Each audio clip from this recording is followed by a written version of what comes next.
Good morning, everyone. This is FIDE Women's Candidates Finals 2023. We are back here at this tournament as the chess players had the day off. We also took a break there, and now we're back with a lot of energy. And also looking forward for the game 4 between Zhongyi and Lei Tingjie. I am Women Grandmaster Keti Tazalashvili, and here with me is 12th Women's World Champion Alexandra Kosternik. You know her as Chess Queen. Good morning, Alexandra. Good morning, Katie. Let's take a look what we had so far in the previous 3 games. We had the results of 2 victories for white. First game, Zhongyi won with white pieces. Second game, Lei Tingjie got the victory. And then we had the tie and very peaceful game round 3. Alexandra, what should we expect in the second part of the tournament? Well, hopefully, as many decisive results as we saw in the first part. We saw each player winning once, and one very nice, very even draw. We name such draws grandmaster draws, almost a perfect game. So yeah, I'm looking forward for the second part. We of course should keep in mind that as the match progresses, as we're getting closer to the end, each game increases in its value, right? Every single mistake can become a decisive one, the crucial one. So let's see how players recharge their batteries and what they have prepared for the second half of the match. That's right, Alexandra. A lot of on the stake now. These two players perfectly well understand uh, what risk might each move bring to them. Let's take a head-to-head score because we do have here updated rating lists from April 1, and here we don't have much of the changes. Lei Tingjie had before 25-45 rating. She has lost 1 point, and Zhongyi has gained 1 point. That's a bit funny coincidence. Well, they played some tournaments, but Alexandra, because of this match, they probably don't want us to play too much of the classical chess, and instead they were busy to train. Here we have the head-to-head score where Zhongyi is a slight favorite, but they haven't played many games because they are from the same city and they have been played in the same team in the city, and as well for Team China, where they both won the gold medal at Badminton Chess Olympiad. Alexandra, what this rating changes tells us now? It's not too much, right? Well, it's not a significant change indeed, just 1 point, and it's even just to keep us updated because usually when they start a tournament, when chess players start a tournament or a chess match in that case with a certain rating, it doesn't change. I mean, meaning that the rating calculation will be done with their, I mean, with the ratings they started this tournament or match. So that's information on the slide is just for us to have an idea that basically these players didn't play a lot. And yes, it's a very difficult question. I don't think that these players didn't play a lot of games because of their preparation, because well, again, as I mentioned before, I think the main reason was this restriction of leaving China and going abroad and playing abroad and getting the special permission. So as far as I know, Tan Zhongyi, she managed to get more such permissions, and she traveled, she played in twice in the Women Grand Prix series. So she's playing currently, and she's going to play in May. She's of course skipping the event in India because of this match. As for Lei, she for some reason, well, she wasn't able to um, accept this Women Grand Prix series. Again, it might have been because of her preparation, but I think it's mostly because of some conflicts and not being able to get a permission to travel. That's right. Well, you guys, this is a very tense match between these two players. The winner of the match will be the challenger of the current Women World Champion, Ju Wenjun.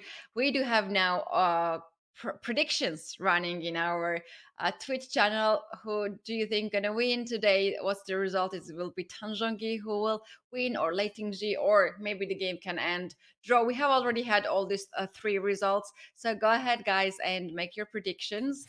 And meanwhile, we can take a look at the prize fund, because this is one of the tournaments where we have the increased prize fund for the women's tournament. The champion will get 60,000 euros, and the runner-up will get 50,000 euros.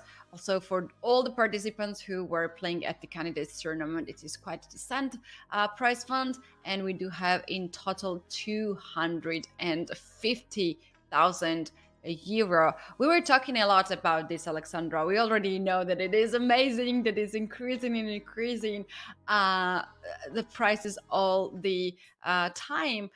So yeah, do you want to add something here when we're talking about the prices?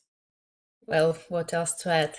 I wish there were just more tournaments with such prizes, because this tournament is more, we can look at it as an exception in certain ways. Yeah, it's so hard to qualify. It's only the top eight, like the best eight players in the period of 2 years managed to qualify. We've talked a lot about those different qualification paths and different qualification tournaments to get to the candidates. The next edition is going to be already in April 2024, so in almost a year.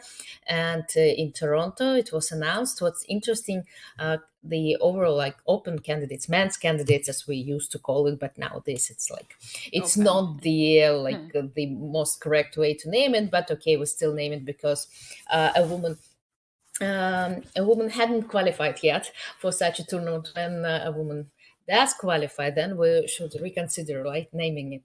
But in 2024, both tournaments, men and women's, will be parallel to each other, will be taking place in one place at the same time. So it's going to be very exciting. And yeah, more tournaments for women with such prizes would be greatly appreciated. Yes, indeed, indeed. I agree with that, Alexandra. Good point that next tournament, open men tournament and the women tournament will be together. So this might hopefully get more spotlight for the ladies. You guys, now let's take a look at the match format. What we have here, 6 games, three has already done. And we have now on the second part of the tournament, the winner, the person who gets 3.5 points will be the winner of the match. And as we mentioned, will join Ju Wenjun at the World Championship match. The tournament will start in July this year. Now let's take a look at the playing venue. As I can see, players are already at the table, and we have our favorite view. The journalist blocking the camera. This is actually good, Alexandra, which means that there are people who are so interested in the chess. They are covering the main event here. Uh, another big tournament will happen when the match will start between one of these players and Ju Wenjun. Another very interesting fact is that Ju Jinar, who is playing at the Grand Prix in New Delhi, is also one of the Chinese players who just increased her rating. 2503 is her new rating, and she is very close to top 10. So this we were talking a lot about the domination of the Chinese women chess players in the title of the World Championship, and here we have the A very handshake. weird handshake, yeah. But okay, it worked. It worked. Yes, as for journalists, of course, it's very important. But I just hope that they're gonna leave and they're gonna they're not gonna disturb the players in the crucial moments because Mhm. I've been there. I know it can happen, and well, it's a classical game. Still pretty much time to start the game and to get into this playing mode. And we see d4, right? d4. Um Again. Again, Lei is ready for another battle with this d4, d5, c4, e6. And in the first game, we saw some kind of in the first, I mean, in the first game with white for Lei in this match, which actually was the second game, we saw knight c3, I believe, right? With d takes c4 followed. Uh, And they played here it's exactly like this, and then Tanjongi chose. Let me tell you. So it was knight f3 third move, and Tanjongi took right away d takes c4, and mhm. now she plays knight f6. So Tanjongi It's a changes. Catalan. Now we see the Catalan. Bishop e7, like the most classical way.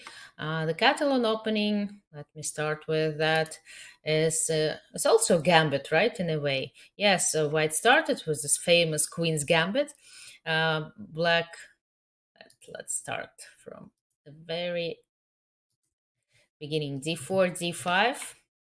c4, like this move order, which is called the Queen's Gambit, but in fact, well, white sacrifices the pawn, black doesn't accept this gambit, they go for this decline gambit, knight f3, also proposing to take the pawn once again, and in the second game, Tang did accept this challenge, right? She captured on c4. Right here, she preferred to wait a little bit and see where will a white go. I mean, knight c3 is one way, e3 another. G3, of course, is very, very trendy, the Catalan opening. It's possible always to capture on d5 and get another structure, but okay, g3, leaving this pawn unprotected once again. And it is possible to take on c4. It's one of the main continuations. But in this particular game, Black decided to play in a very solid style. Well, for the moment, she didn't capture on c4. She just developed her bishop, bishop g2, castle, castle, and well, and then she did. Black did capture on c4, d takes c4, and now White needs to decide how she wants to get this pawn back. White immediately went to a4 with the queen, not to Mhm. a4, not letting black play b5, because if white plays queen c2, there are possibilities to play b5 at some point. But here, after queen a4, the b5 square is under control, so a6 is played in order to have this b5 move after queen takes c4, and in order to be able to develop the slide squared bishop, which is the biggest problem for white, for black, excuse me, in this kind of pawn structure and this kind of openings. When black plays e6 on the second move, they kind of close this bishop, and they need more time to develop it. And actually, in all those Catalan, Queen's Gambit, declined openings, it's the biggest issue for black. As soon as they manage to solve this issue, to develop the bishop, everything um, everything is in their control. But here, okay, they develop the bishop. One more problem remains, this pawn on c7, and we see this bishop d2 move. White is actually heading to attack this pawn. They wish to pin it and to put some pressure, and okay, bishop e4, queen c1. It's all a very well-known theory, many games on the highest level, because the Catalan opening is so popular nowadays. We can even name it a world championship match opening. So we see that players really play so fast, demonstrating their opening preparation. And let's check who's gonna surprise who first. Yeah, that's a very good question actually. Who is going to surprise, because this is so well line and so well opening. They know it so well. as they have already played fast up to these 11 moves, and both of the players have increment on the clock.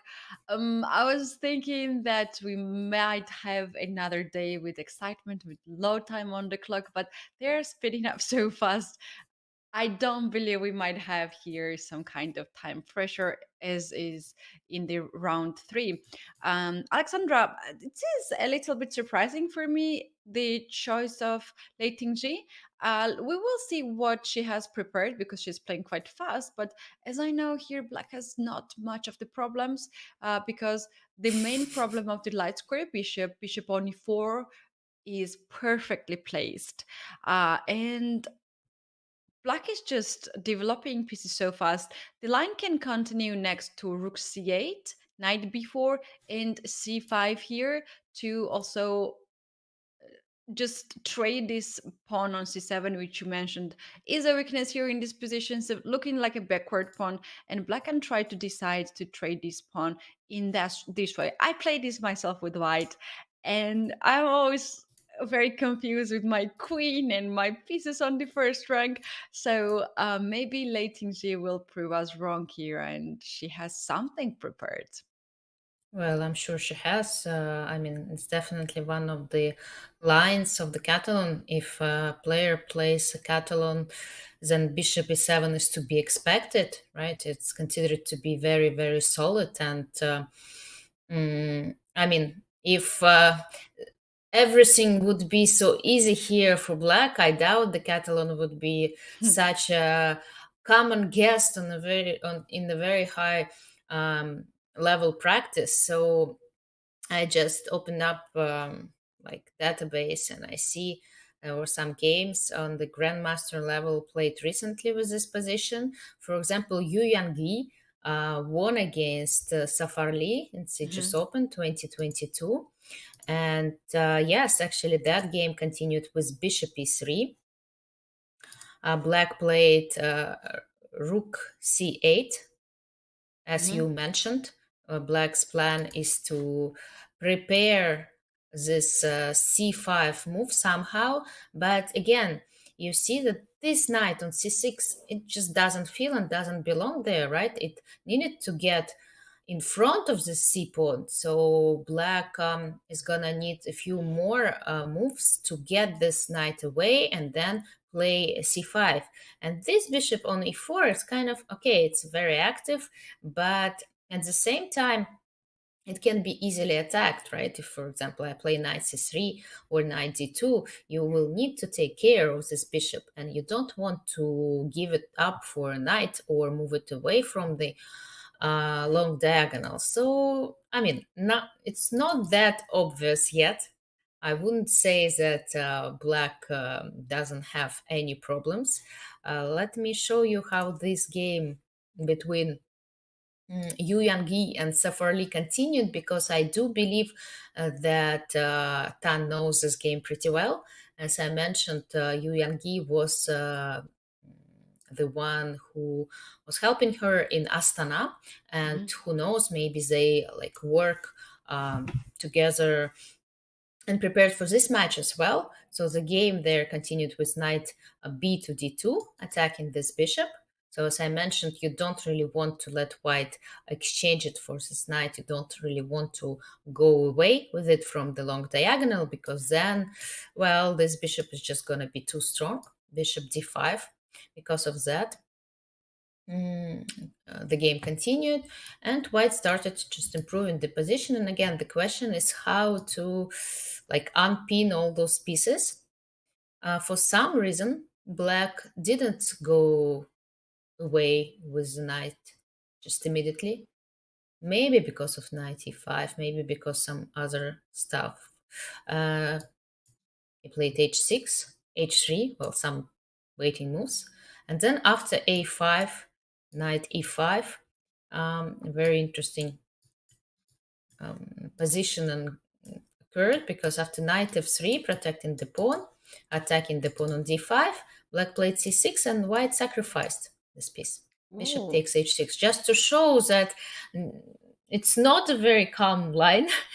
And Wow, that's what we nothing, want to see today. Some right, of course. sacrifice.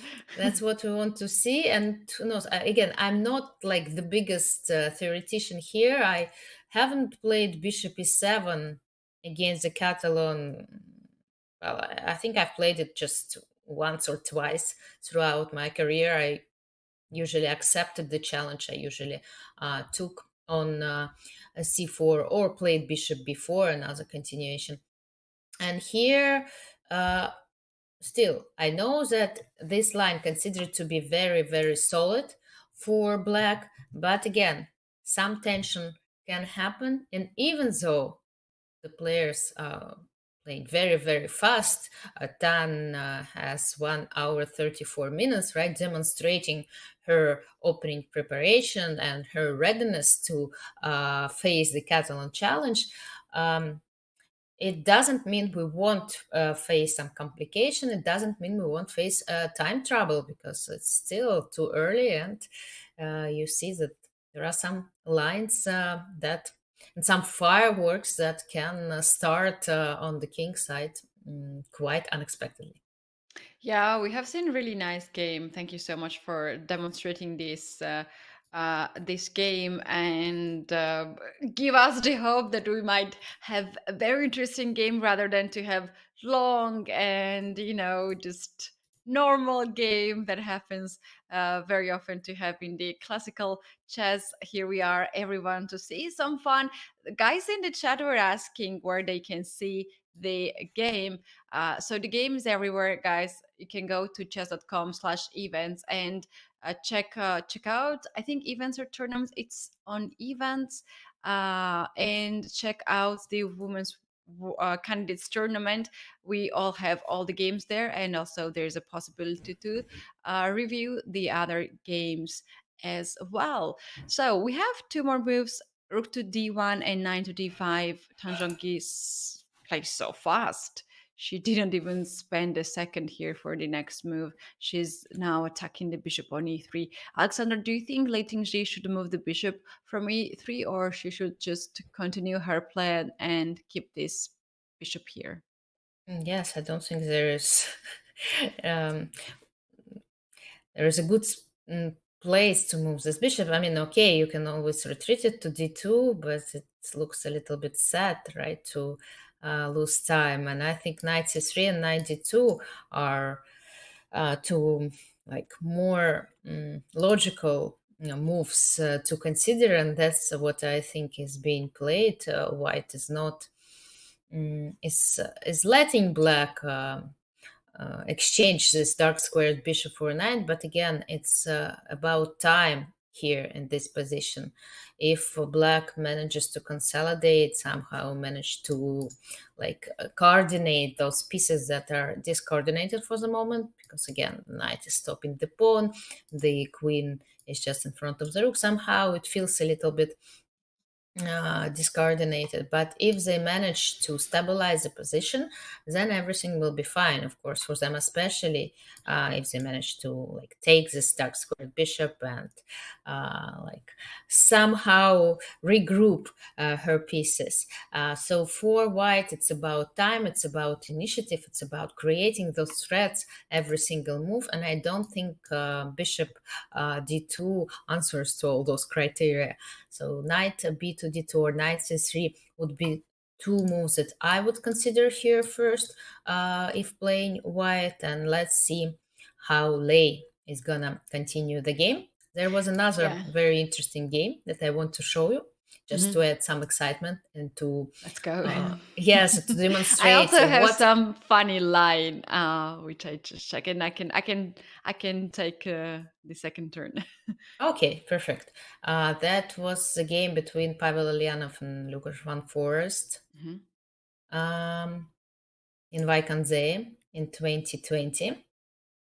And the game continued with some exchanges. Knight a4, preparing c5, knight e4, not letting black at least immediately go for it. And then at some point, black played c5, white played e5, hoping to play d5 on the next move. But black sacrificed this queen. Whoa! And yeah, and the game ended in a draw after some more fight. So a very interesting This is queen out of blue. sacrifice. Who sacrificed the queen in the middle of the board? That's Well, it's a, really weird. yeah, for a rook and a piece, right? Yeah. That's what I want to demonstrate. That even though like the queen is the most powerful piece on the board, but nevertheless, sometimes You it's just don't being need. sacrificed for other pieces and for time and for other factors. So Mhm. material means a lot in chess, but it's not the only thing. Yeah, I And now it's agree. your turn to I have also demonstrate. prepared the queen sacrifice, Alexandra. Look at this. Right. So at this Okay. point, knight d2, knight c3, and there's a bishop g5 move too. So Mm-hmm. instead of this line, Mm-hmm. if white goes to bishop g5 and tries to trade the dark square bishop in that way, here at this point, black can take the knight on f3. You Mm-hmm. have to take the bishop, otherwise you lose the piece. If you Mm-hmm. take light square bishop, now knight d2 e7. Bishop takes on f3, and if black dares to take the pawn on d4 and get the pawn but pin the knight on d file, white can play this tricky move king to f1 or king to Mm-hmm. g2 to avoid the check. And after c5, actually I preferred king f1. Alexandra, can we go there? King of Fun, Ruin yeah, the doesn't moment. look very, very logical, right? Because it doesn't protect the Yes. bishop, but somehow, I don't know. Yeah. So after c5 here, e3, knight f3 is the move I wanted to show. Yeah, And but there's it's, going to be a check, right? Additional yeah, check. it's interesting that in this line, the engine gives here black a little bit edge, because after rook d8, here we have this position where white's pieces are just not coordinating, and they are all on the first rank and looking really weird. Yeah, that's why I wanted to play king to g2. Yeah, king To, g2 well, it's is like to have this bishop protected in some lines. Not, well, king of Fun just doesn't seem to be very logical for some mm, reason. And I'm not sure. I see that the evaluation is still like equal, so I'm not sure how black is gonna unpin uh, herself here. What is the oh, there is way? another nice line. I'm Hmm. checking with the engine. I'm sorry, Hmm. guys. I'm not that smart at this early morning. Let's go king g2, and here black can play knight e to f5. A weird move. I could Hmm. never thought of that. And No, no, no. I would if3, think, yeah, queen g5 and knight h4, right? Some yeah, ideas like. yeah. If e3, queen g5, and it takes d4, and knight h4 is the It's move. not possible to take with the rook because of the spin. And if e takes d4, then there is a check, and black wins back the sacrificed piece. It was a great pawn structure and it was a much Mhm. better position. Yeah. Yeah, nice lines. But knight b to d2 has been played, indeed. So let's see if we are to say something similar to the game that we've discussed, where black sacrificed Mhm. the queen on d4 for a rook and a piece. Okay, some compensation. Still, a queen is a queen. Queen is a queen. Chess Queen says that, so we have to trust you. Right, right. Okay, the bishop is under attack. What to do? There's nothing, I mean, not a lot of moves left, right? Bishop takes f3 is almost obliged because bishop d5 runs into e4, and otherwise this knight is not protected. Again, I mean, this poor knight is not in its Right place. I place, mean, it yeah. has to be moved. So bishop takes f3, yeah, we see that it's almost forced. E takes f3 is the most like logical in a way that it improves white structure. But of course, there are other moves to consider, right? Bishop takes f3, knight takes f3, all seem to be possible. E takes f3, again, it's more about pawn structure, which is now a little bit weakened for white. And after e takes f3, pawns again start to look like a chain, and that's exactly the way, the most flexible way we normally prefer to see the pawns on the board. Yeah, that's right. So this move has been played very fast from Tan Zhongyi. She has 3 minutes increment from the starting position, and Lei Tingjie has spent quite some time here in this opening. But it's happening in every game, right, Alexandra? First, Lei Tingjie is spending some time in the opening, then she puts up some real pressure. Then Tan Zhongyi goes on low on time. Then Lei Tingjie catches up with her. So we have seen pretty much this scenario all the time, and I'm not surprised anymore to have this 10 minutes difference on the clock here at this point. Well, it just might be a different approach, right? Some players, when they know theoretical lines, they prefer to play them very fast, while others, even though they know what they're going to do, they still take their time to think, to double check, maybe even to choose, because sometimes, especially in openings such as a Catalan opening, uh, a player has several ways to continue, right? Several plans to choose from.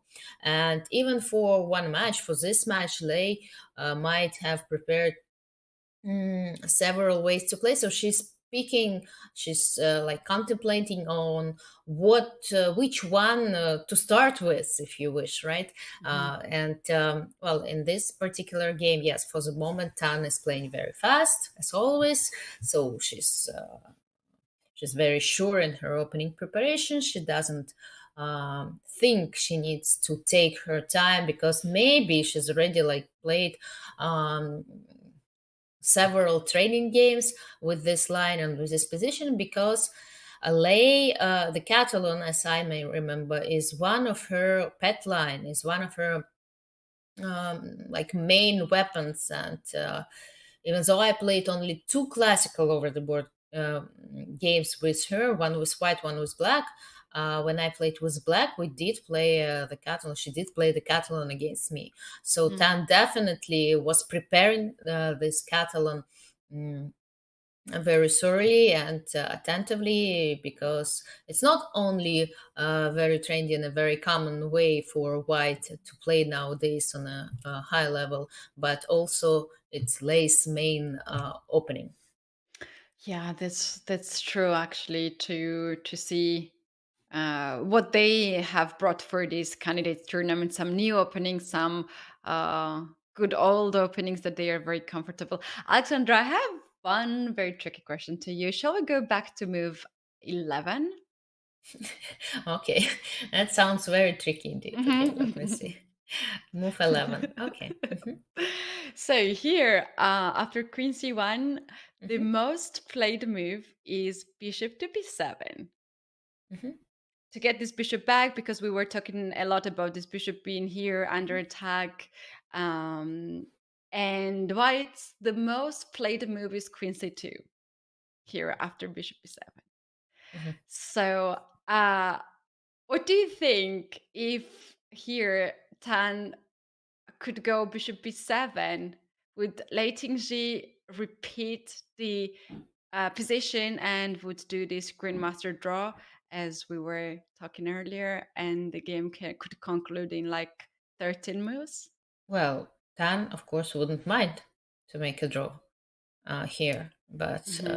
I doubt that Lei would agree and would give up her white color, as we discussed.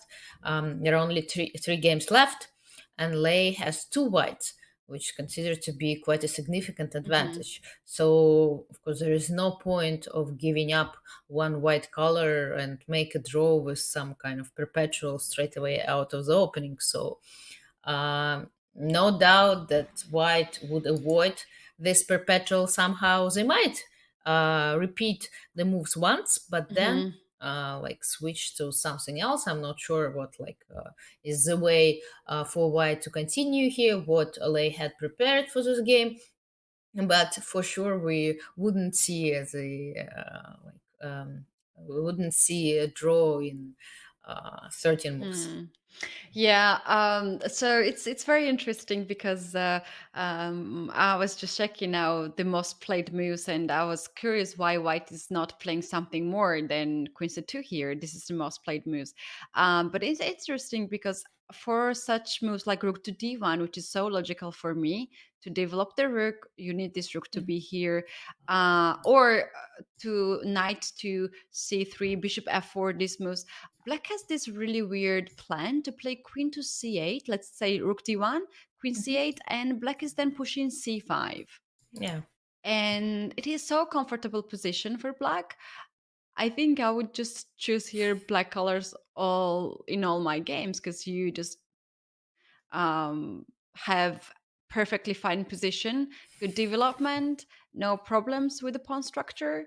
So I Well, would you're be a great, so yeah, a great curious. advocate for this line with black. But again, I play with I white but and do you I play this don't line feel with black because comfortable. you like it so much with black? Um, Not really. Actually, I was very surprised to see this one when white played this queen a4. It started on move 7. Hmm.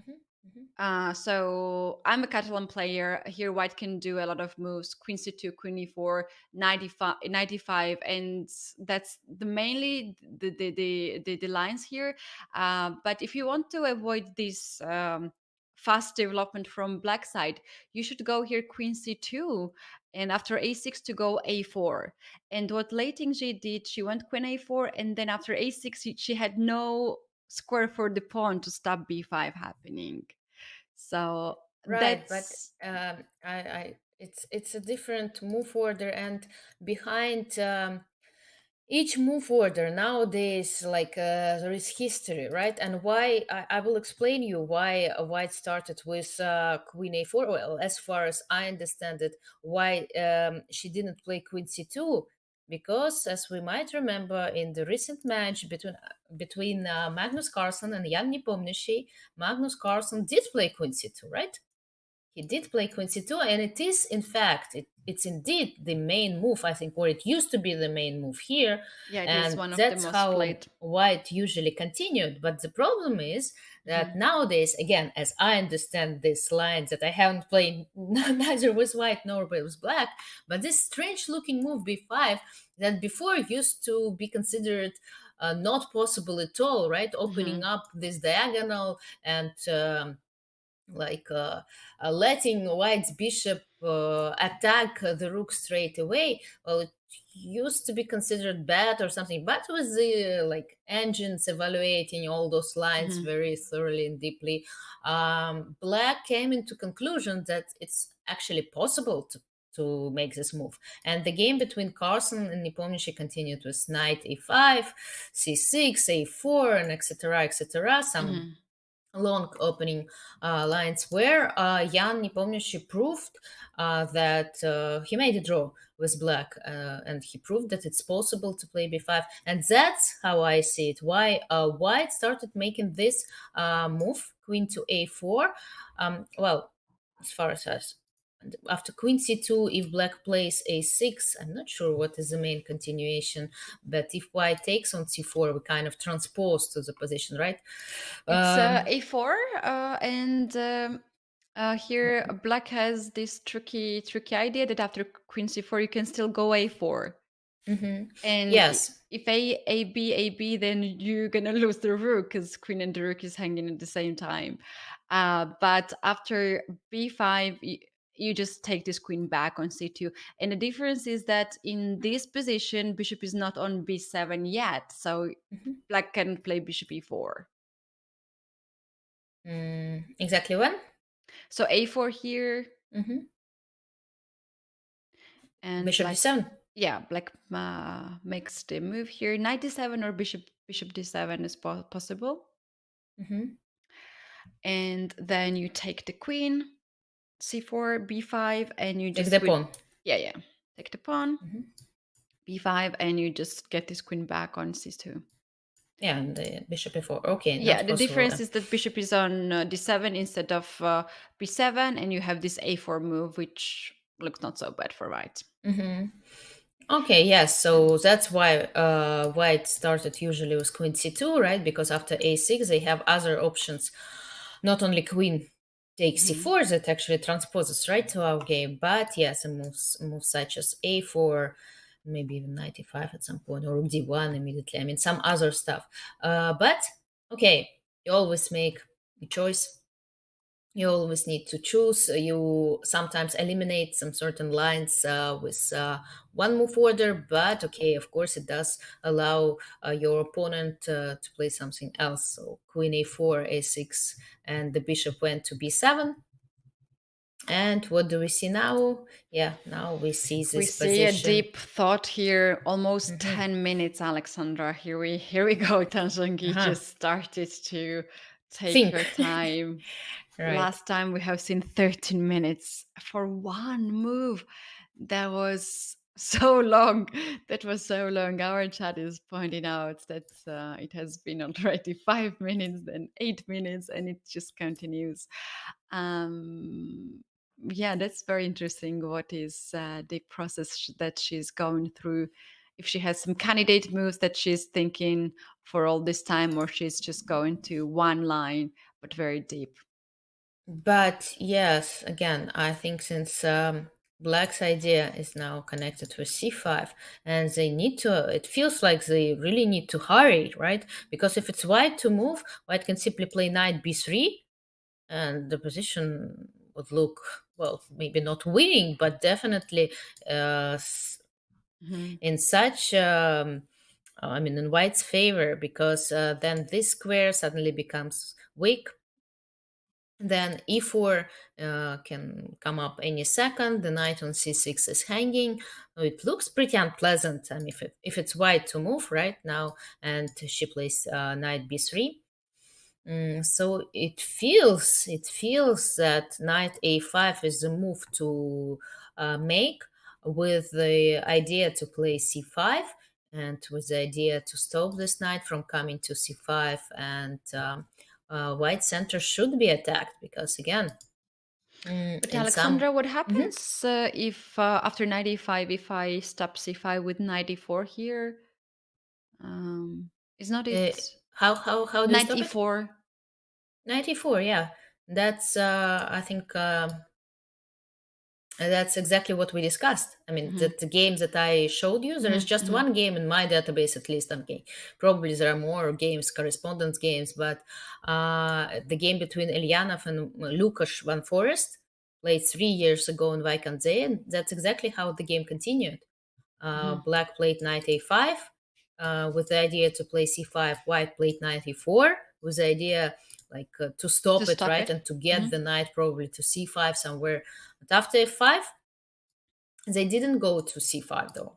Yeah, that's I didn't go interesting. to c5. Yeah, even though it looks so like Tempting to tempting, go the right? knight there. Yeah, Mm-hmm. the knight belongs in on this square for sure. Knight e6 is threatening, right? So um, hard even to say, like, I cannot immediately. believe that black was scared.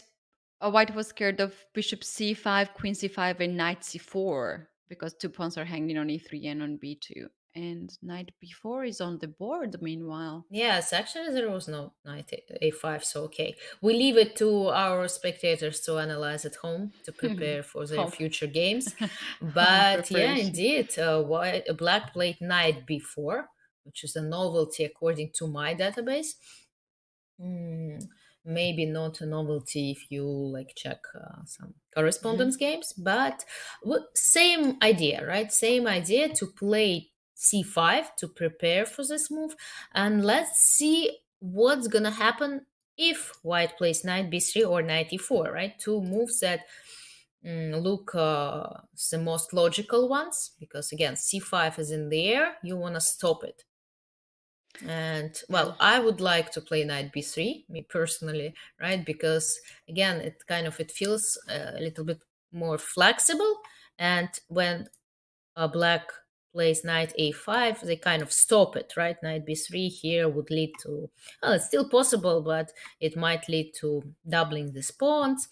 And here, in this position, knight b3 looks as a possibility to consider. Of course, 94 is also another way, another move to think about. What mhm. would you do here as a black, Katy, since you're such a big advocate for I would black go of this c5 line? right away because if I don't go c5, Alexandra, then knight Mhm. comes on c5 and I can never control this with my pawn, Right. my piece. So I would go c5 right away, and when white captures, let's say d Mm-hmm. takes c5, I think queen c7 makes black get the pawn back. And if I play a3 after that, Knight d5, knight mm-hmm. d5. And e4, and you take. Oh, no, no, you don't take it. What do you do here? Or you No. just retreat your knight? There's fancy move, I don't know, knight b6. Shall we shall we play that? Knight b6. Wow, wow, beautiful. D Because if I takes, take, right, queen takes, yeah. you the queen is just under attack, and it seems that you gonna win back this pawn. Hmm.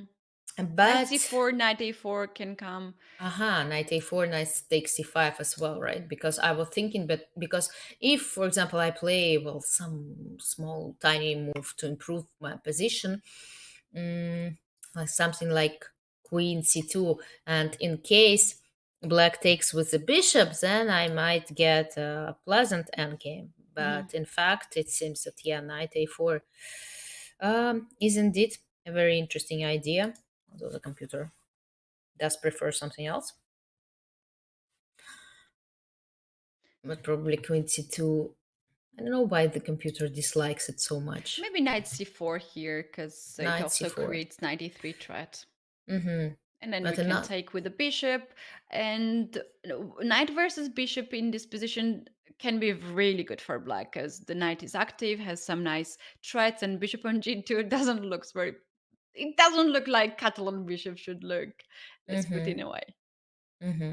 Indeed. Okay, so we now know Black's main idea. Well, we've been talking about it for quite a long time. And we know that even if White plays knight b3, c5 is still possible. Is it still possible after knight e4? Are you gonna play c5 anyway? Because then, Now okay, at the least I have some knight d6 yeah, ideas. yeah, that's the difference now. 96 is coming. So let's see queen c7. Mm-hmm. Um, Can I play knight d6? Is it I gonna guess bring me? so. Yeah, I guess so. And this knight is more active. You keep the pawn still.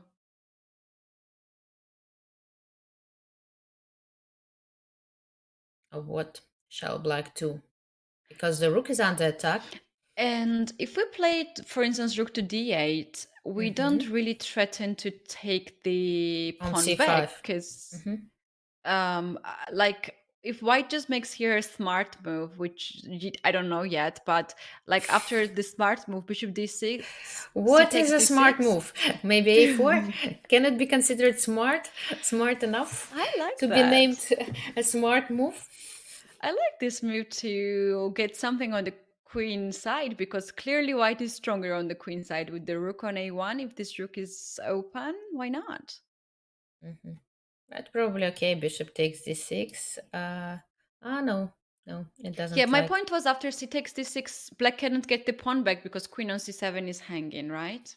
Yeah, I was thinking about queen b6. And But somehow queen the computer c7. dislikes it so terribly that again, this evaluation bar jumping like crazy, indicating +3 advantage for white. It kind of Wow.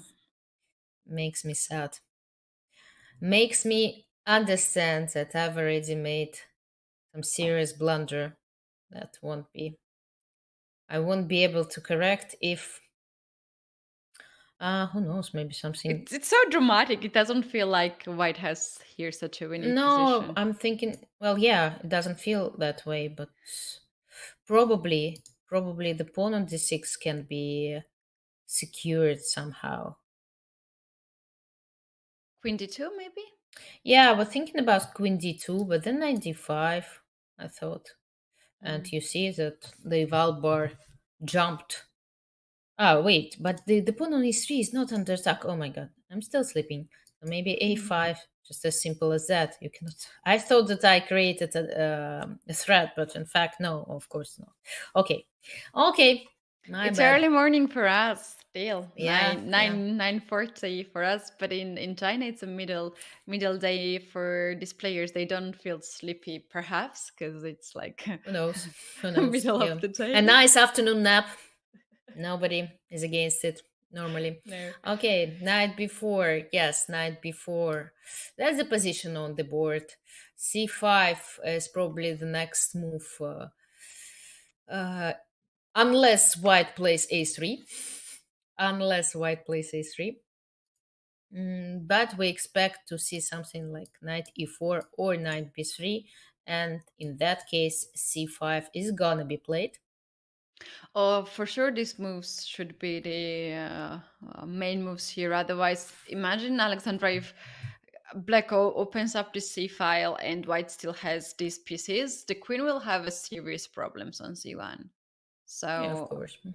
White should not allow to that to happen. But honestly, after knight b3, there was one fancy line, but maybe there is something better for White Maybe. um, to to play rather than just to go the those for like first moves what we have gone.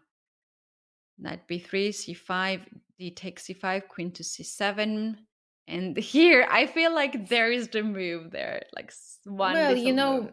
like um the most important thing, right, is to analyze on the first moves. Of course, I mean it's very hard to get very deep into a position, like in a relatively short period of time. So if you haven't analyzed this position at home, it suggests it, so you look like to as many different opportunities as you may and try to look like wider, not deeper. Yeah, yeah, And yeah. here a3 also might be an option, who knows, right? Because after a3, black is forced to play knight d5, right?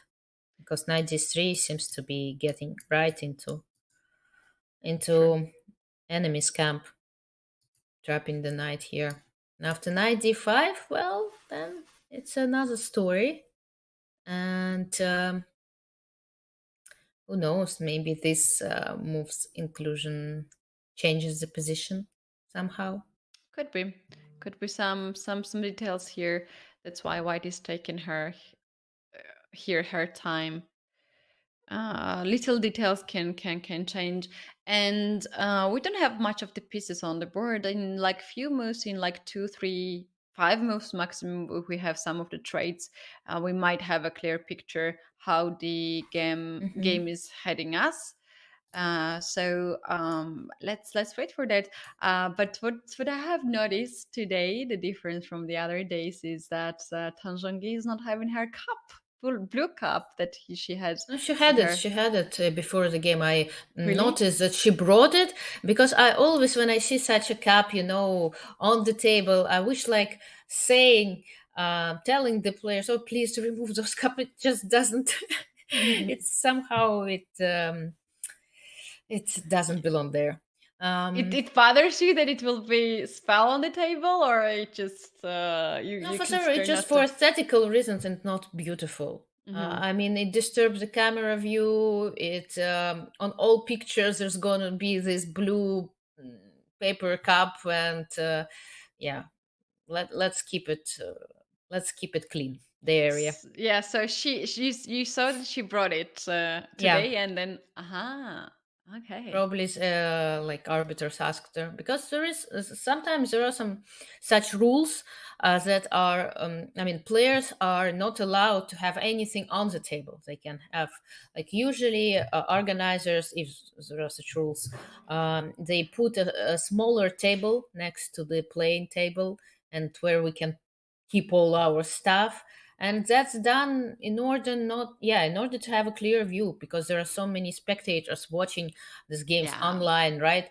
And if you have this cap or a bottle, plastic bottle, like in the middle of everything, it's not nice. No. It's just not Yeah. beautiful, and that's the main reason. And yes, there is another reason that a player can accidentally spill everything out, and that's happened many times, and It happened. we Actually, know it I can. cannot. I remember one thing what I have done, accidentally done in my game, once, but it's so shameful for me. It's so embarrassing, but it's also so funny that every time I remember it, I cannot stop laughing. I was playing at the World Youth Championship under 18. One of the last rounds, very tense, and meanwhile, A3 has happened. Mm-hmm. And I was playing for the medal, and of course, you know how much pressure and how much stress and everything is happening on the last seconds, and especially when you're fighting for the medal. And I was struggling, I was coughing, I think because of the stress, and I had no time. I saw the glass next to me, and I took it and I drank it.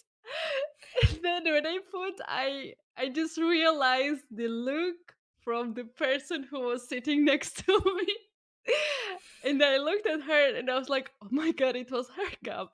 So I drank the water from others table at my, like, it was a random person. I don't even know who was the person. And But for okay, the main question is, did it help you win this medal? oh, I was so embarrassed for this. I won medal, but I don't know. Okay, It's so it did help you. Good. Okay, you should thank this player for such a um, for such a tremendous help. And yes, actually, uh, while we talked about those moments that sometimes we face throughout our games and our tournament experience, A3 did happen indeed. And I will just quickly show like the difference we discussed here. Knight b3, right c5. We analyze different lines with d takes c5. Knight takes c5 is possible, but here this pawn is gonna be black is gonna win it mhm, back with an equal position approximately. While when white plays a3 knight d5, and her, for example, if she plays knight b3, here it's another story because white already like included this a3 move. That means that if the same line happens, then white has time to support this pawn, and you see the val bar jumping and indicating that the position is completely winning for white because she has an extra pawn, and yeah, it should be easy from now on. So it's not so obvious, and knight b3 has been played indeed. Knight b3 is on the board, and now the ball is in black's side. mhm. What is Dan gonna do? Because c5 doesn't seem to be possible here. And if it's not, that means, aha, that means that Zhongyi is trying to f5 play should be played. something. She is going Wow. f5, step in the Wow. center, plays on the other side of the board. We thought she would go something c5, but she goes f5. Alexandra, I think it's now the time when we can take our break and leave our spectators and the viewers just like that curious why f5 has happened. Guys, don't worry, because we will be back in few minutes, in about 3 minutes, and we will tell you why f5 has been played here with by Tanjongi. Lei Tingjie now in her thoughts. We'll be back in few minutes. Please don't go anywhere.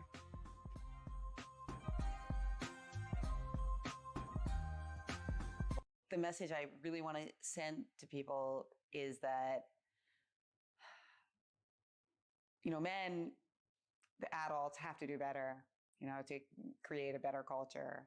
Because there were so many accounts that I've heard that were mentioned in the article where people very young at the time would say like, well, everybody else around me acted like it was normal. So I didn't say anything. I didn't do anything. It just was very normalized. And yeah, that just needs to stop. And we need to step up and make sure that our game is like safe and fun for everyone.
Welcome back, everyone. This is for the Women's Candidates Final 2023. Lei Tingjie with white pieces against Zhongyi. Game 4 is now in progress. The match so far is tied between these two players, and we're going to have overall 6 games.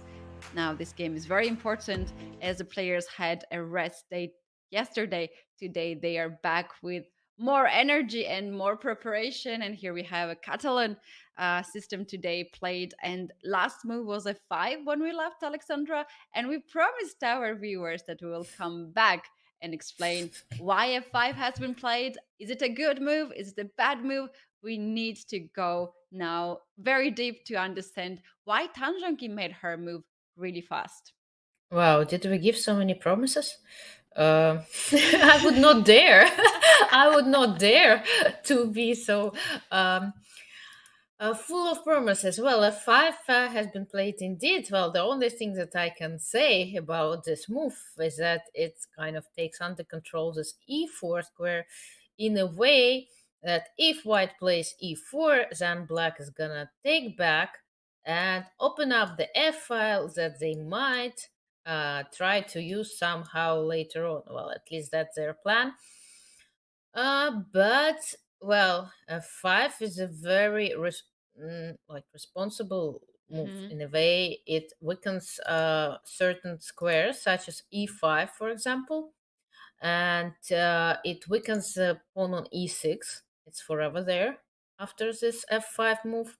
That it weakens it so much that even moves such as F4 can be considered sometimes, with the idea to play E4. Well, the pawn on F4 is gonna guard the F file, it's gonna keep it closed. Rook D3 is played. Well, it's another way of defending the E3 square and preparing E4. Interesting. Rook D3. Yeah, looks a little bit weird, right? To put your rook on D3. But okay, white's plan might be connected with moves queen c2 and then bringing another rook either to d1 or e1. So, I mean, of So course, you white could have started with rook e1 and then do something similar.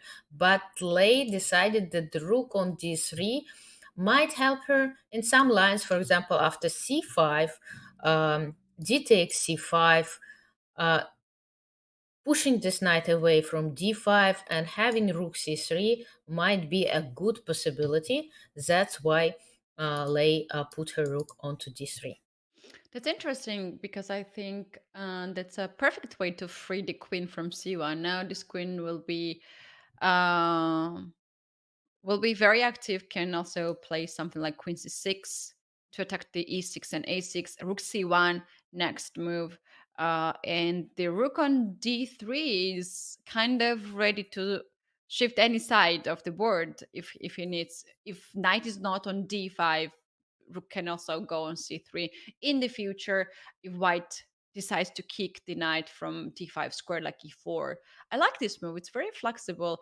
Lei Tingjie has invested some time for this move, like 6 minutes, as I remember. But it can consider to be nice investment from her side. Although she's now down to 1 hour and 40 minutes in this position, maybe not necessarily that she's gonna have the time scramble as the other games, but this is quite impressive how she's spending her time in the openings and also in the middle game to get some advantage. And Alexandra, in most of the games, she's the one who is pushing. Well, it's too early to talk about time scrabble. I mean, sometimes you really need to spend a lot of time in the opening, and it's very important to spend some certain time in the opening to be able, to understand it better, to be able to get figure out the basic ideas where your pieces are gonna be moved, some plans, and because if you play it really fast and end up in a very difficult position straight from the openings, then it might be too late to change or to correct. So that's why it's really recommended to take some time just to slow down, to get into this playing mood. Also, and okay, first they've already made almost 20 moves, and they just spent well, Lei spent less than 30 minutes for this 20 moves. So nothing to worry about in terms of time management so far. And yeah, well, even though it's very far away from time trouble and from the time control, it still might happen. But for the moment, I would worry more about the position for a black, especially because again, f5, e6, b5, a6, c7. It's not really the pawn that you want to have on the board because they're not flexible, right? It's going to require a lot of effort to improve this pawn structure, and that's what black should be worrying about: how to mm, not to let white blockade these pawns, because if they're gonna like blockade these pawns on the squares where they are currently located, then it might be very problematic to protect these pawns. And as you mentioned, this queen c6 idea, right, that you said looks as a very powerful idea indeed. And well, that's why probably black needs to take care of the square either by moving the queen to d7 or to e8. But then again, they didn't have time to play c5, meaning that the pawn is still on c7, it's under control, and white can improve her position little by little and put some pressure on this c7 pawn, and even prepare queen c6 by playing queen c2 and rook c1.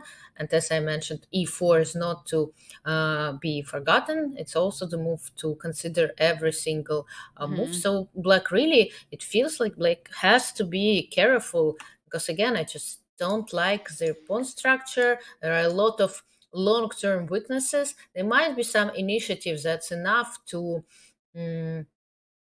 equalize the position, but it feels that every one more inaccuracy, and black can end up in just, well, maybe not in a lost position, but in a very, very unpleasant one. Oh, I agree with that, because this pawn structure is already so loose. There are some two weaknesses already on the board. Another mistake can be crucial. You guys, we keep the eye on the comments on YouTube and Twitch as well. If you have any questions, just let us know and we will try to answer. And one of the questions that a lot of people ask right now, Alexandra, is what happens after bishop to g5 if this bishop pins the pawn in that way and pressures the pawn on e3?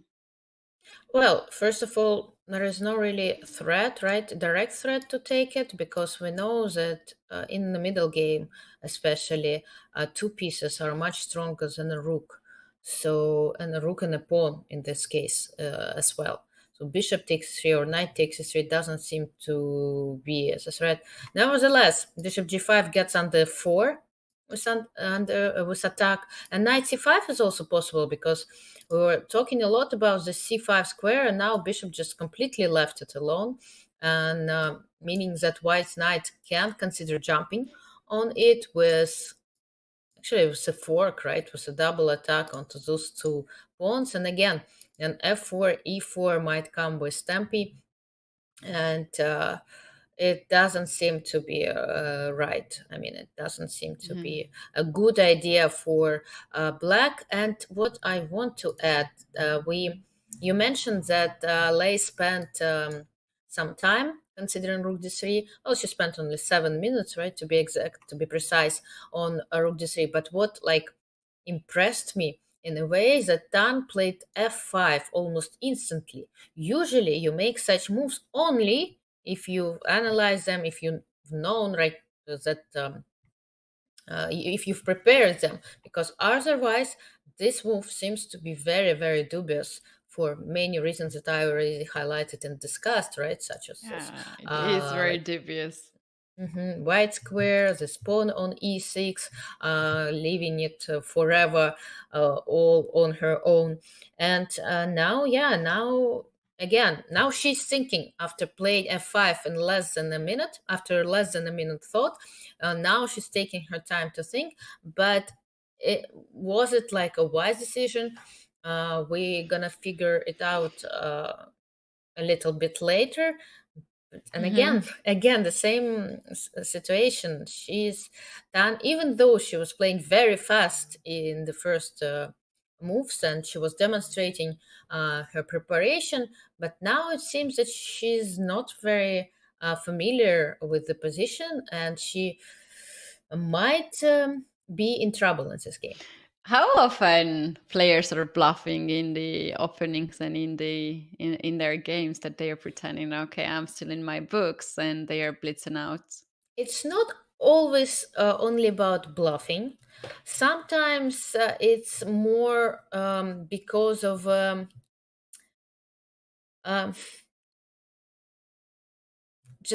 because of the pressure, nervous pressure, that because of not ability to handle your nerves. Because somehow when you make a move, you kind of release the stress, right? And it's especially at the beginning of the game, the stress is kind of like exploding you from inside, and you cannot like handle it, and you want to release it with every single move. It's like you kind of throwing this ball back to your opponent, right? And it's up to the opponent to make her decision. And it just, well, at least in my case, it's often like this. You're just not able to handle your nerves, to calm you down, to take your time, to stop, to, to breathe in, breathe out, and think, like force yourself to think. And then you make this hasty decision, and then you regret it for the rest of your game.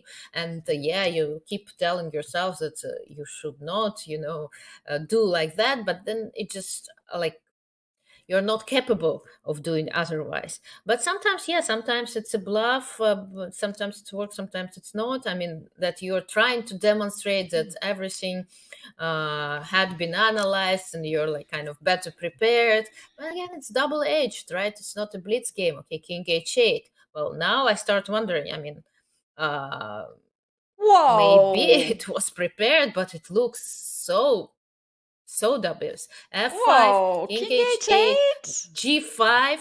What is her plan? I mean, but it No, I looks, don't believe that. That she wants to yeah, play but g5 and king side attack. Really? with the bishop on No. g2, right? It seems that white is gonna play e4, gonna kick this knight out away, and this attack is just gonna weaken black's king, because how is it just theoretically possible to create anything on the king side? It just doesn't seem to be No. possible. So king h8, I'm not impressed again with this Alexandra, decision. I'm thinking, sorry to interrupt you, but I'm thinking Yeah. that in some lines, maybe Tanjongi considered that if white pushes like f4 and opens up the bishop, which is completely fine here. You can push f4, you can push e4 here, both possibilities. Maybe some of the lines there was a check that she disliked, and that's how, when you have these very deep calculations, you don't want this king to be there on the board. But to me, this move is so strange. Kind of have a feeling that we are very close to endgame now. Some of the pieces might betray, and king on h8 will be just too far. Yeah, it's I not cannot the see only here the problem, black right? actually plans to attack the king side. There's no way that black will weaken the king side to push g5 and then, I don't know what, f4, g4. That will be worse for black for sure. Well, first of all, we need to understand what's going to happen after queen c6, a move that you mentioned earlier, and it seems as a very pleasant option for white to consider, because if black, ignores the fact that the pawn on a6 is attacked, first of all, it can be taken, and second, moves such as f4 can be considered, opening up the bishop, not letting black play e5 immediately. And again, just those pawns are so weak. if black plays queen d6, and maybe just as simple as rook c1, Yeah, just like that. putting some pressure. I mean, and if black takes, white's gonna take, and again, those weaknesses, they are forever there. They're forever Yeah. there, and oof, the position doesn't look good at all. Our chat says that Lei showed some impressions after King H8 that she was shocked. I did not really see that because I was shocked enough to see King H8 here somehow lose the control to see the camera. You guys really saw that? It can be like you might not expect some move like that. Alexandra, I was actually curious if black could play c5. Shall we see this move? Maybe the answer is hidden there. That Instead of king h8, you Zhongyi, mean? yeah, Zhongyi calculated that move and he So was some not at the check. right place. Well, I don't see. Yeah, I something don't see like where. that. But okay, if I take. And if we go the same like queen c7 line here. Yeah, but here the problem I think is mostly connected to e4. Takes The a knight the f6. computer doesn't like my e4 move, but I thought that rook c3, and no, the computer just dislikes my moves. Okay, bishop h3 maybe. You mean this kind of thing? So getting the king out of this check, so black has knight e4. Yeah.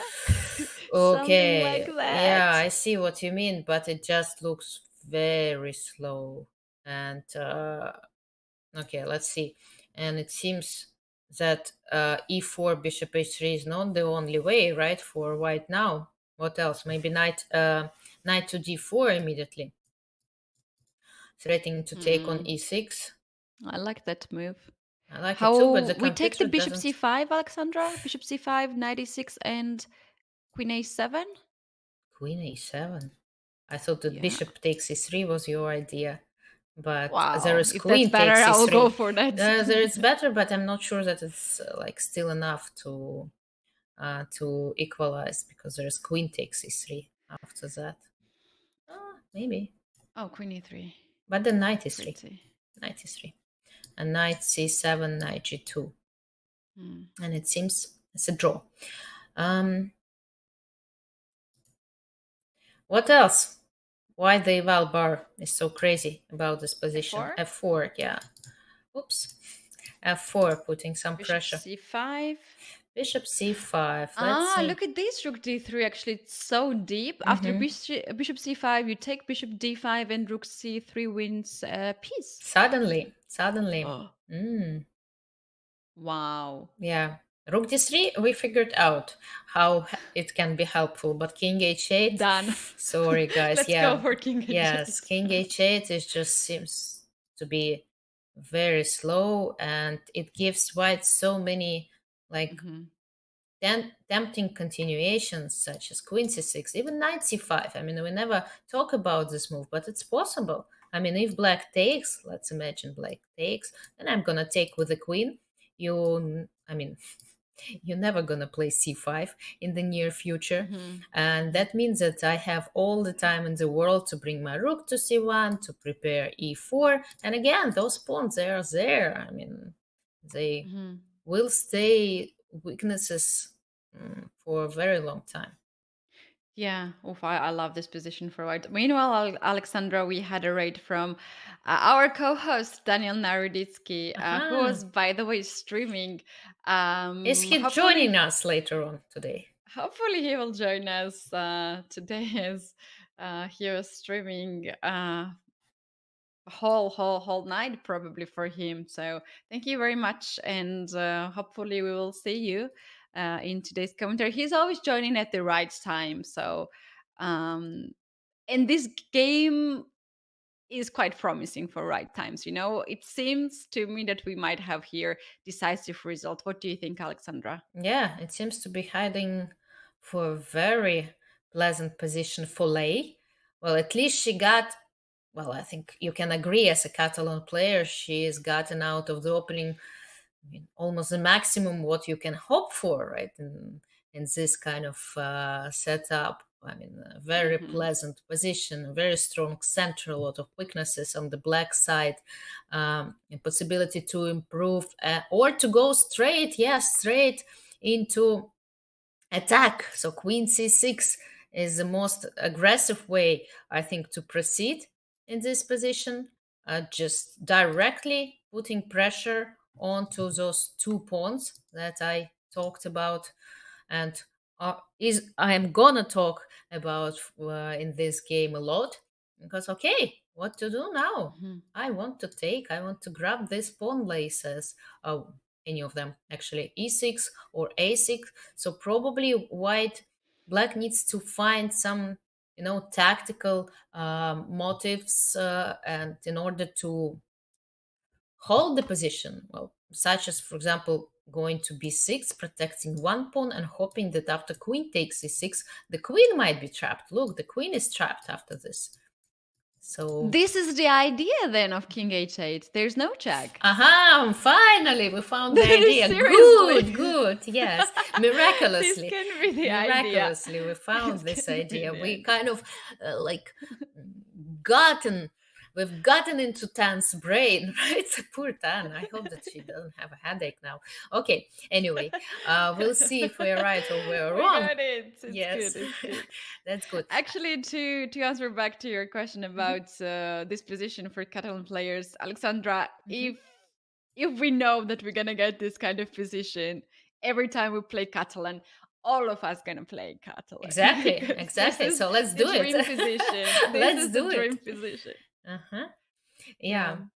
Okay. I love Catalan very much. I really love. And the history how I started to play Catalan is that I was e4 player as a little kid. When I started to play chess, I told you that my first coach was the coach who was the coach of my grandmother. So you can imagine that he had all these lines.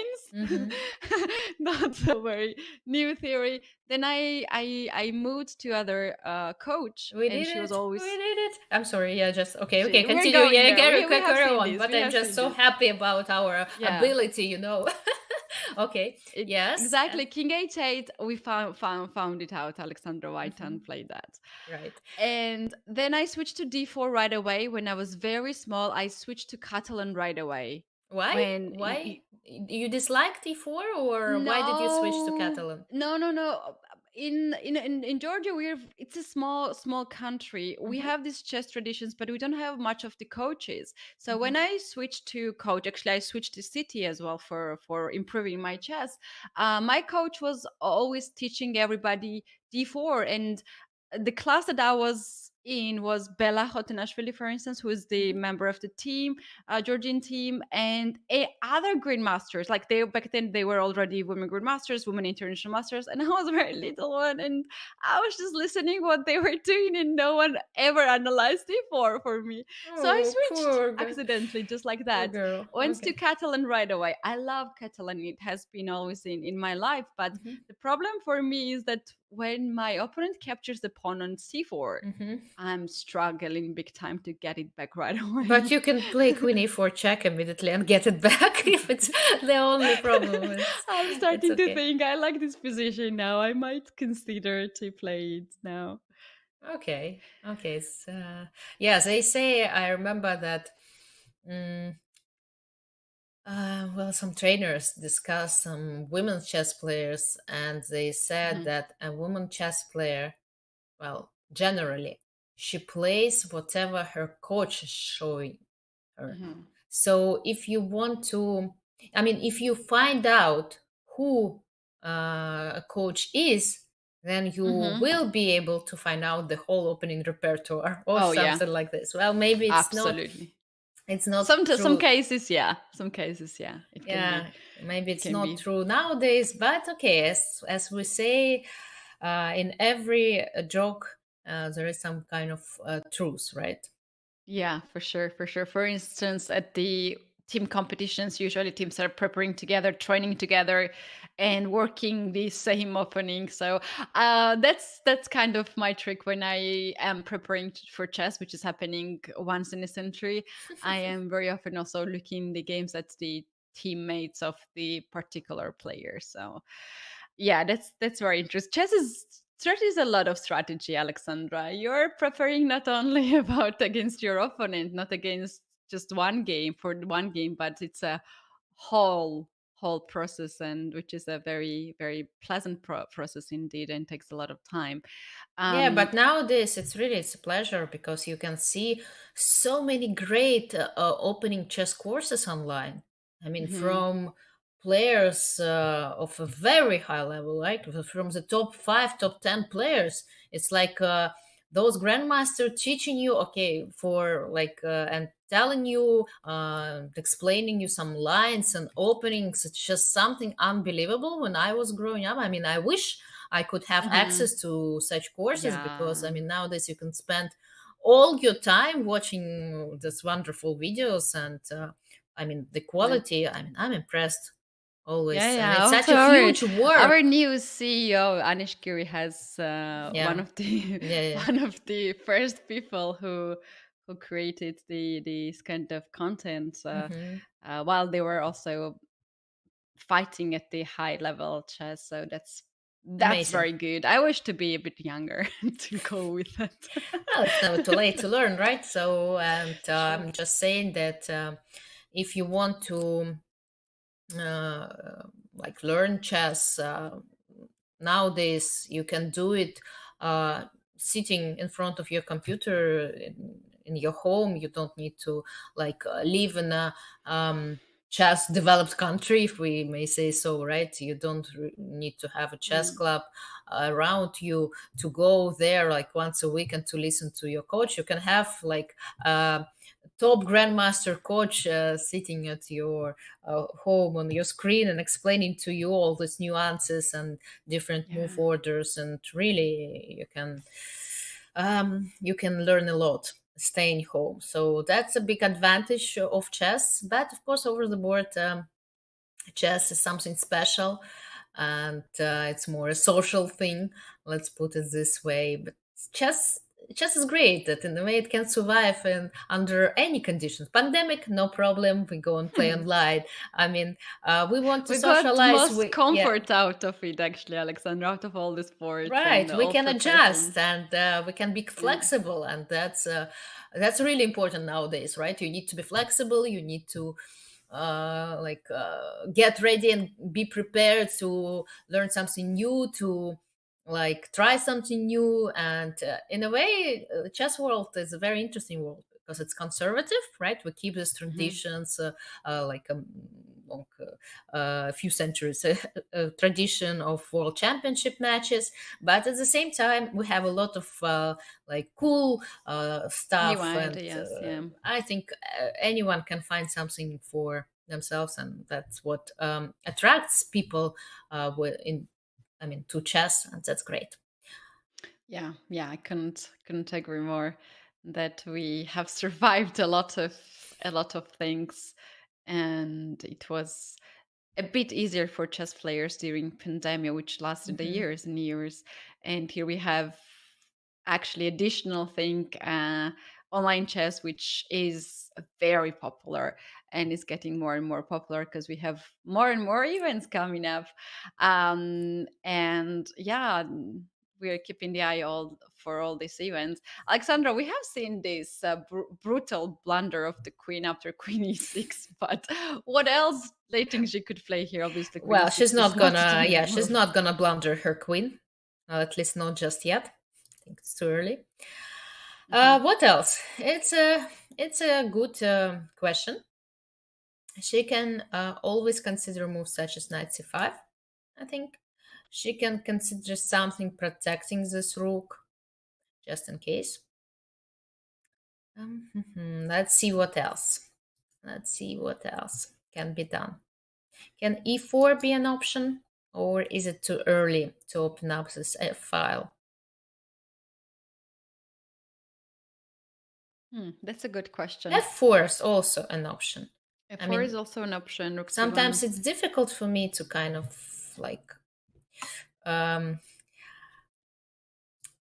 because e4 seems to be more flexible, right, in a way, because you can capture it back with the pawn. But after f4, you won't be able to capture the pawn back with the pawn. But it's so solid, You just stop all those ideas, bishop g5 ideas, e5 ideas, and you still can play e4 later on. And even if you need to recapture with a piece, it can be a queen or a bishop, this pawn is still a weakness. And something is played. Knight a5 is played. Yeah, when I was like thinking about what else white can do, yeah, I thought about knight a5 for a little moment because it stops this knight from getting to c4. And C4, sometimes yeah. if you want to find a good move, you should first of all ask yourself, what does my opponent want to do? Where if it's like her turn to move, where her pieces might go, and starting from there, I mean, answering this question might give you an answer. It's, like they used to say in school that if you see there is like 50% of an answer in the question, so if you just like rephrase it, Mm. it's already good enough to answer it. So here it's the same. If you ask yourself a good question, you might find a good answer just because of that. Yeah. It's always very important to ask yourself questions during the game, chess related questions mostly preferable, Right. um, and uh, and that helps you to go through the process because when I'm working with my students, the working process is very easy because I ask them questions and they're answering. They know exactly why I'm asking the question, and during the game we're going through all of these. We don't know where's the puzzle situation, or we don't know when we have to think and when we have to ask the questions, and when we have the communication all the time to ourselves. Sometimes it can be very useful because it can be the right moment to ask yourself a question. On top of that, I think white can also keep this idea to force the queen trade after knight b7, Mhm. um, because endgame might be very pleasant here for white. Yes, And indeed. Mm, I was thinking yeah. about e5. And I was wondering, was it possibility to play e5? Because I was talking for so long about this pawn being a weakness that if you have weaknesses, you want to get rid of them, right? Mhm. So e5 seems to be quite a logical move, especially taking into consideration White's last move, knight a5. We know that if one player starts to play on the side, you need to try to play in the center because I mean fewer pieces are left in the center, and you should take advantage of it. Here, the only problem is that knight can jump to b7, trying to like move the queen away from the d file because for the moment I cannot take on e5 since my pawn is pinned. But okay, here queen d7. I was trying to calculate this line. Queen d7, knight takes d7, protecting the pawn on e5. Mhm. And it doesn't seem so bad anymore, right? For No. This is a dream scenario for black, actually, and to actually e5 eliminate pieces. is happening. So e5 is Ooh. on the board, and probably I mean that's the right decision because white. Remember, I was thinking about f4. I was thinking about taking this square under control, so this pawn will forever be there. It's gonna be like stuck and support. I mean, and okay, and Hmm. sometimes in order to like attack a weakness, you first need to blockade it, right? And White decided not to play f4. White decided first to like make sure that this knight does not jump to c4. Although I'm not sure about, I mean, after f4, whether it would be possible to play knight c4 or not. Because again, you see, you like make a Yeah, decision that's interesting. to stop a black from playing knight c4, but at the same time, you didn't have enough time to stop e5 from appearing on the board. And you always like need to choose what is like more important for your opponent, to play e5 or to play knight c4, and what to do after, for example, knight c4.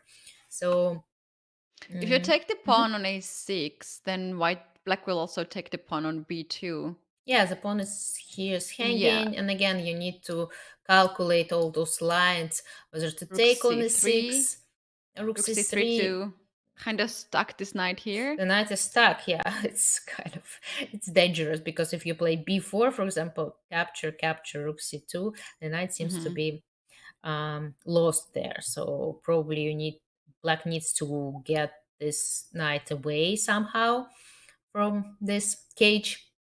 And But it's probably not rook to so. c. If knight c4, then queen b5, and white is just winning here. Pawn, knight is hanging. You have to lose the time. Yes. Oh, I'm scared of that move. Well, I mean, it's there. I forgot that this square is Queen under c6. control. Yeah, yeah, Oh, yeah. maybe Queen queen a4, a6 queen or queen e6. a5. I don't know. Yeah, Yeah, because I thought that rook a8 yeah. was going, but in fact it's not. Because again, this Catalan bishop, right? It's takes it's keeping this diagonal and feels like the whole board under control. Again, okay, white didn't feel like calculating all those lines. She decided to play knight a5 and to take the square under control. But then, yeah, then Tan used this time that she's suddenly gotten because of the a5 fact is that very interesting. queen is not protecting the rook anymore, right? The knight is a little bit far away and the queen is blocking the square for this knight. She decided that it's now or never. It's now or never. It's the right time to break through, to play e5. And maybe Lei made an accuracy. Maybe knight a5 was not the most precise way to continue the game. Let's see, but maybe it's not that bad. I mean, okay, e5 is on the board indeed, but the knight on a5 is almost on c6, right? So, for example, if I just get back to c2, I protect my rook, and after e takes d4, I can play knight c6, or I can play rook takes d4 and then knight c6. Maybe, I mean, To still, block the pawn on c7 looks very tempting. mhm, the position is still in white's favor.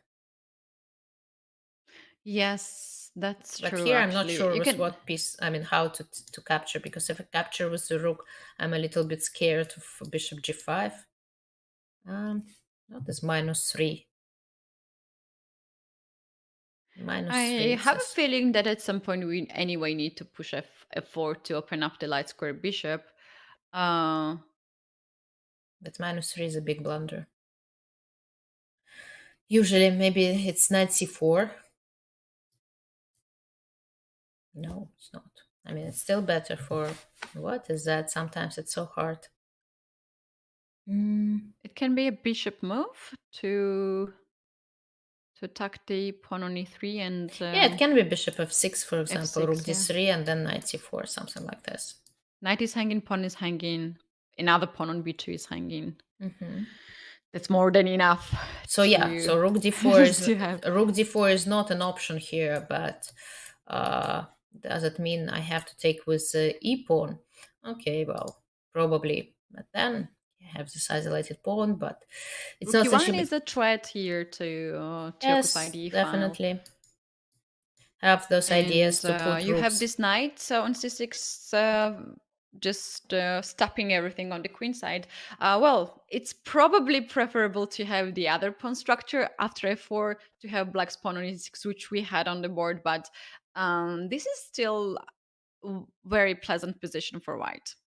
Yeah, it is. Just sometimes, I mean, And what e5 happens if white plays rook to d1 to here. get this rook in the center? Yeah, maybe, but then I thought e4, but e4 is not possible, right? Let me see. Let me see, Takes because queen e8 is possibility to yeah, but I don't really threaten the feel queen. like taking. I don't feel like taking that. Yeah, the computer thinks that it's okay. Amazing, because I And would queen not. e8 now Queen because e8. yeah, you want to play bishop f6. If you trade queens, then I have Mhm. c5 very strong. You have bishop c5. I think Yeah, that's the problem. The problem is yeah. that this pawn suddenly is very weak. I mean, black did get rid of her weakness on e6, but white's pawn on e6 is also on e3 is not protected by the f pawn, and this bishop c5, bishop g5 ideas are very annoying. That's kind of surprising to see. So white suddenly might need to be careful, right? Might need to make a good choice.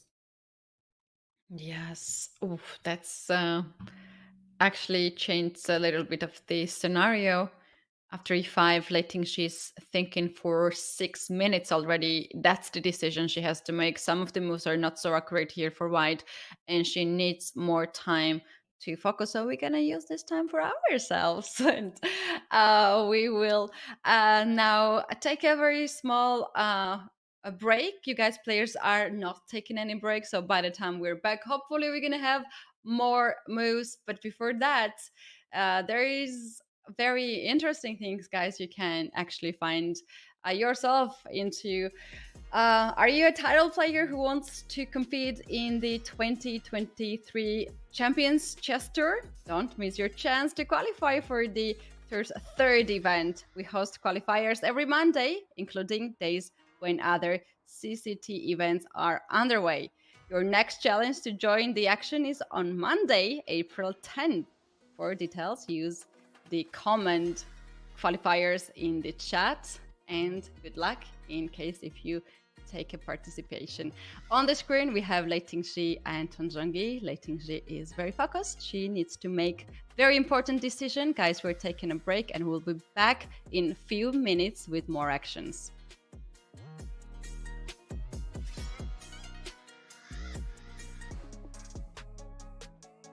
I have 3 puzzles here. Yeah, I thought it was gonna be much easier than this. Okay. I have the warm up. Yep, 10 seconds. I did see this one, but yeah, that's pretty straightforward, I think. Yeah, that's. I mean, it's obviously bishop d2, king a5, rook a3, bishop a4, queen takes b7. Ooh, it is not. It's not. I'll give you a second try. Really? And also 5 seconds if you want to look at the board. No, I don't need to. I didn't. Because there's a rook g3 trick that I missed. This is true. Okay, just give me 1 second. Let me think about this. Yeah, I'm not gonna get it without actually thinking. So you can just tell me what it is. Okay, it is queen to f3 first. Okay. Yeah, I would have had to think for like a couple of minutes to get that. That's actually pretty tricky. Yeah, I think I found it on bishop d2. It is not bishop d2. Okay, let me try again. I know the position is. Okay. This one is going to be more difficult, of course. So I'm thinking about queen f3 right now. I'm not sure. Bishop takes and only then bishop d2, so that there is no rook g3. Yeah, okay, I would stay with queen f3 in the first move, and after bishop takes f3, bishop d2 is for sure the main line and the beautiful one. Yeah. You're nailing this one. Okay. This one I have. I think it's probably queen g3 first and then bishop d2, because in bishop d2 there is rook g3. So I think queen g3 at g or queen f3 bishop d2. Let me think. Oh, queen f3 may be better, because then I just deflect the bishop as well. Yeah, queen f3, bishop f3, bishop d2. Yes, that's the one. Perfect. Yeah, queen f3 was the correct move. Yeah.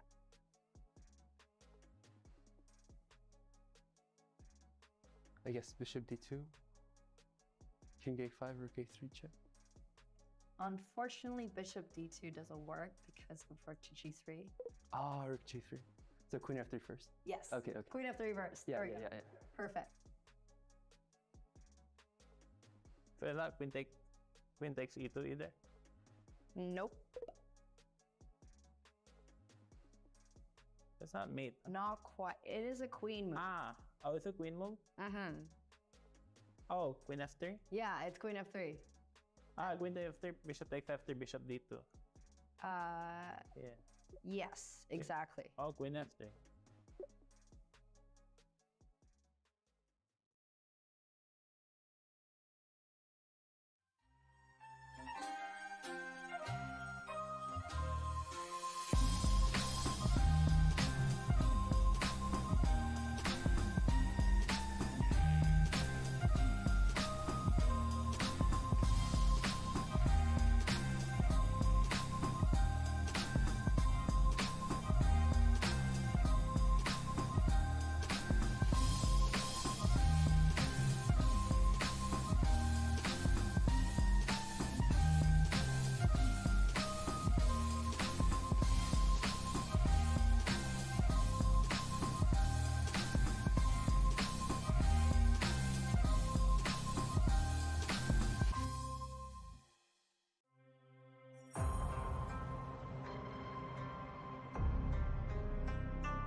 Welcome back, everyone. This is FIDE Women's Candidates Final 2023. Lei Tingjie with 5 pieces against Zhongyi in the game 4. She is very focused, and we left the moment when she was thinking after the move e5, which Zhongyi played. Very nice move in the center, and we can see now that Lei Tingjie has made a move, Alexandra. That's rook to c1. Does this change anything in the game? Yes, indeed. Lei put her rook onto c1. As you may remember, we analyzed briefly what might happen after rook a to d1, and then we discussed that if black takes, rook takes, queen e8, this pawn might be a weakness, and white needs to take a good care about this pawn. Bishop f6 has been played already. Indeed. As I'm talking, I see I was about to analyze and get into all those lines with capturing on d4, what black captures on d4. And again, it was the same idea. After rook to d4, play queen e8, try to exchange queens, and use the fact that the pawn on e3 is not protected by another white's pawn. But what we see bishop f6 on the board, trying to use the fact that the rook on d3 is not protected, meaning that d takes e5, even though a legal move, but gives up an exchange. And of course, white is not going to make it, although you always need to consider such ideas as d takes e5, sacrificing the rooks, and e takes f6, but now it's not the right moment because here the pawn is going to hang, and this sacrifice is not going to lead white to anything that they might be wish for. What else can be done? d5 is a move to consider. That's a very good question. Actually, black is threatening to take on d4 and create the weakness. Maybe take on d4 second time with a check, but this pins the bishop, and you need a good calculation after queen f6 what happens. If not, black will anyway play queen d5 and blockade the pawn on d4. So that's a serious threat here. Pawn takes d4. It can change the position. And let's see what happens after d5 if white responds that way. Well, somehow d5, seems a little bit like risky in a way for me, but since the e4 square is under control, right? And there is no like threat, rook f6 or some threats, it might be okay.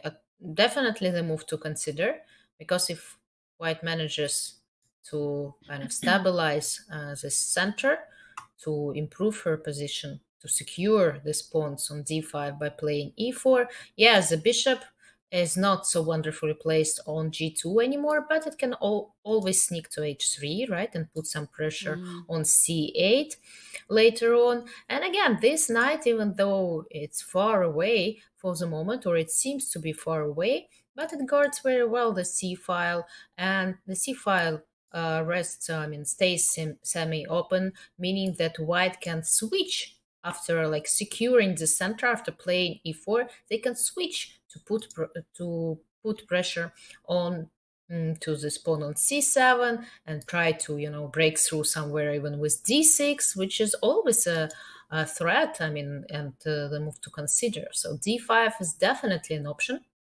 Another option. Can we consider after d5 e4 anyway? Yeah, here? of course. We can sacrifice this pawn and get b2 pawn. Indeed. E4 is often like a key to like a very important move to play, because yes, you mentioned that if I capture everything, there is bishop b2, and suddenly black is doing okay. So that's the only problem of d5, because if white manages to play e4, then, as I explained, the position would be wonderful, but it's black to move, and they use this time to play e5, to counterplay, to open up the bishop, and it seems that white needs to play rook d2 or something like this, but it doesn't seem so obvious anymore, because black can capture and they can try to attack, right? And the pawn on e3. And well, 27, yeah. it doesn't look beautiful, to tell you the truth, for white. So Yeah, for black it looks very good. right. So that means that Lei might try to find something else. D5 doesn't work because of E4 doesn't seem to be working. What else can white find? Bishop H3 might be an idea. Bishop H3 looks F4. very nice. Yes. Can also we consider Queen C2 in this position as well to open Back up to the C6 C2. square? And what are you planning to do after E takes D4? And after E takes D4, I would think of knight to C6 first. Well, the And queen has Queen to be E8 moved. seems to be the move here. And I don't know. I have already mixed feelings about this position. Not big fan anymore. Maybe we For have to take on D4 white? with a pawn. Yeah, with white. Yes, with what piece do you take? With a pawn or with? I guess with a pawn, yeah. Yeah, well, then we get this position that we looked already. You need to be precise here, so you need to calculate lines, and it's not the position where you just make like some irrelevant moves, moving pieces around. It's really about concrete decisions and calculation. Yeah, absolutely. And knight c4, I'm not so sure. Knight d5 was another option with similar ideas. And again, we see that knight d5 computer doesn't support it at all because of probably queen c5, and the knight is not protected, and even if it gets to e3 it can be pinned there. So a lot of things to consider and to calculate. Quite a complicated position arose, and I think Tan should be happy about it, because now we should start considering time. Suddenly, I mean, after getting a very comfortable position, or at least like it looked so comfortable after king h8 move, right? Remember this weird looking move on the 19th move, king h8. It seems that white had a big advantage, but like 3 moves later, the position doesn't seem so clear anymore, and that indicates that something went wrong for white. I mean, probably Lei didn't make the right choice, was not careful enough not to let black play e5 and bishop f6, and even though the position stays like quite, again, mathematically speaking, right? If we look at the engine evaluation, it stays in white's favor, but for me, it feels that black has some counter chances, some counter ideas that white always need to consider and take her time to consider. And now it's 34 minutes to go till the move number 40. So time is slipping away, and we remember that Lei blundered once during this match, right? In a time, trouble. Pressure, and yes. of course, this thought, I mean, might be still there in her head, like you should avoid this time trouble, you should not get into this time trouble, and those thoughts may disturb a player, may kind of force her to play faster than actually is needed to. So it's a very risky situation, but let's see how she handles it. Bishop to h3 is played, is on the board. Counterattack. Black puts some pressure on d4. White is putting some pressure on f5. Yeah, I like this move because first of all, the pawn is hanging, and black has to now spend very least some time to figure it out what's happening. But no, she just made move g6 immediately. Tan is a very fast player. Yes, that's. I mean, she's doing that in a classical game, right? And she's playing incredibly fast in rapid, and she puts so much pressure onto her opponent's clock that even if you get a good position sometimes against her, it's like if you have seconds on your clock, sometimes you don't manage, right? You don't get this advantage to the needed result. So it's true. It's unpleasant, actually. Alexandra, have you heard of Giga Uparadze? Well, I've seen him playing often on Title Tuesday, and I've seen some of his games from World Rapid and Blitz. Yeah, for our viewers who has never heard this name and the last name, he is a player from Georgia. He's not as well known as Joby, for instance. Everybody knows him, but he's a player who does very similar like Tan Zhongyi, in some cases even more intense. So he's playing against top level players, and he has still 1 minute and 35 1 hour and 35 minutes in the end of the game. I'm Wow. not joking. He's playing so fast. He always has increment. And very often, very strong grandmasters are finding this weird and rude sometimes, that when they're making the move, he's blitzing out right away, and he's always walking, and many people doesn't know him, so very often they are very suspicious how he's making all these moves very fast and very good moves. And there has been a lot of arguments around, but the thing is that he doesn't like to think too much. He's very fast, he's coming up with ideas rather fast, and he's just playing, and that's really weird to see him playing Well, classical I chess. wish I could play like that, right? Yeah, me too. Yeah, without thinking, without. I mean, sometimes you think because you have no clue what to do.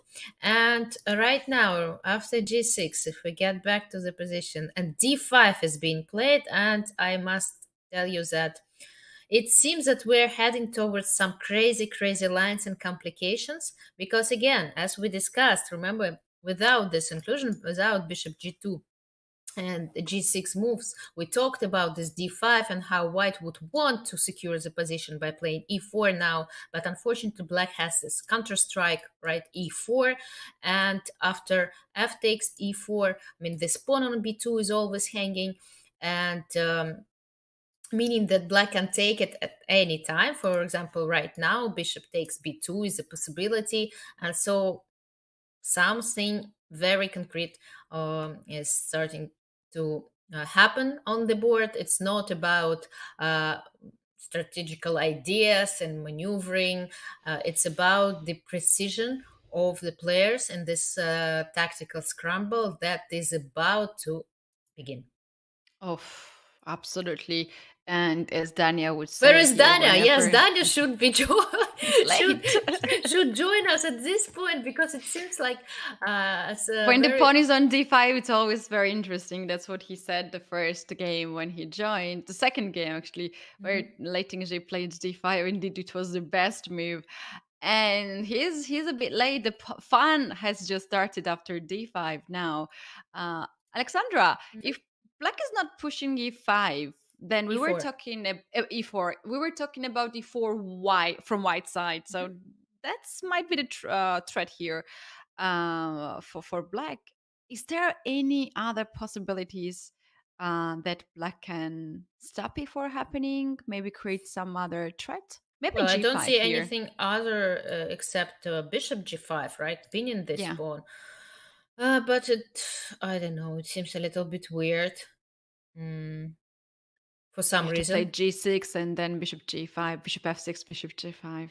Yeah, it kind of weakens this pawn. I mean, it still might be possible. Who knows, right? But it feels that I'm not sure about f4 with the pawn on e5. I'm not sure. It feels that it might not like change many things if I just move my rook somewhere, right? Rook to d1, e1, f1, somewhere out of the spin, kind of recreating the threat of playing e4. Mm-hmm. And maybe you still will need to consider this e4 move, but somehow with the bishop on f6, you always have this bishop takes b2 ideas. While when the bishop is on g5, you don't have such ideas anymore. And it's not so clear whether this bishop is really needed to on g5. And also, I was thinking about playing queen to c3, putting some pressure on this e5 pawn and leaving this square, opening this square for my knight. Also, f4 ideas are still in there. So I'm not so sure bishop g5 is really needed, because it seems that bishop is so well placed on this diagonal, and yeah, it's actually needed on this diagonal, especially after this g6 move, right? To secure that the king is not in problem, there are no That's pins. true. And Is there a move like knight b7 here for whites? The idea can But be it's after black bishop to move. g5. No, after bishop g5. Yeah, but again, bishop g5, I don't think it's like a logical move to continue the game. I mean, probably, yes, probably there are some knight b7 as well. Why not? Yeah, the idea, what I wanted to suggest is to... Knight c5, knight e6. Yeah, exactly. Knight c5. The idea is to get knight e6 and also to capture pawn on a6 if we go to the end game. That's the pawn.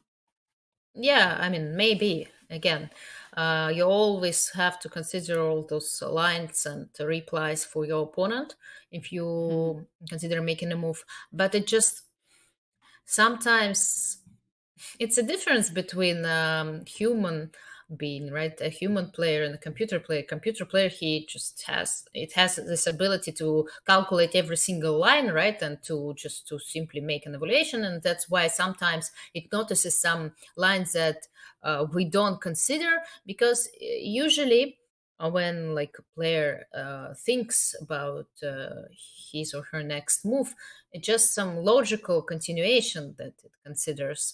And if the bishop is on f6, and if it's white about to play e4, and you have like a move such as e4, why to look for something else in such a situation when this move seems to be a good move, right? If it does work tactically, I mean, for example, you start calculating your lines with the most obvious move, right? The most logical move, and if it works out, okay, I mean, you can still consider different other continuations, but it's gonna take your time.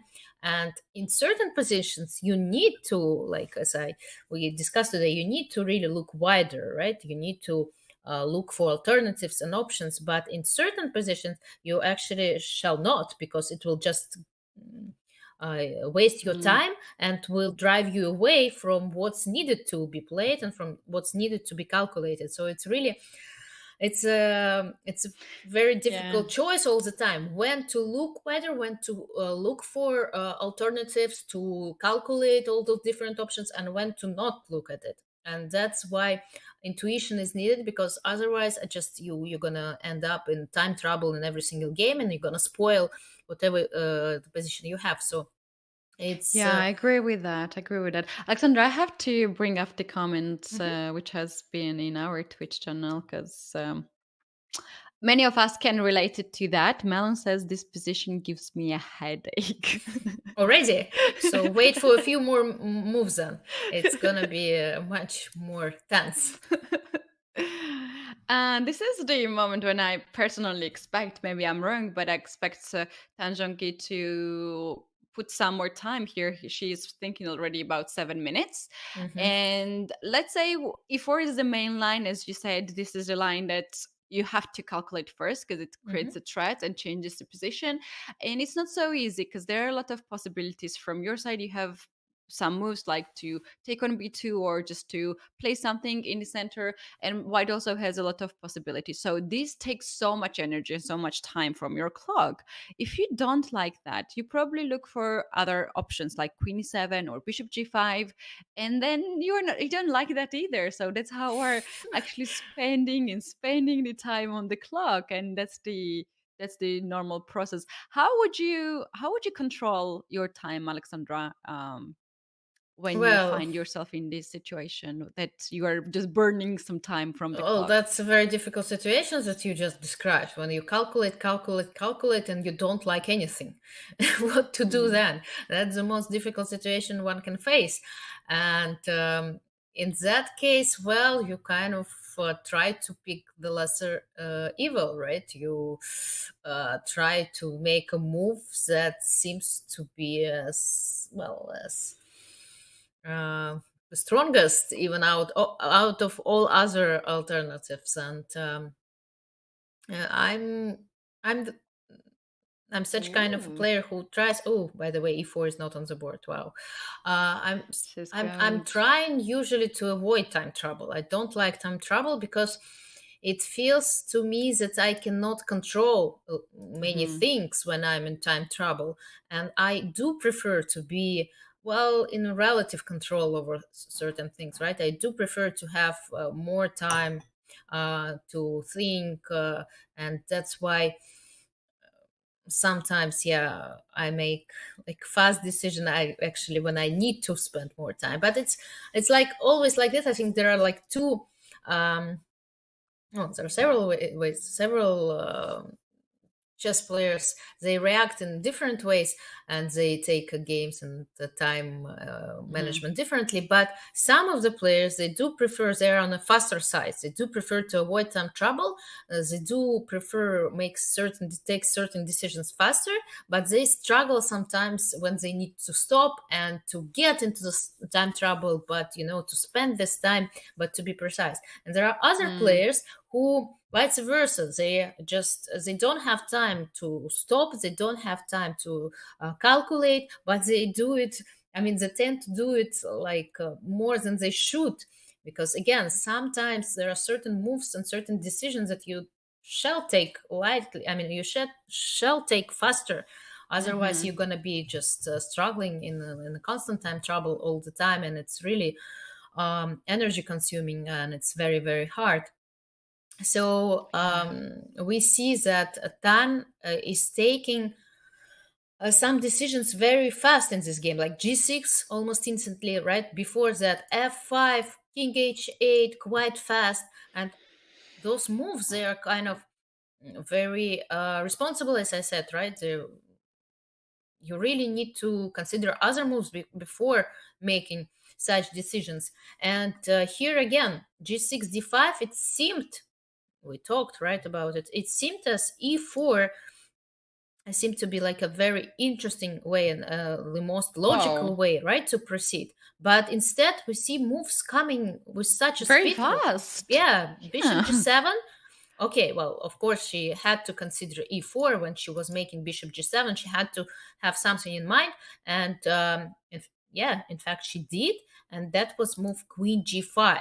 So that was her idea, to let the queen out and protect her pawn on f5 like that. She does not worry about white securing these pawns in the center yet, because probably she believes that she has enough counterplay connected with the f file and with this weakened black squares that white has in her camp. So maybe let's see what it's going to bring us, because we haven't discussed this continuation, we haven't analyzed this idea. So It's very now, interesting idea. She blitz it out, this move. Not so easy move to be played, and also it's so difficult to define here the plan for black. What's the black's plan? Because white's play is more clear, and black's play is to avoid all the threats white has so far. Maybe the idea of queen g5 is to play next queen to h5 to go after the bishop on h3. but when you say white's play is very clear, what do you expect white to do? Well, she has full control in the center, right? And Yeah, but she she is still dominating needs- on the queen side. There's not a big deal on the king side, and um, f- from black's perspective, you don't have much of the But again, advantages it's in white each to side of the move. board. What do you do? I mean, sometimes black's White's moves, move. black's moves can be connected to white moves, right? If you go like this way, I will go that way. If you go that way, I will go this way. So sometimes it really depends on your opponent's reply. Yeah, that's actually a good question. If we give too much moves to white and to plain, I think it should be connected with activated knight from a5, because it's like doing not too much now, and maybe white should start with b3 first to control c4 square, because we're always looking for this move as a threat for white. So starting like b3, knight b7, knight to c5, and activates this kind of way. Another idea that I was thinking for a long time might be, not it's not working right now, but something like d6 to break through and use the fact that the pawn could not take, as the knight on b6 would hang. So for that, maybe we can now play rook to d1 move, or rook to e1 to prepare d6 next move. If you play rook d1, or you Oh, no, mean no, rook c to d1? cd1. c2 d1. Okay, yeah. b3 I don't really like a lot because and this plan. Okay, yes, if black doesn't move, that would be wonderful to bring the knight to e6, right? Why not? But unfortunately, black is gonna move. And right after b3, there may be some ideas connected with rook f6 and even bishop f8, putting pressure on a5 and trying, to get somewhere. I don't know. It just feels a little bit It weakens the weird. a3 pawn. Let's put it that way. Because black did put some pressure on on the rook on c1, on those e3 squares. They do have some plans, like, I don't know, with a kingside attack that you really need to be considering. And b3 seems like the move that neglects it all, right? They just doesn't care what your opponent is doing. Rook c2 d1. It feels much safer to me. Let's put it this way, because you take your rook away from this square, what it's protected only by your queen, and you also give let queen go to c1 in some cases, right? Because white still, it's white dream to exchange queens, because if we just take out those queens and get into an endgame, this endgame is so much better for white. I think it's almost winning for white, or very, very pleasant to play. So queen c1 is definitely a very interesting idea after rook d1.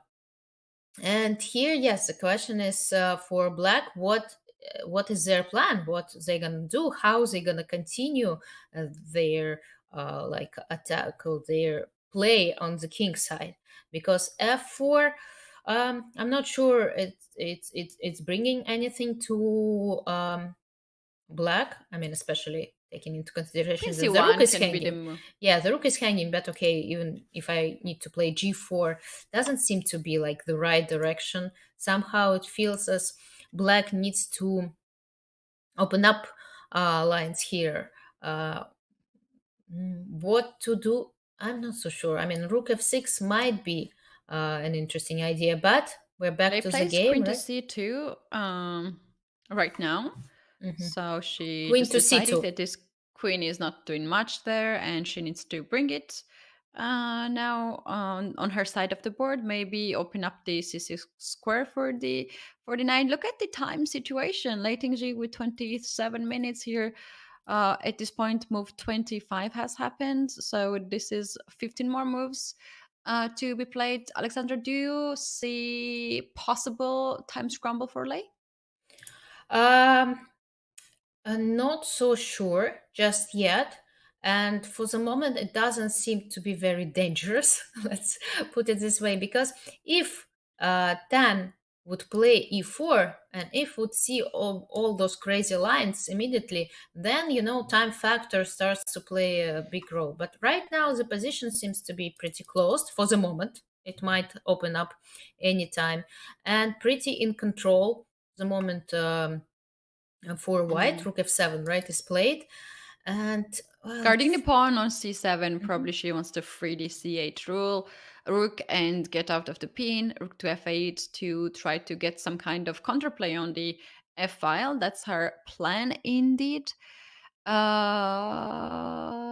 are not I wish there was anymore. I wish there was queen d2, but unfortunately it doesn't seem to work, right? Because of queen takes d2, rook takes d2, and bishop h6. So white cannot offer this queen's exchange immediately. d6 also doesn't seem to work, although when the unfortunately for white, I'm sure you already checked it out. Yes, because it was one of your ideas, which looked very logical in a way, that if you have a possibility to attack this pawn once more with your pawn, why not try it and do it? Yes.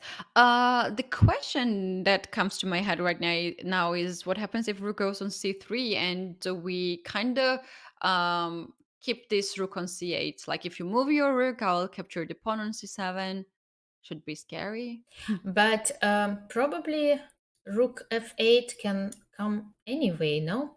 Because if queen e3 is the yes, if you take on c7, it just means that your queen is gonna be so far away, and queen e3 suddenly. And then, and then f takes e4, and yeah, white is in trouble.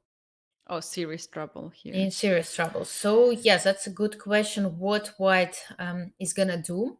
We see the eval bar. It indicates it likes the position for white, but okay, eval bar is one thing. Finding the right move is completely another thing. And for the moment, it feels that there should be these right moves, but again, how to find them, how to make them. Yeah, very interesting. If we have knight on b7, it would be so good to jump on d6 right away. Would win something. Alexandra, how about we anyway consider knight b7 now with the knight You like this idea, do you? You want to bring this knight to the game. You're struggling to Stubborn. see it. Yes, to see it so far away. Well, I don't know. For me, You know still, why I like this move? Mhm. Because we're considering now rook c to f8 next move. So after knight b7, if rook goes there, we push d6, c takes d6, and knight takes d6, attacking the rook, and this knight starts to give pretty much problems to black. Yeah, but somehow to me it seems to be a little bit slow. I know what you mean. I would love to see this knight on the on e6 as well, but somehow it doesn't feel right. Maybe it's still okay, but it just doesn't feel right in a way. Oh, what is the right option? What is the right move? It's a more difficult question, but Yeah, knight to it is, b7. and the Yeah. time is ticking for Lei Tingjie and Alexandra. Like the other days, she barely stands up from the board. She's most of the time at the board while Zhongyi is gone. And when I'm talking about this one interview comes to my head all the time, and I'm like stopping myself to say that. But hey, I can say it here, not today. Oh, there was the press conference after the game, Magnus Carlsen, Jan Nepomniachtchi, and Jan spent 15 minutes in the restroom, and they asked like, "You have been gone for so long," and he said like, "Yeah, what's the difference to sit on the chessboard and think or to sit in the restroom?" And I was like, "Whoa, that's ridiculous." That's so funny, actually. Jan is amazing with how open he is with the interviews. And Alexandra, very often, chess fans could not imagine that players can think without looking at the board, right? Yes, but it depends really on the player, right? And some players are so good without the board that actually the board and the pieces, like the actual ones, they disturb them in a way. And then, yeah, we rarely see such players at the chessboard. While the other, okay, I thought that Lei played rook e1, no? Ah, no, she played rook f1. Ah, okay then, because I was sure that the rook went to e1, and now I see the move rook f1 on the board. So it's, yeah, it depends on the player. Some prefer to sit and to calculate all the time and to uses every single second of this precious time in order to not to waste it. So really it depends on the situation, on the moment, on how a player feels. And now okay, rook f1, rook c to f8 is played. We have this tension over the f file. Let's see when it's gonna be released, this tension. Yeah, what we see now is that White was actually playing on the queen side and had a bit of edge. And now after these moves, f5, g6, queen g5, Tan Zhongyi just got all the pieces on the king side, and also Lei Tingjie withdraw the pieces, rook f1, queen c2, and game is now turning to the other flank of the board. This might give some confidence to Tan Zhongyi that she is now leading the processes. Lei Tingjie's last moves were quite defensive, rook f1, controlling the f file, not Yeah, allowing next exactly. rooks to get interfere on the F file. So this can be some psychological moment right now. Yeah, and Tan is pressing, I mean, on time, like 50 minutes for her, almost 20 minutes for Lei. And yeah, what's more important, somehow it doesn't feel very comfortable for White anymore. I was considering Rook E1, preparing to capture with the Rook in case after Rook CF8, King G2. It seemed to me quite like safe and solid, but now I realize that okay, there are different mm, um, different sacrifices to consider. Okay, now b3 is played. Some of your ideas are taking place, and b3 is so played. Do you see bad. the Val bar? It's dropping. So bad. It's so What bad. Why it's happened? so bad? Okay, let's see. Yeah, because I don't switch on the line, so I see only the eval bar to make it like more interesting and fair. How about in we a way. take the pawn on e4, take 6 is something on the f file, I guess. Something on the f file. Okay, what is this on the f file? Can this bishop be somehow? Oh my god, it's really F bad. is correct, right? Yeah, it's correct. Yeah. So we're kind of like moving in the right direction. You know what I'm thinking? Maybe some ideas with knight d5 and e4 at some point. How about we take the rook, Alexander, rook f1, bishop f1, queen f6, attacking the bishop. Okay. We prepare. There's also this knight d5, queen b6. That's not ideas. the right we can move. Go. That's not the right move. No? No, according to the Valbar. Okay, we Let's have go this. knight d5 then. You wanna try it out? It seems as well. At least the Valbar doesn't show that it's okay. And then queen f3. There is queen f3. You cannot go to h1, and there is queen f3 as there was. Oh my god, that's a tactical blunder again from Lei's side. And you see, I never liked this b3 move. It seemed to me very. Yeah. I suggested it at the first place. Ooh, whoa, but that would be huge. Big one. That would be a huge blow for Lei to lose such a game to Tan after such a position. I mean, Alexandra, guys, I would like to ask our producer to get Lei Tingjie on the full camera. Maybe we can see something. Because at this point, when you blunder something, you see things right away. And shall we get Lei on the full camera, please? I think she's kind of nervous. She's very nervous. Yeah, she's like shaking and more than usual, let's put it this way. Whether she sees it or not, I'm not sure, but it's like, that Tan she calculates pretty well in situations where it's her attack, it's her turn. So, what a look she gave. I think she just wanted to check if Tan Zhongyi is also in the same lines. And I think she is very nervous now.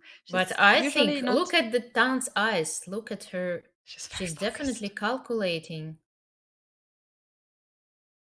And her eyes are around this F1 square, like circling around it. But how bad it is. Okay, let's check it out. Okay, I didn't like Rook F1. Okay, at least my intuition was working. I didn't know why. Is it bad? It just seems so devastated. Yeah, white spaces are all over the board. Knight on a5 on the queen side, bishop on the king side. They're not very connected rooks either, so yeah, that might be crucial. Yeah, it's very bad. It's very, very bad. Yes, rook d5, queen e5, and let's see what's gonna happen after e takes d5. E4, right? And suddenly it's black who is attacking. Okay, what's gonna follow? Why is it so bad? Give the check, queen e3, bishop d4, I suppose. Just like that. Just and if bishop d4 and no! She didn't play that. Oh, she didn't play that. Oh, really, guys? That's actually I wanted to interrupt you to tell you that f takes e4. It's so natural move that probably she's going for that. And if you take this pawn, then you can see lines easier, but she did not took the pawn. Yes, but again, those players, they have to have this feeling, when to stop and when. Ooh, that's huge. Really, guys, I'm impressed because it's not a very difficult tactical line if you start considering, right? I mean, and you do need to like look and think about f takes e4, rook takes a1, because it kind of feels a little bit like, well, it feels that Yeah, there might be something, right? Because it feels, but I have to be honest, I would miss this in my old games. you can never know, because in your game, I mean, that's always interesting for me. Would I consider it, right? Would I stop at this point and spend some time and try to find something and manage to find it? But I don't think it doesn't look that impossible. I mean, but you really need to like have a feeling that there might be something, and you have to like calculate. If you stop and do, and yeah, of course, it's not very obvious, because first of all, you need to start calculating, and it's around move 3 of your calculation, and here knight d5 is definitely not the move you consider, because come on, the pawn is protected twice, right? And but as soon as you realize that rook d5 is met with queen e3, queen f3, and after e takes d5 there is e4, again, it's intuition that might help you to stop. And Dan had all the time she needed. She has 45 minutes, spent 10 more minutes, and you might consider it. Okay, 5 minutes might not be enough, but 4, okay, on this level, just unacceptable. No, really. I mean, there are certain mistakes that I feel that, okay, well, that brings a game into a completely different, it like kind of revives the game. It gives Lei one more chance to stabilize and to somehow even win it. So it's she huge. survived, and it's she huge. knows that, Alexandra. I'm sure Yes. she knew that she Do we see is now given another chance. So far, this has been crazy. She's now making another move, guys. 29 move has been already done. A lot of things has now just started.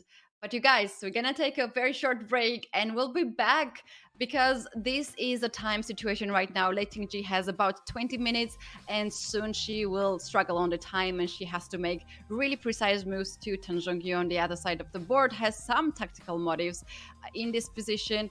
A lot of action ahead of us, guys. Don't go anywhere, because we will be back in a few minutes, and we'll continue to analyze the game.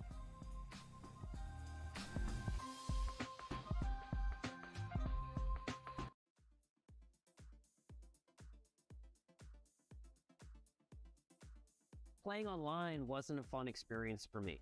And I know a lot of people are like, well, I played on ICC or I played on Play Chess. It was great. But like, I wasn't a chess professional. Some of it felt too fast. Some of it felt like, oh, you got to know like console commands to like start a game or challenge someone. It just didn't feel like inviting. It felt like a gated thing. At the same time, the web was changing. So there was these kind of new technologies that were happening, and there was other stuff on the internet.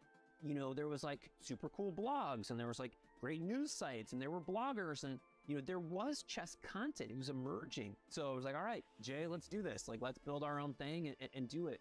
You know, this is not a knock on what anyone else was doing. It was working really well for some people. But again, for me, where I sat, what I wanted, temperature of porridge I wanted in this story did not exist. And I wanted something that felt just right at home. And that's what drove me to build what I wanted as a chess fan. I started a chess teaching business in elementary schools, where I wrote a curriculum and I hired instructors, and I would get kids excited for chess, and they would go do that. We ended up doing chess in like 100 schools. And this is while I was going to college. That kind of led to this opportunity where I was like, man, I'm like buying a lot of chess sets, and there's a lot of interest in chess. Maybe I can get a discount if I buy them from China. And so I started buying and importing chess equipment from China. I started a website called Wholesale Chess, where we were selling chess equipment online. This is long before Amazon was like selling everything. And I did the teaching business, and then I did the e-commerce business. And then while I was doing the e-commerce business, I was like, oh, this is getting really tough to like pay for ads and compete. And I was like, oh, I really want to do a chess community because then people will come for the community, but they'll also buy some stuff. So it'll work as like a self-sustaining business model. Plus, as a chess fan, like, where's my home? Like, I wanted the MySpace of chess. I ended up buying the domain name chess.com out of bankruptcy for $56,000. So we started building like the MySpace of chess. We were building a chess community, and that's kind of how chess.com got born. And that's kind of my interest in chess, was like, as a business, as an e-commerce, as a fan, as a community member, as someone who was playing on other sites like Yahoo Chess and stuff and was very unhappy with it. I wanted a place that felt like home for me. And that's my relationship with chess and chess.com in a nutshell.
Welcome back, everyone. This is Women's Candidates Final 2023. Lei Tingjie with white pieces is pressing Titan Zhongyi to take the advantage in the match. So far, it is tie 1.5 to 1.5, and this is game 4. Very interesting game. A lot of interesting situations here. We just witnessed the blunder from Lei Tingjie's side, but Tan Zhongyi has chosen some other way to go and to continue the game. And Alexandra, we do have here a couple more moves. Knight started to get into the game. Knight c8 was the move of Tan Zhongyi. She was aiming to go on d6 square, which is a perfect square for the knight, but Lei Tingjie is stopping with knight to b7. What is the current situation? Are there any tactical motives anymore? Well, Katie, I'm so happy for you. I'm so happy and delighted. B3, knight b7 on the board. You should be, you should be relieved to see these moves happening. You kind of predicted them. You were screaming for B3, knight b7 plan, and I was saying, no, wait. It's too slow. No, it cannot be the truth. But you see, they happened on the board.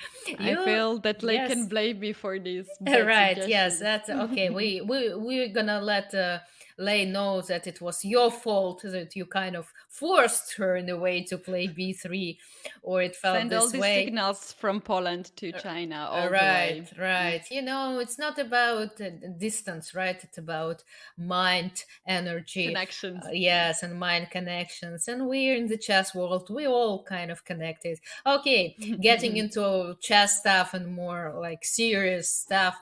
B3 happened on the move 28, and that was the point where the match could have been decided in Tan's favor, or very close to it, because if Lei would lose this game, imagine being -1 with just 2 games left, and we stand being white in one of these games, I mean, it would be such a blow, such a difficult and again tragic situation that to make comeback number 2 after such a promising position after the opening, after this strange and over aggressive play by Tan with f5, king h8 earlier on in the opening. I mean, I would not envy Lei. I would not like be on her place. After, in case Tan would have stopped, calculated, and spotted this very nice, not so difficult, but nevertheless brilliant knight d5 idea. That's the move, I think, with 2 exclamation mark from chess.com review, right? Or at least it might be very close to it. You know, it's very hard to start considering even this move when this pawn is seems to be so well protected by pawn and rook. What can go wrong with it? But it is the process case. that myself I would go here, Alexandra, is I would not go to the process to open up the e4 square for the pawn, because this is too deep, because you need more concentration for that. But I would go rather with knight move and queen b6 idea to win a piece. So in that case, knight move is too slow, and you need to create a threat. So knight d5 in that sense can be more logical move, after queen f6 and then knight d5. And when you are investing so much time and calculating all these things, you can see the details. But let's be honest, Tan Zhongyi made her next move really fast after b3. Too fast, yeah, because sometimes you really need to dive into all those lines to start calculating, because these ideas, they might, happen like this, like just a click and you just see them. Okay, those guys such as top 10, top 20 guys, they just see them. We, on the other hand, do need some more time to calculate, to start those lines working, and you calculate, and you kind of gather those ideas, and then suddenly you understand, as you mentioned, okay, there are some ideas connected with this bishop not being protected, with this king being on this diagonal, right? And what if a piece comes to this diagonal and gives a check? And such kind of lines and variations and work and times that you spent on a position might give you this hint where you actually start considering such moves as knight takes d5, because that's a problem to stop and even start considering such moves, because, well, why to give a knight, right, for a pawn? Kind of blocks you from calculating. But as soon as you realize that there are some ideas connected with this weak king, with this pressure over the f file, with queen f3 coming up after queen e3, and what's more important, after e takes d5, as you mentioned, there are some ideas that are not only about opening up this bishop on g7, because it seems to be so far away, right? It seems to be hidden, and this square seems to be protected by the rook, so it's kind of hard to look in this direction. But that's actually right, because there is queen f6 putting like it's a more direct way, more direct approach, right, to attack this bishop. And if you protect it, or it goes away, like queen e2, for example, then there is queen b6 winning back the sacrificed piece with a pawn, right? So you did get a pawn. That's the process, actually. Alexandra, we're now talking professionally on the chessboard, explaining what's the process, but we had a comment which popped up on the screen, and I cannot miss this comment. I have to read it out. Pepper in the chat says that it takes me 3 to 4 business days to understand the brilliant moves. Yeah, and today is a Sunday, so it's not a working day. So I'm sorry, guys. Right? It doesn't work on Sundays. It doesn't click on Sundays. Okay, yes, and that can be the truth. But anyway, Katie, indicated this idea, and sometimes you you see one nice idea, but when you get closer to this position, you immediately start to realize some other ideas as well. And that's where e4 comes to your mind, attacking the rook, opening up the bishop, and trying to get to one of those two black squares, get closer to the king, because the king is the center of any chess game, right? It's all about the king. If you get closer to your opponent's king, if you manage to give a checkmate. The game is over. Mhm. And okay, unfortunately for Tan, she wasn't able to feel this moment. She wasn't able to stop and to start calculating. And she played knight c8 after It's b3. also the moment, Alexandra, Mhm. when we were talking earlier, that when you're preparing, when you have trainings, you know this is a puzzle. You have to stop here and think and Right. find the solution. Mhm. But during the game, no one tells you that you Mhm. have to stop here. If there was a hint, sign from God that there is there, that's the moment. All of us would just stop and think through. So that's actually what makes chess very exciting, that you have to feel it, and the players who has these feelings that something is wrong after the opponent's moves are winning big time the chess competitions. Right, right, and you're I mean, absolutely right. Sometimes we're like watching this game, right? We're watching these games where, first of all, we're not under pressure, and the stakes are so Mhm. high. We're gonna talk about the stakes a lot more. I mean, they're playing, those two players, they are playing for a place in a world championship match, and a world championship match means not only a chance to win a crown, like a world champion crown, Mhm. and get your name like engraved in those historical books, but also it's about quite a significant prize fund. Every world championship match is a big prize fund. For women's chess, it's like it may be like 2-3 years of your work of play. Mhm. So it's huge, and all True. that kind of built up pressure, and it makes you so difficult to focus sometimes. And I mean, again, players, they tend to react differently. For example, I was never good when the prizes were high, right, and stakes were high, and when I was focusing on like money I might lose.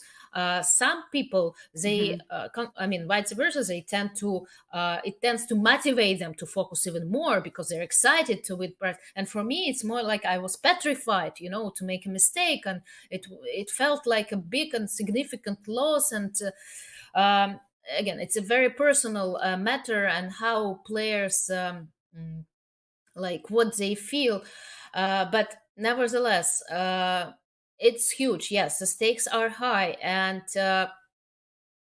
Yeah, I how can't to agree handle more. it. It's a lots of pressure right now for these two players, and just a chance. You have been through so many games, so many opponents to reach at this place, and um, some people might think, who has never competed in the chess tournament, that are they really thinking about all of these things? But at the wrong time, when you need to focus on chess only, all these thoughts comes together in head, and somehow you have to deal with your thoughts and also with the position on the board, because if you're thinking about all these things, besides chessboard, your opponent is using your time to think of the variation, and things are going really wrong to that sense. um, Let's have a look now. Yeah, Another thing, because Alexandra, yeah. is that very often players are saying that if not this match, if not the title thing, if it's a normal tournament, they'll probably for sure find out this kind of like tactics. And because of the tournament, because of the meaning of the tournament is so high, that they cannot handle this stressful situation that well as in the open tournament or in the club tournament or in the leagues. It's more chill. You have, teams besides you, and have some kind of back. So a lot of motives. Tang Yeah. just took the pawn. If she Uh-huh. took this pawn and move earlier, now we would have a Yeah. different scenario. Now, yeah, it She's stuck should in the have. rook. She should do it before. Yeah, and what I was going to say exactly, that since the stakes are high, since the players are so tense, and since they don't know, I mean, we see the eval bar, right? We can talk over, we can somehow analyze, move the pieces around, and this eval bar, yes, it's a significant hint. It's like screams, stop, look for it, look for ideas, Hmm. and we know when to look. And that's exactly the point that you mentioned earlier, that in a classical game, in any chess game, there is no one to tell you the stop, right? It should be you who gives you this order, if you wish, to stop and to start thinking and to feel there's something. Because okay, when you're solving chess problems, when chess spectators watch chess games, sometimes they think, how is it possible not to see such an idea? Yeah. Easy, because there is no one to tell you there are some ideas, right, to look for. And it's so much easier to, find these ideas if you know that when you're solving a chess problem, it's already a hint. Look, there is something. And you start looking and you start calculating all those lines and all those sacrifices, and you start looking at the king or at some unprotected pieces. Usually you're supposed to do it every single time, every single move. But yes, some certain things just keep out of your attention, and you get and get away from your attention. And here, yes, that was the case. Blind spot, we must say, for both players, or maybe Lei noticed it at when she played b3, because we saw how tense she was, right? How shaking, her body was at this point. And now she seems to be like in a calmer state of mind. Yeah. Knight b7 she played, stopping the knight from getting to d6, because of course it would be a dream square for black's knight to put some pressure on e4. Okay, finally f takes e4, f takes e4. Rook takes f1, bishop takes f1, queen f6, with the same ideas that you mentioned earlier, right? Putting some pressure on this bishop and getting the queen at to b6 if needed to. But the only problem is that the knight is already on b7, not on a5, and that means after queen b6 there is knight c5 possible. And unfortunately, so bad. Right, this double attack doesn't bring something significant to black. Okay, there is still tension. This king is still open, right? This diagonal is still open. So yeah, exactly. Pressure on the board. Some tactical possibilities remain. White has to be careful in order to make sure not to blunder again, because, well, there were many blunders, right, already in this match, which is quite surprising. Because, yeah, talking about the blunders, Alexandra, I have a question to you and to also to our chat guys. Feel free to share your opinion in one word actually. So far what we have seen in these games, game 3 was equal game. We don't consider that, but game 1, 2 and 4 we have seen blunders, quite massive blunders. We have seen the blunder from Zhongyi's side in the end game. There was a bit tricky situation, but Lei Tingjie has made this blunder in the first game twice. Queen b1 can also be considered as a blunder that she didn't find, and this one too. So guys, do you think, if you were Lei here, that I'm lucky and I'm surviving all these blunders still, or would you consider that, oh no, I'm not in a good tactical form, like I have to work on tactics more and I have to be more careful? So please feel free to share your opinion. And also, Alexandra, what do you think? Should Lei consider herself lucky at this point that she can still survive all this stuff? Well, as long as the result is in your favor, right? Those blunders don't lose games. You're still okay, because the result is what matters the most in like a sport competition, right? Okay, Tan can regret of not seeing certain moments and not being able to convert like certain critical points into full point, into like winning. But of course it's like an indication of something not working right. We see that Lei takes a lot of like difficult decision correctly, right? She goes into certain lines, calculating and assessing them correctly. But okay, there are some blunders, and blunders usually they are indication of something going wrong. You cannot start working on tactics in the middle of During the the tournament, game, right? yeah. It's seems to be a little bit late, but you can adjust somehow. You can like talk through them. Take accept that they are happening. In game 1, right, Lei blundered terribly and got a winning position into a lost position, and then wasn't able to get a chance that Tan like let her have and save the game, right? It was possible and it was not that difficult, but she didn't notice it anyway. And here again, I mean, her position was great, but somehow it seems to be Tan doesn't, lose immediately. Even when, if we recall, like the second games that Lei won, but it seemed that she would have win it much faster after d5, after this d5 brilliant breakthrough in the center. But then she defended calmly, and Lei almost let her opponent survive. And here Yeah, again, that's true. That's true. the position is Actually, great, right? The position was great, but Lei, little by little, let Tan build up pressure, create those tactical possibilities, and then was not careful enough and played b3 knight b7, which seems to be a very good plan positionally, but it was not like good enough tactically. So definitely she needs to uh, pay more attention to her opponent's resources, and maybe somehow try to limit such position with high tension. Try to I don't know, somehow exchange pieces earlier, play it safer. But okay, it's yeah, easier that's a good if you strategy, play actually. play safe, then you might not be able to win, and in order to win a match you need to win games, so it's always hard. Indeed, indeed. There's a comment that I will read out because that's how actually I am thinking too, and I'm very much related. So the comment is the one Lord God says: if I realize during the game that my opponent missed a mate, I might feel they're not in the top form, and this would motivate me to win. I actually also consider the same way. I think the process if my opponent misses the chance, and that's actually very funny because this is, I think, positive approach.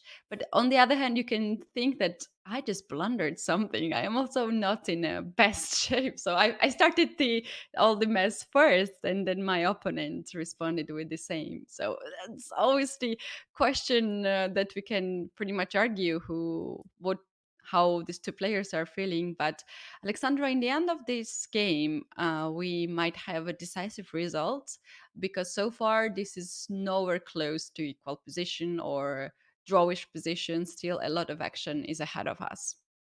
Yes, exactly. And also, if your opponent blunders, but you don't kind of punish your opponent for these blunders, and also kind of blunders back, not seeing how to punish, right, your opponent, then it might be, I mean, Double blunder. well, it might also indicate that something is not working very well for you as well. So, I mean, Yeah. it's. Of course, it's like great to see that your opponent is not perfect, and she blunders in almost every single game if you manage to create pressure. But if you don't, I mean, somehow get anything out of her blunders, then it's also, I mean, you should also somehow adjust.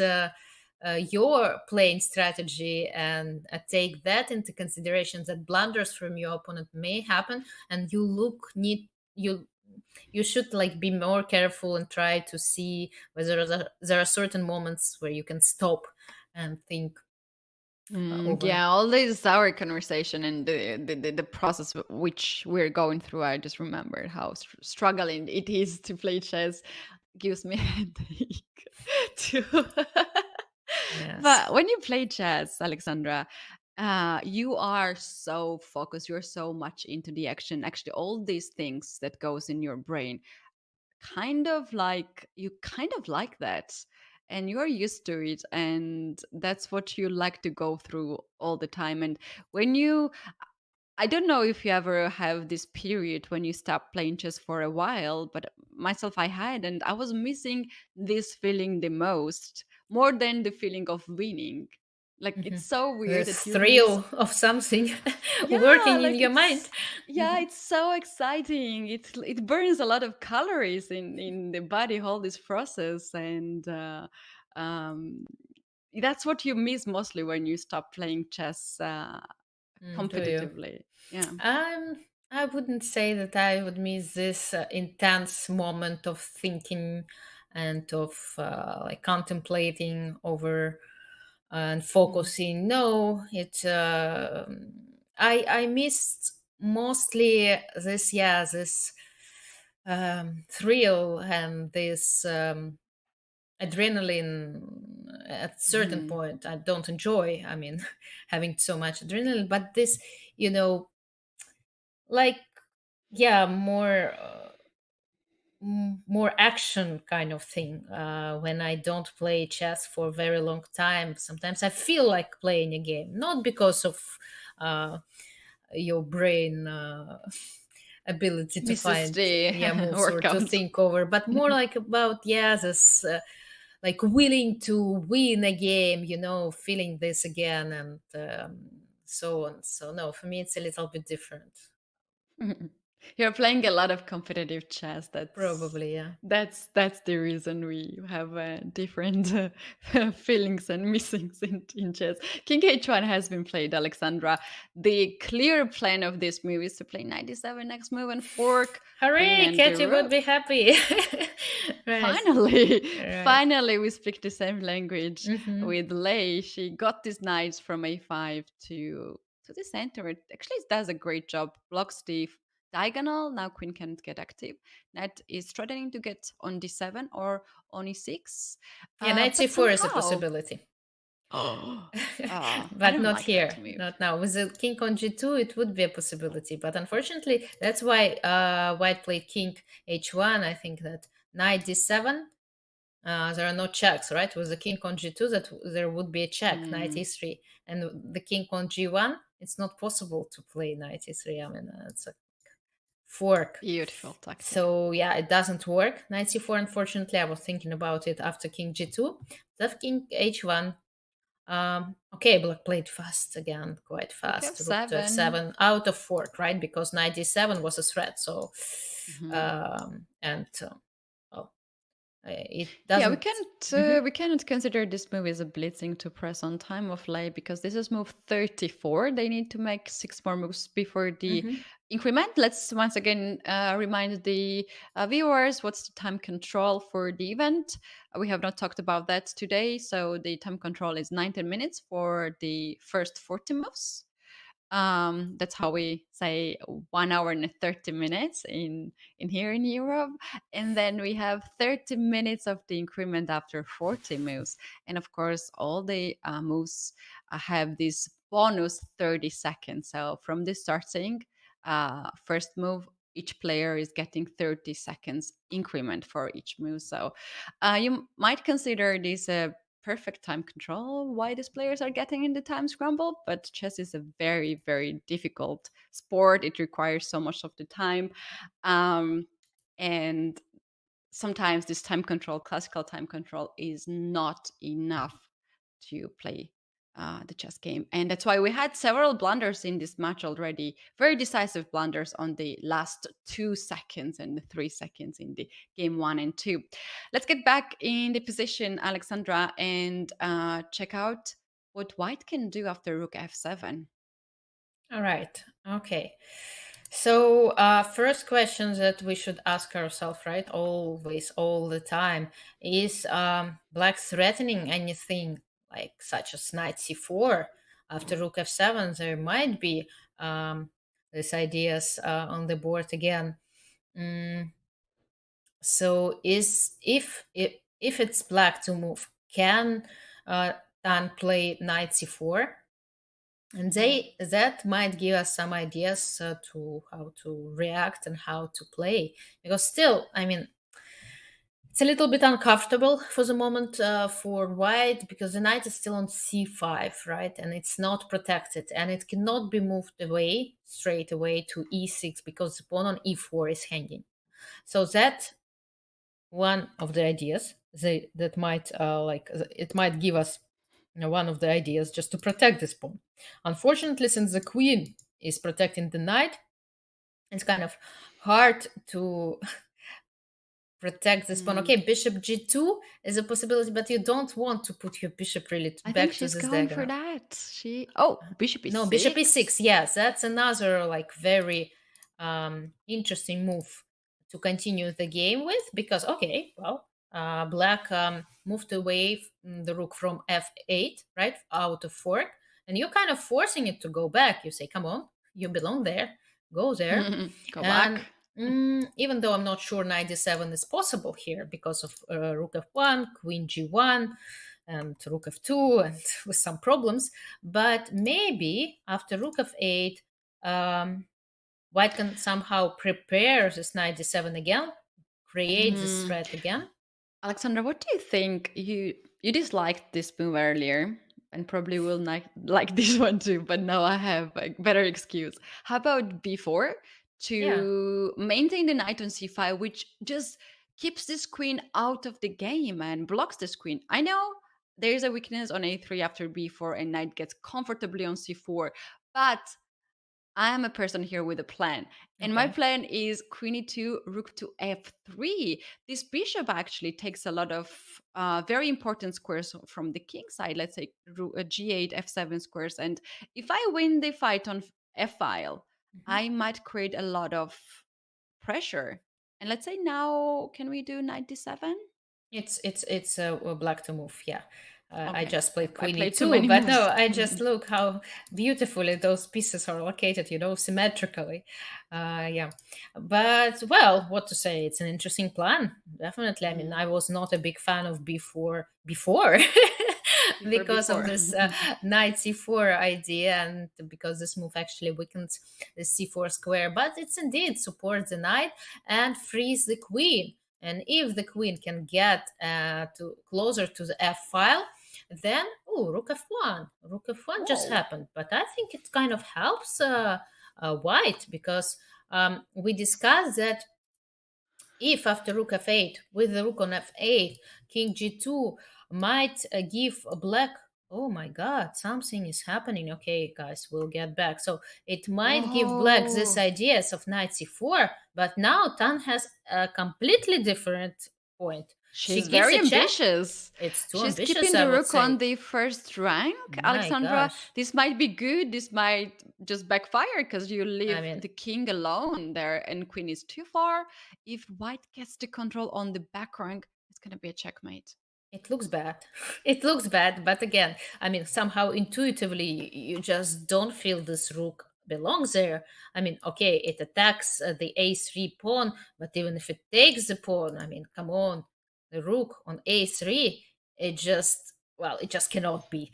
It just cannot be. Let's have a look at what's gonna happen if I play rook f3, right? If the rook went away, I mean, I'm willing to take up the f-file that black just gave away.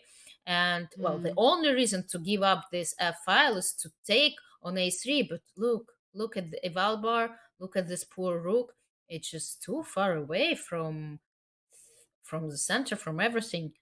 What can happen? I mean, something like knight d7 and then Queen b2. Queen b2. The only problem is that after, lost, yeah, the pawn is hanging, right? The pawn is hanging. So queen d4 is not possible because of queen c7, right? And then checkmate. Checkmate isn't there. And if you move your queen away, like to a7, then I think queen b2 and knight e5. No, come on, you shall not. You shall not even consider putting your pieces on such squares, because again, computers sometimes they indicate, such moves, moving your piece somewhere too far away and winning a pawn. But you're not a computer. I mean, you just should true. play It's too risky. like positionally correctly, because sometimes computers, they tend to make those anti-positional moves, and they tend to hold those moves like with very concrete and very direct play.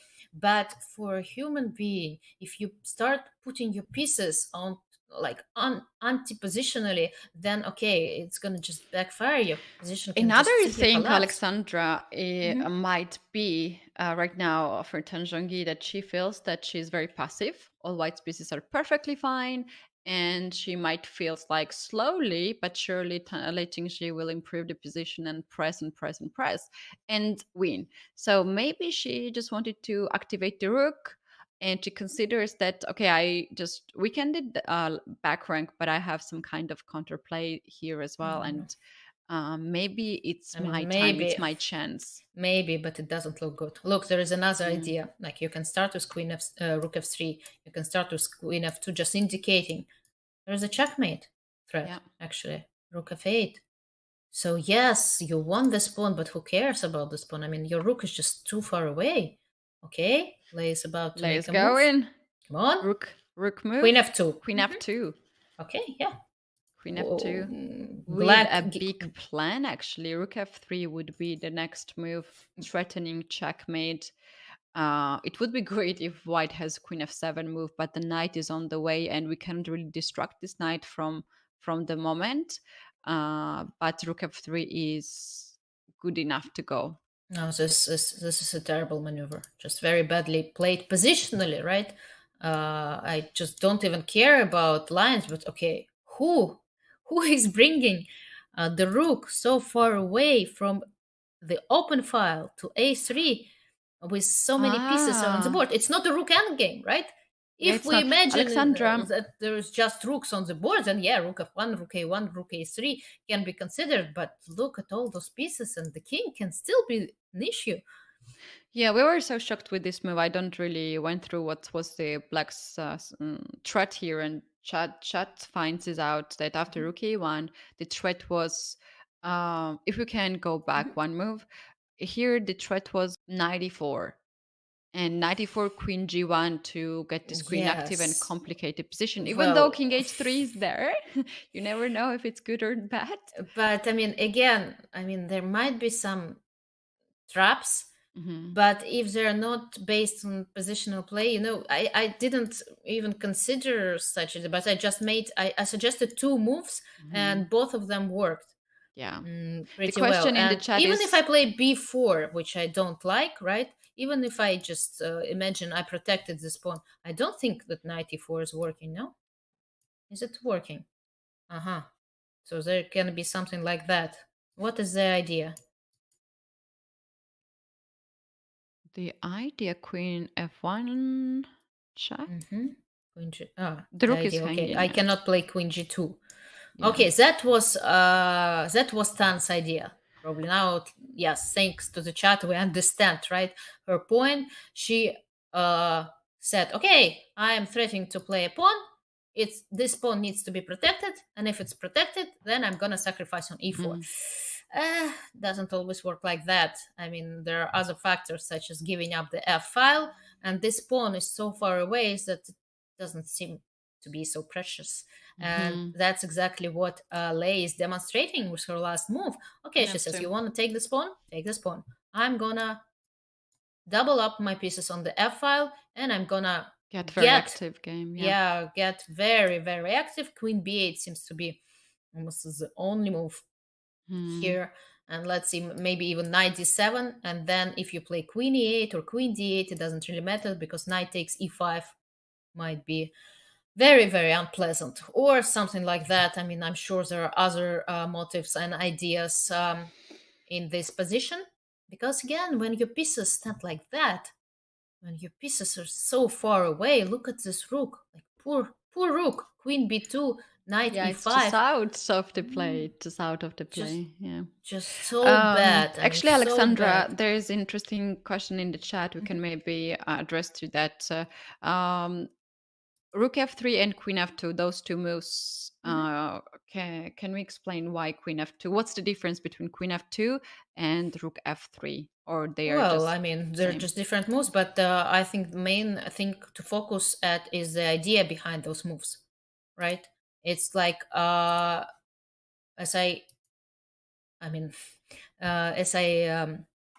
showed, black move her rook away from the f file and look at the position. If we look at the position, there's only one open file on the board, and that's exactly this file. And it's very important. Open files are important. Why they're important? Because pieces can, like, getting onto this file, they can get into their opponent's camp, right? It's like the arteries that you go via and bring your pieces closer to your opponent's king or your opponent's pieces. And that's why open files are so precious, especially if there is only one on the board. Usually we fight for it. It's like we fight for the center at the beginning of the game, and we also fight for those open files, trying to take control over them, trying to not let our opponent's pieces get easily and we don't want to give access to our that's the shortest camp. way to go to the opponent side of the board. If you have open file, you just one, Exactly. two, hop, and you win something. Either checkmate on the back rank or just win some weaknesses. Exactly. Yeah. So open files are very, very important. And as I said, in this position, there's just one. There are semi-open files where there's only one pawn, right? And these are also important. And we saw a lot of play on the C file, where white tried to attack the pawn and tried to get via this pawn into a black's camp. But right now, F file, again, it's an artery where it's so easy to, like, if you get your pieces onto, to get closer to black's king. And rook f3 or queen f2, I don't think it's a big difference, to tell you the truth.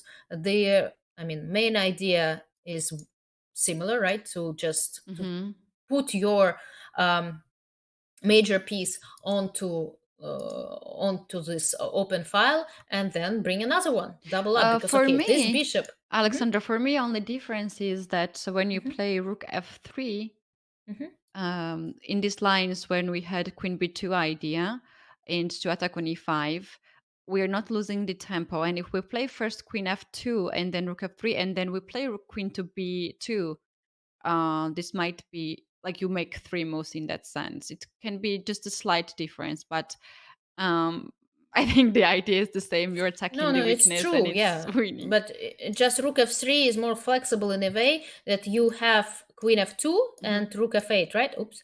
And you also have knight d7 and queen b2 ideas. Yeah. But usually if you play queen f2, you don't connect this move with queen b2, right? You're thinking, Lei just noticed that after rook a3, there is rook f3, and she liked this idea very much, and it was good enough for her. She didn't try to, to improve it and make it even better in a way, because for her it was okay. She saw this idea. She has 11 minutes for the next, 2 moves, more than enough. And she has this very, very unpleasant idea. Tan is in trouble. Huge trouble. She's now taking some of her time. 7 minutes for this move. I think she already understood the problem of leaving the back rank unprotected and rook to be just misplaced here.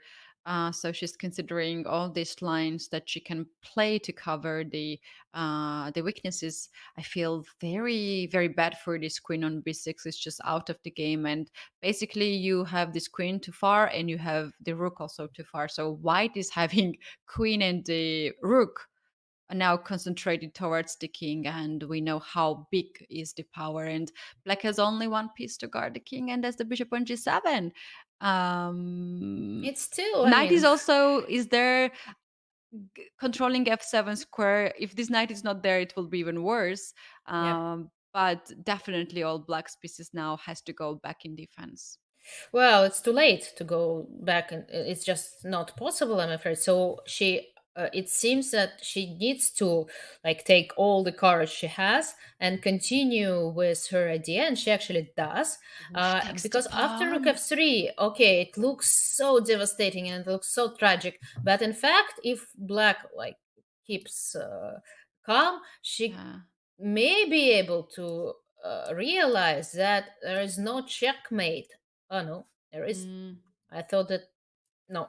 Probably there's bishop g king h7. Yes, there is probably no checkmate. It's so hard. How can you realize? How can you believe in that? Should you go to h8 or h6? It just seems. There is something happening, Alexandra. Queen b8 has happened, and the engine bar is too late. Yeah, and it's too bad. We've already analyzed. What's happening? The other bar shows too much of the. Okay, now it's going all the way up. Because we had a disbalance from the boards. Okay, now it's just what I was trying to say, that maybe engines still would be able to hold this position with black, was finding such crazy moves as h5, realizing that there was no checkmate somewhere very far away. But okay, we're all human beings, and we know that if there is rook f8, right? Queen b8 seems to be as the most probable move that's gonna happen on the board. And if this one doesn't work, well, too bad for black. That means that their strategy just failed. Yeah, I agree. And this move can be something that Zhongyi would regret, to play rook f1, rook a1, just You know the moves that she would regret? not to take on a4.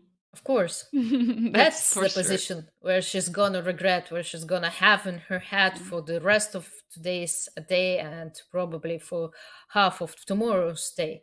Because she will, I mean, probably she already noticed it during the game, or one of her seconds will mention, or the computer will just tell her that, okay, you missed almost a winning continuation. Yeah, this is the moment probably when you prefer not to know the truth, because it will decrease your confidence if you can. Yeah, you will just get very disappointed. It's not even about confidence. Confidence, it can be an indication that your opponent is also blundering, right? As we discussed. If she's blundered already twice in this match, why? There is a chance she's gonna blunder yet another time. So yeah, let's take a look at the live board. Lei Tingjie is so focused, she feels the moment. She knows she is winning. She's considering now some moves. 97 is the most natural move. 9 minutes to go for next two moves. This is not a time pressure for her at all. Next move can be done very easy. 97 is also screaming out. 95 is the follow-up. That's the idea, to pair off the rook and the queen on the f-file. So we might have these moves in the next few minutes.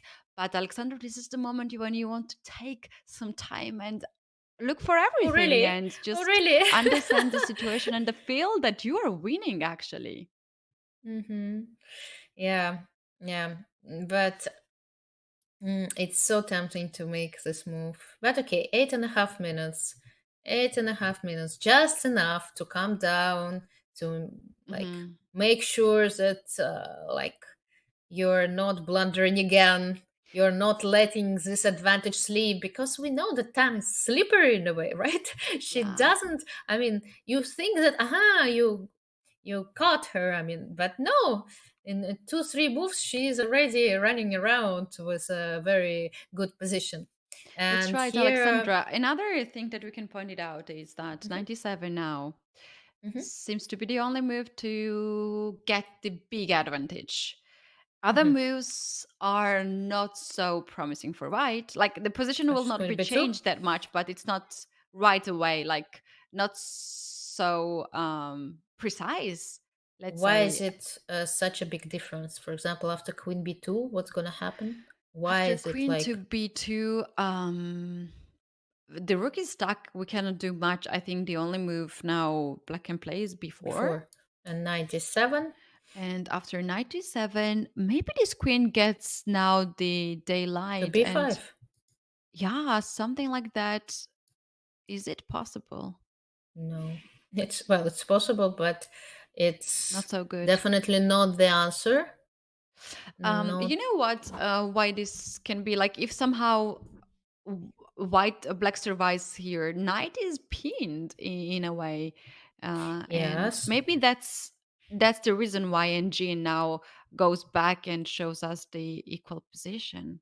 But we need to find out. Probably queen d8. No, it's not queen d8, because I thought maybe something like queen g5, but here's rook f8, right? Or something like this. Yeah, it was a beautiful mate on h8. And knight h6 is also possible. Knight h6 is also checkmate. So many checkmates.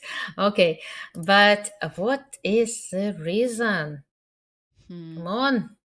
Sometimes computer drives me crazy. What is the reason? Well, we don't have much of the queen moves on the back rank. Queen d8 is, if queen d8 is not good, then queen e8 and queen a8. No, because I was thinking about like queen b8, queen e8 and trying, but it's checkmate anyway.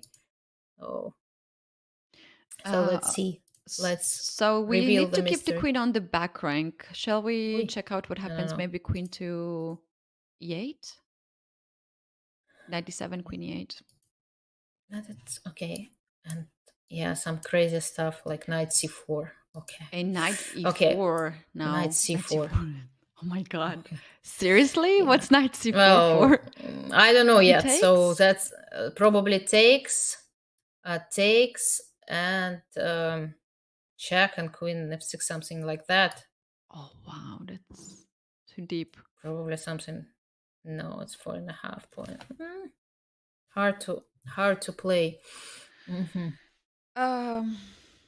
Queen Queen a4 e7, is another move to activate, but maybe that's too far. but okay. Oof. Bishop Bishop d7! No! Bishop d7? Ooh. What? Seems to be very slow and seems to be quite Knight surprising. d7 is so natural move. I just wonder what was problem with that. Yeah. I was already Well, planning probably. to I have mean, a lunch, we. Alexandra, You to be know, honest. the problem is that we see the eval bar, Yeah. and the players don't see it. And when she calculates these lines, she needs to consider knight e4 all the time, and it might be not obvious for Lei, but still. Whoa, that's actually I have to admit that I had this human weakness that I was thinking knight d7 will happen very soon. White will get the pawn on e5 and the winning position, so this day might be the shorter. And I was thinking what to have for a lunch, but seems like Alexandra, the game will Yeah. continue after bishop d7. Still, this is game But on. I'm thinking what would happen. I mean, because that definitely was the position that Lei was considering, and she didn't go for it. Yeah, that's so interesting. But That's okay, we mysterious see for the us. eval bar at 6.5. And I think we've already discussed something similar. There might be queen b2. We don't see the board right now because we're on the way to take a break. So really? we're gonna come back and analyze all the possible continuations, why bishop d7 happened, why not knight d7, what's the process the players are going through. We can for sure guess it because we have been at their place to not at the candidates tournament myself, but playing very difficult chess match. But this is the move when they get the increment, Alexandra, and now we're gonna have a lot of time to cover everything. Guys, we're taking break. Don't go anywhere because drama has not ended yet, and we're gonna see probably more and more up and downs in this game. So don't go anywhere. We will be back shortly.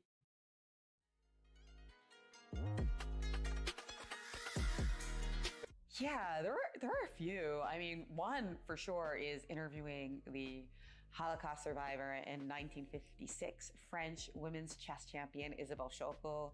Started out as a podcast for Ladies' Night in the Grid, and it turned out that I got a chance to travel to Paris and actually meet Isabelle herself. That's a little piece that's going to be coming out on chess.com soon. That was just magical. I mean, I'm Jewish, and seeing the rise of anti-Semitism is really disturbing. And to be able to talk to somebody who was almost slaughtered in one of the worst atrocities of all time, but is still living 80 years later, and really not just living but thriving, like providing so much inspiration to everyone around the world. I mean, it's a magical moment. Like, this is like one of the reasons why we play chess and why we create art, for moments like that. So I feel really lucky to have met Isabelle and thankful for that. Also, another moment that really stands out for me was when Judith Polgar visited my US Chess Girls Club. We had hundreds of girls there from all over the world. In fact, we had girls from Kenya. We had girls from, obviously the United States, from Colombia. And we also had adult women there as well. So it was a huge turnout, and Judith was just so charming and brilliant in her answers. In particular, I noticed that a lot of girls asked her similar questions on a variation of like, what do you do if your confidence is shattered? What do you do if you lose a few games in a row? If you're scared, if you don't know what to do? And it's funny because Judith's reply was so striking to me, because she was just like, oh man, these questions are tough for me because I've always been so confident. And she did manage to reply, but it was interesting to me to see that was a bit of a struggle for her, because she has always had that confidence that she was great. She hasn't suffered from imposter syndrome. And I think that's a big secret to her success, and just a reminder of how important confidence is to becoming the best chess player that you can be.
Welcome back, everyone. This is FIDE Candidates Final 2023. Zhongyi, Lei Tingjie now fighting in the game for you cannot ask more drama on the board, because we have seen a lot of ups and downs in this game. And so far, we are still here, still considering that we might have 3 results in the game. Alexandra, we have seen last move bishop to d7. That was the move that we were pretty surprised, because knight to d7, another move, was just a very logical move. But here Lei Tingjie played bishop to d7. The question is, what she planned with this move? Well, she already answered this question, because we see that bishop d7 was followed by knight to e6, and actually the things look as promising to her as they might have been after knight d7, knight e5 with the idea of knight e5. She kind of twisted her pieces around. We see that Tan replied with h6, but in that case, indeed, knight e6 seems to be very, very powerful, because again, knight takes e4, the move that should be somehow helping black doesn't help them at all. It seems queen c2 might be the key, and then this pawn on g6 is hanging, so it seems that h6 was a very big inaccuracy. Again, it's so hard to play under such pressure with so many like threats and ideas for your opponent hanging around, and we see that Dan made her 40th move. That coming means back that on b6. Ooh, let's see. +6 rook f8, of course. Wait, immediately, right? Instantly. Yeah, but then king h7. What's that? There should be something there for sure. Okay, let's have a look, because we see the eval bar. We see that it's screaming +6, a huge advantage. Usually even a 1 pawn advantage, a half a pawn advantage is huge, right? And in that case, it's +6, meaning 6 extra pawns, so more than a rook. Yeah, but okay, that's we already crazy. know. I think Zhongyi knows. Look at her face. She cannot sit on the board anymore, and she left. This is the first time when I saw actually her giving so strong impression. She is visibly upset. She knows probably that it was the blunder, and maybe it's a good decision to leave the board and not show too much to your opponent. Maybe. Let's try to find this winning continuation, because queen b2 seems to be tempting, and the only thing that can help black is queen a5, right? Idea.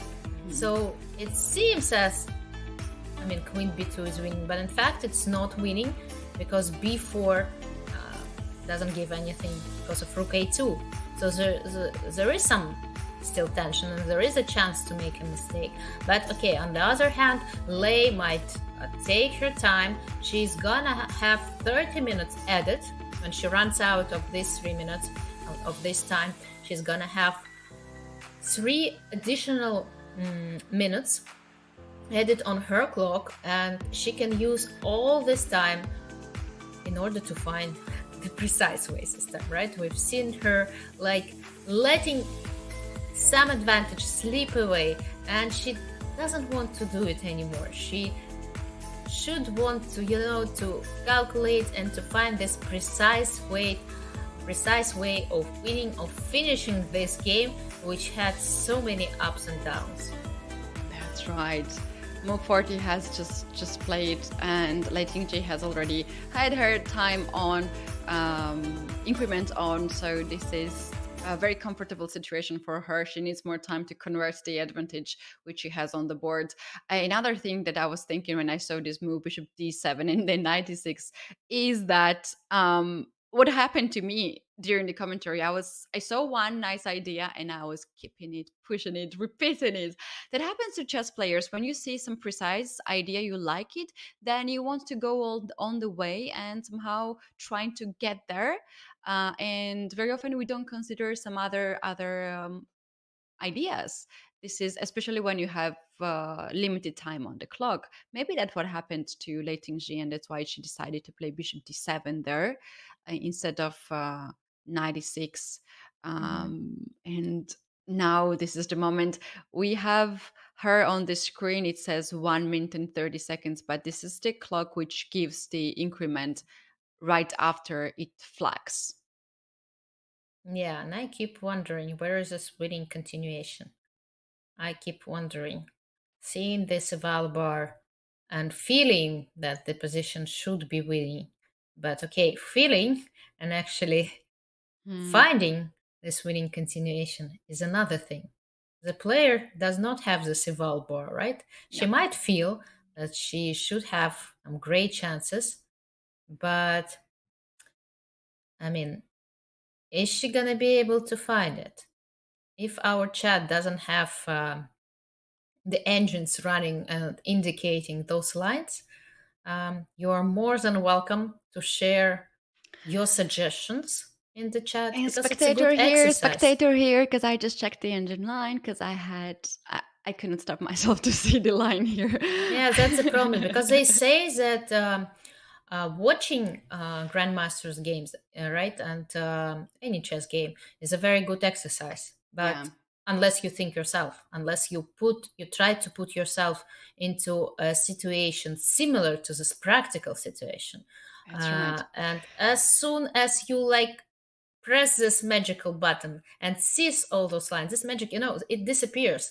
This exercise value is not here anymore. Okay, yes, Yeah, she played queen Queen b2. B2. We have to see this one very Okay. quickly. What was engine's suggestion here? Yes. The engine Tell us. says go for Queen F1. Keep this queen on the F file. Press on F5. Okay. Make this move. You will see. Oh, we had to give some time there because the engine was coming a little bit down and there was going up again. King H3, and now after Queen to B8, which is the logical move to guard the back rank. Wait. We need to consider like human like moves, right? Because in the game when you calculate it, no. Yeah, you're gonna show it, but I just want to. When I was calculating this right, last I was considering Queen E1. I would just want to show you the difference because when you see a computer line, you just follow the moves that it indicates, and these are the strongest moves. These are definitely not the moves that you consider during your calculation. Right. And I was not seeing anything after 94. Okay, unfortunately, I kind of stopped my calculation here, and it seems that I needed to continue it. But okay, here it's so scary, Knight F2 and King H4 is the move. Right, but the computer just sees it, and for human being, it's kind of hard to like force yourself to calculate all those lines and to see that the king gets to h5 and there are no more checks. And that's what makes it so difficult, because when we kind of calculate, we see, okay, knight e4, rook f8, king h7, and we say to ourselves, okay, there are so many checks, okay, and it looks so dangerous, okay, let me try to find something safer. And we just, get back. And we don't even consider this queen b8 and those beauties, because we just try to find a safer way to convert a winning position. And it's not the best way to proceed. Yes, you need to handle your emotions, like calculate deeper and dive deeper, and just realize that there is nothing. But again, after queen f7, you should consider moves such as queen takes e6. Who knows? I mean, if there is no pawn on e6, it can be, it can be even winning. Because, that's actually so tempting. Yeah, what's the and move again, here? the computer just shows checkmate in 10, but we are not computers. In 10? Well, yeah, it says 11 or something like that. I mean, it just shows that the position is completely winning for white. I suppose taking with a pawn is the answer. Checks, and I don't know, playing king g4, take, and then probably rook f7 followed by e7, e8. But it's so far from obvious. And then I can see if I see queen e6 to take with the pawn and then to push e7. That's not the hardest part. Right, but you wanted to show some brilliancy. You wanted to show some brilliancy after queen b8. Yeah. So the moment is here after queen to b8, which is also a logical move to guard the back rank here. The final blow is rook to f8, check, and the rook sacrifice. When you take it with the bishop, now your queen can access to f7, f6 square, and that's game over. And then knight. And then you take and bishop e6, right? Yeah. After king g8. Okay, good. Well, here's the thing. Because of this all complication which you are pointing out, we are here anyway spectating all these moves and watching what they're playing. But for Lei Tingjie, no matter how much time she has on the clock, it's quite difficult to go to play queen f1. Not because she can't calculate and cannot see king h3, king h4, king h5. No, she can, but it's a lot of things on her mind. It's a lot of risk for her. It might work. You might just miss one little check and your king will be in a trouble, and this is going to be the final check. Actually, it can be game over. So for that decision, all of us have been in a situation. You don't want to go to risky line when you are like, okay, it's a checkmate there, but my opponent might have like g5 last move and can be checkmate from her side. So you want to make a move like queen to b2, which is safe, which still has some ideas and which gives you still the advantage on the board. So for me, queen to b2 is totally understandable move. And Definitely, queen yeah, f1 is the definitely. move when you play this kind of move in some open tournaments that for sure you will be checked afterwards, Well, because no, no, this no. I is like wouldn't. I so wouldn't put it crazy that line. drastically. No, I wouldn't put it that drastically. But I still feel that Lei just needed more time to think over. Because yes, you're completely right. Those are very complicated variations, and if you blunder like something from your opponent, you might be, you might be checkmated, Yeah. right? Instead of, but again, it just feels that White is ahead, and they should be ahead in all those complications and counterplay. But 4 minutes is definitely not enough to calculate all those lines. The only reason why she played it so fast, I think, is the following. She saw, of course, she saw Queen A5. She saw that she's going to play Rook F2, and she saw that Knight G7 is always inevitable. I mean, Knight takes G7 is coming up, and it seems completely winning. Yeah, it does. There And is a funny comment in the mhm. chat. Sorry to take you from chess. Very interesting position to this, but it's actually funny. We have to answer to that. For what this time? Uh, for what she got 30 minutes back on the clock? Exactly. That's what a coach would say, to a Why she student has this back? after she like not spoiling, but after she plays so fast and move 41, instead of taking, well, at least 15 minutes to like consider all other options. But again, sometimes you don't know. I mean, if she saw this line of queen b2, queen f5, rook f2, threatening to play knight takes g7, and she just says to herself, okay, it's over, right? The game is over. I'm gonna win it. But the problem is that there is queen b4, and there are some complications to consider, and there are some ideas for black, unfortunately, that, well, Lei seems to miss them because they're very difficult to spot. So you kind of calculate usually knight takes g7, and you think that if there is queen takes e4 check, then you can just simply go away with your king or play rook f3, and then the knight is here and the rook is here. Also, it's hanging, right? If black captures, I'm gonna capture back this rook. But unfortunately for white, there is an intermediate move. Rook takes b3, with the idea after queen takes e5 to take with the queen. It's a very complicated line, right, that I'm demonstrating. But yes, white has an extra piece, but somehow Well, the this could be a computer good doesn't. counterplay actually, because if there's no checkmate to black's king, black can really nice run on the queen side with the pawn before, and soon you will have some struggles. Well, still, it doesn't feel enough, right? When you look at this position, it doesn't feel enough to save the game. And now I stop wondering, why don't we consider queen of one? Why didn't we consider queen f1? No, we did consider. We said that queen b6, queen f1 was the move, and Lei played queen f1, queen b2 instead. So that's the current position. Oh yeah. After that's the whole point. After queen f1, you allow black to get very active. Yeah, Rook rook a2 and knight e4, and you yeah. had to really be precise in your calculation and make sure that black doesn't have Another enough. human detail which is very important here. Lei has been thinking for a long time. She was one who was down on the clock, and she made this move and left right away. So sometimes you just need to fresh up your mind, walk a little bit, get some fresh air, maybe get some snack because you're getting Exactly. tired, and move around 40. It can be 39, 38, 40, 41. That's the moment when you're blundering most of the time because you're running out of the energy and some big changes is happening in the game. So that's why I think to put all this together, she decided not to go very sharp now with queen f1, but to go with queen b2, where she keeps the advantage, but she will have this room to walk a little bit and fresh up the mind. Yeah, but that's exactly the problem. Bad timing, I would say. She needed to go away to like take her time to rest a little bit on move exactly after her 40th move. Yeah, to that's be able exactly to be when ready. what Yeah, happens to to all of calculate. us when we're starting to watch some series when we have the final exams. That happened to me all the time. Like, it's so much Right. stressful. I want to put my nerves somewhere, and I'm just starting to watch series or some silly things alongside with very very important days in life. I think a lot of us can be related to that.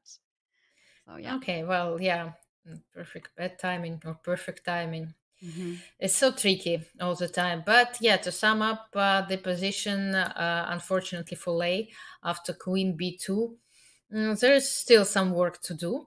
And even though it seems that after Rook f2, Queen b4, Knight takes g7, White gets an endgame with an extra piece. Seems to be like the strongest way to play for both opponents. But Black do have some chances, survival chances, although to tell you the truth, they don't seem to be so significant. I mean, it's very hard for me to believe that it's possible to save this endgame with 2 pawns for peace and with such a badly placed king. I don't know, hard to believe. The piece is not like Black is not winning it straight away, not winning it back. And you know this drawish like Yeah, I was just construction, thinking right? of With the that, yeah. perpetual. So they're trying to win the pawn on h2, pawn on d5, maybe. So they're trying to win as many pawns using the fact that White's pieces are kind of stuck on the 7th rank. And Yeah, you can yeah, start with rook to d2 actually and go for d5 pawn.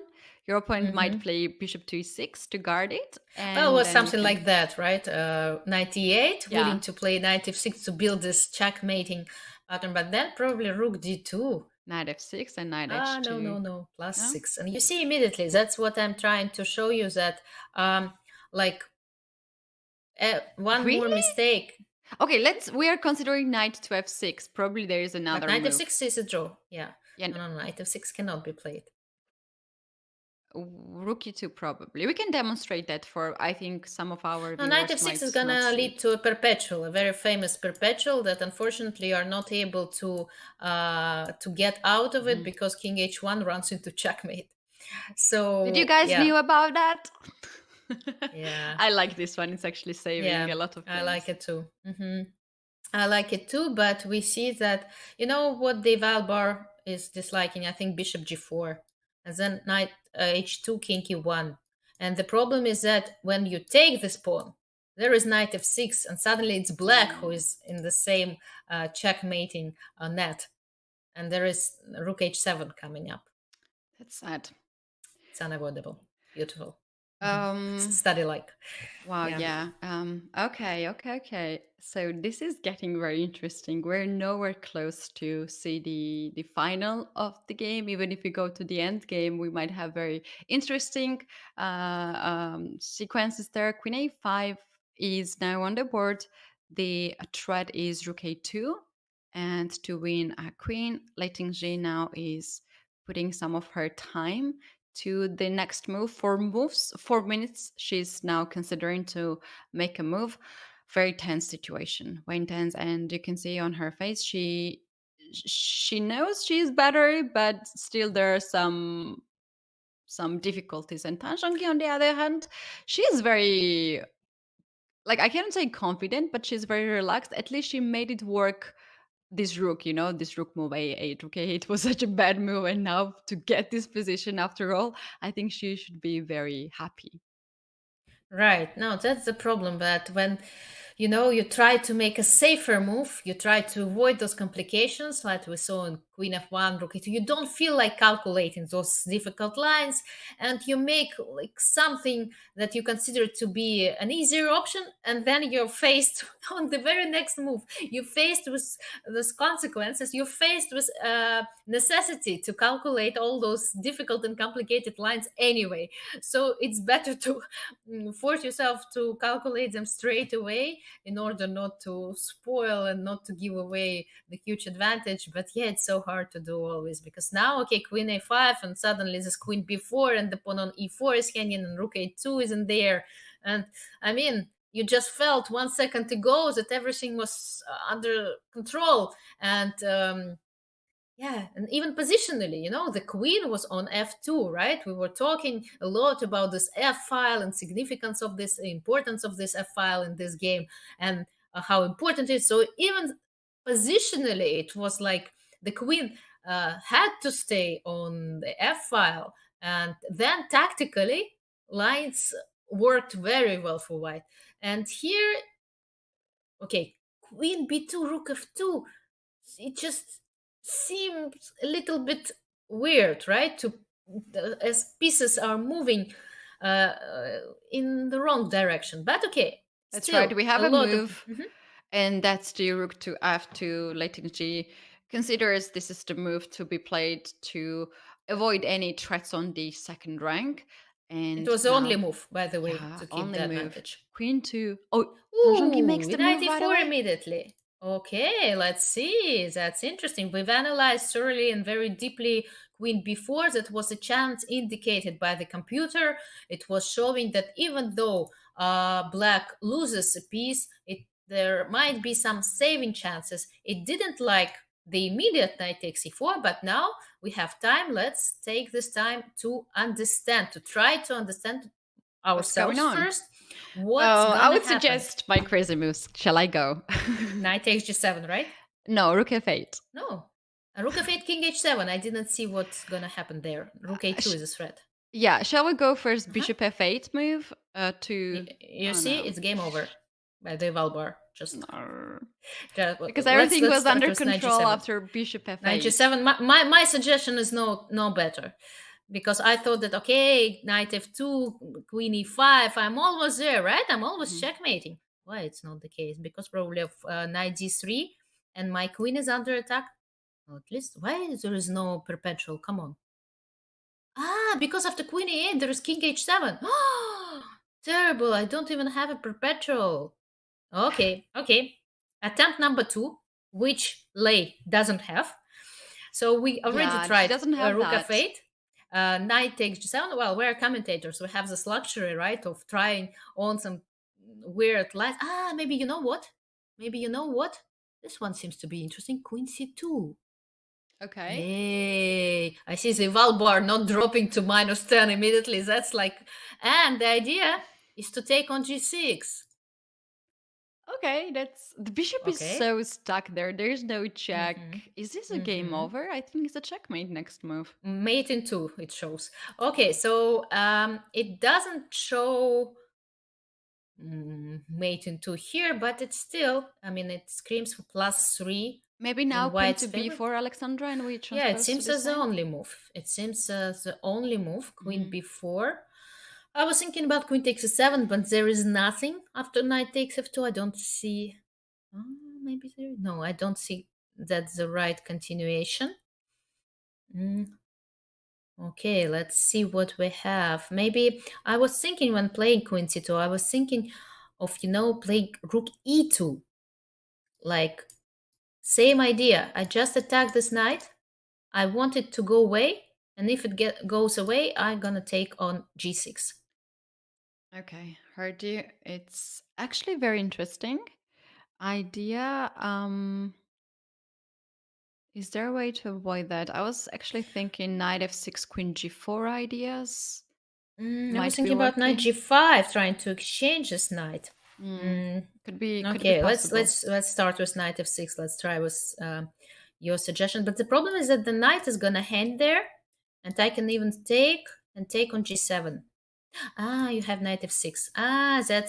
That's a I swindle. saw all Okay, of this. you That's why saw I it. suggested. Well done. Well played. Okay, but I see that the Val bar is saying that everything is under control. Of course, it's kind of a little bit scary, but maybe just taking on c7 and playing bishop e6 and, trying to push the pawn. Yeah, it could be. Doesn't seem so convincingly to me, but who knows? I mean, take knight f6, play bishop f5. Chat really likes my suggestion. I also like my suggestion, but I didn't know it Good. was so good. Good. Well, something like that, but it's not that clear from like a practical point of view. If I calculate those lines, I mean, I see so many pawns on the board, and like an endgame, fewer pawns, that means more drawing chances. But again, are there any other moves? We tried rook f8, knight g7, that didn't work. Sometimes to understand how like difficult the position is, you need to look at how many actually alternatives a player has, right? If she has like 5 ways to keep her advantage, that means that she's in a very comfortable situation. While in this particular case, okay, queen b1, queen c2, and that's it. It seems If she sees these two moves, she is probably thinking that she's very good. But if she doesn't see these moves, Alexandra, I'm afraid that she might think that she's losing. Oh, no. It shouldn't be that dramatic because, okay, she has intuition, right? And she sees the knight on e6 and the bishop on g7. It should give her Yeah, those that's ideas. for sure. But from the perspective of what so far white had on the position, now black has the threats, serious threats, and rook and the queen is active. Knight now just captured the pawn. And I'm just saying, if she sees queen to c2 is a checkmate in a few moves, as we have seen. But if there's a chance that her mind is focused on some other move, this might be very, very difficult. Can her face impression tell you something? Well, for the moment, she's calculating. She's not worrying too much. It doesn't seem that she's, panicking and trying to, like, desperately trying to find a way to save the game. No. She's just calmly, like, calculating. Yeah, I checked some lines. I just was interested to see how many lines actually white has. But yeah, indeed, two winning continuations, like one idea, right? Putting the queen on this diagonal. And there are several ways. Other moves are keeping just a draw, actually. For example, a very funny way, knight f8, and after knight f2, knight g6. And it seems there is a perpetual, some kind of funny perpetual, with the idea probably just to give a check and just how to give this perpetual.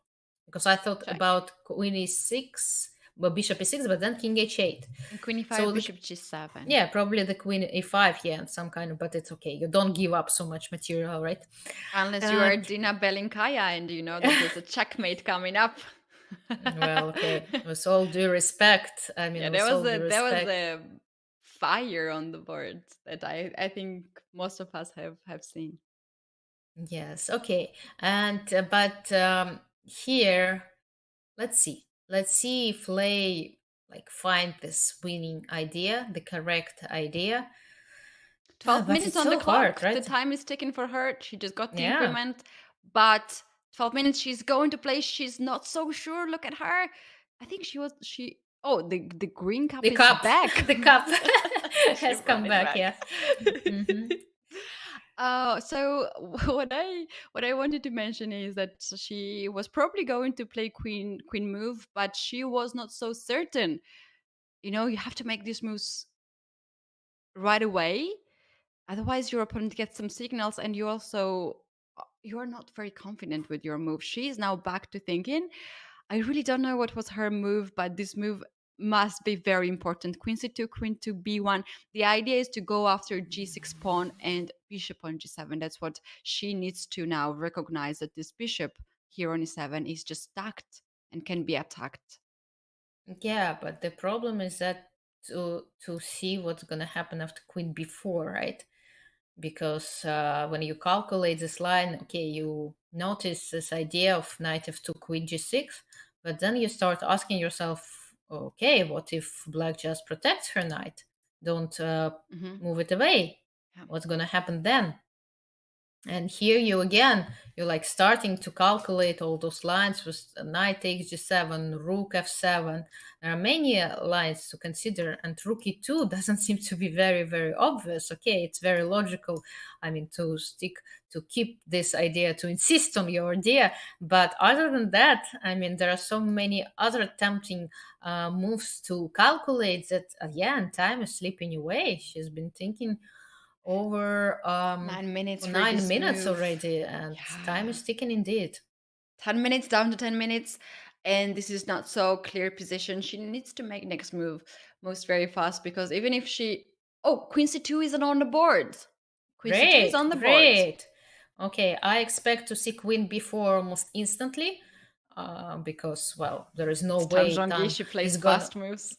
Yeah, Tan likes to put pressure on her opponent by playing fast. And here, well, you don't feel that black has any like other continuations, because the knight is hanging, and if the knight goes away, the pawn is hanging on g6. You see how different the position would be if the pawn would be on h7, right? A completely different story for black. But okay, there would be some other ideas with back rank mate. So,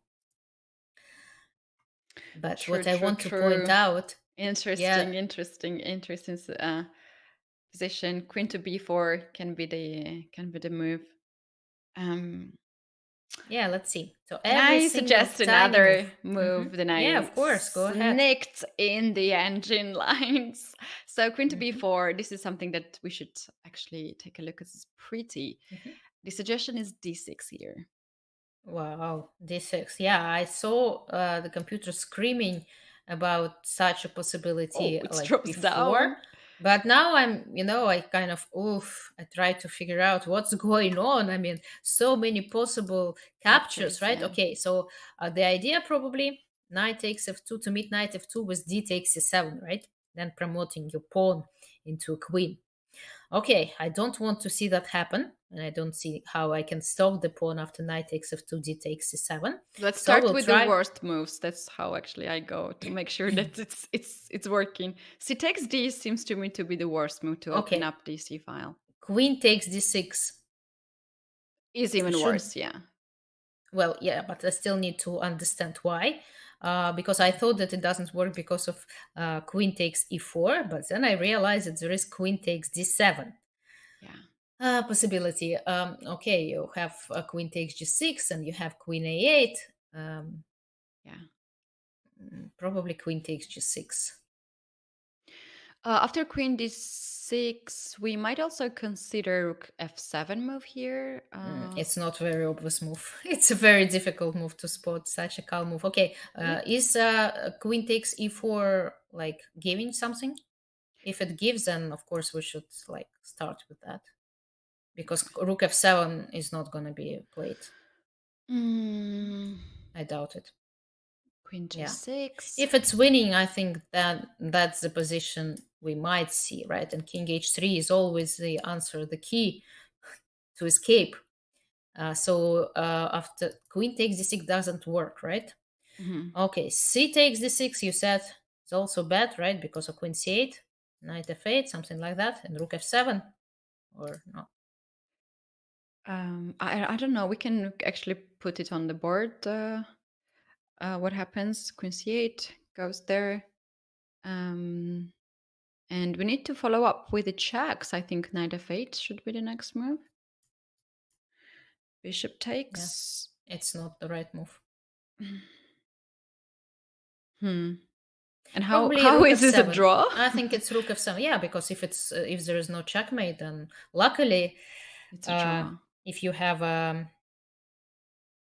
have perpetual, but if you don't have perpetual, then it might be even very bad.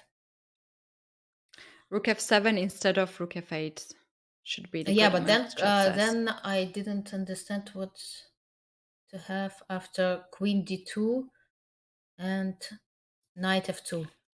Oh, Yeah, it's hold a on. low. It's a lost. Something different happened, Oh, Alexandra. This is okay. the Let's see. move that we Let's have not get back. seen. Yeah, because these lines are always exciting to watch and to try to figure out what might happen. But we told you about queen to c before, but Dan found an. What about rook e2 here? What if rook e2? What does she have in mind? She blundered. Well, She blundered, I think. Is rook e2 winning?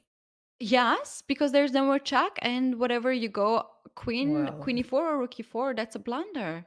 That's sad. Oh That's my sad god, to my finish the heart game like that. stopped. And also, Alexandra, have you noticed that when Zhongyi made a move and pressed the clock, rook e2 on the board, queen and the Mhm. knight are hanging? Oh Shall my we gosh. put the full screen? Maybe we can see some of the emotions from the players. Zhongyi is actually covering her face with the hand. Lei Tingjie is so confused. Look at her. Yeah. She's just like, okay, let's get back in the analysis. What's happening? Where the queen goes?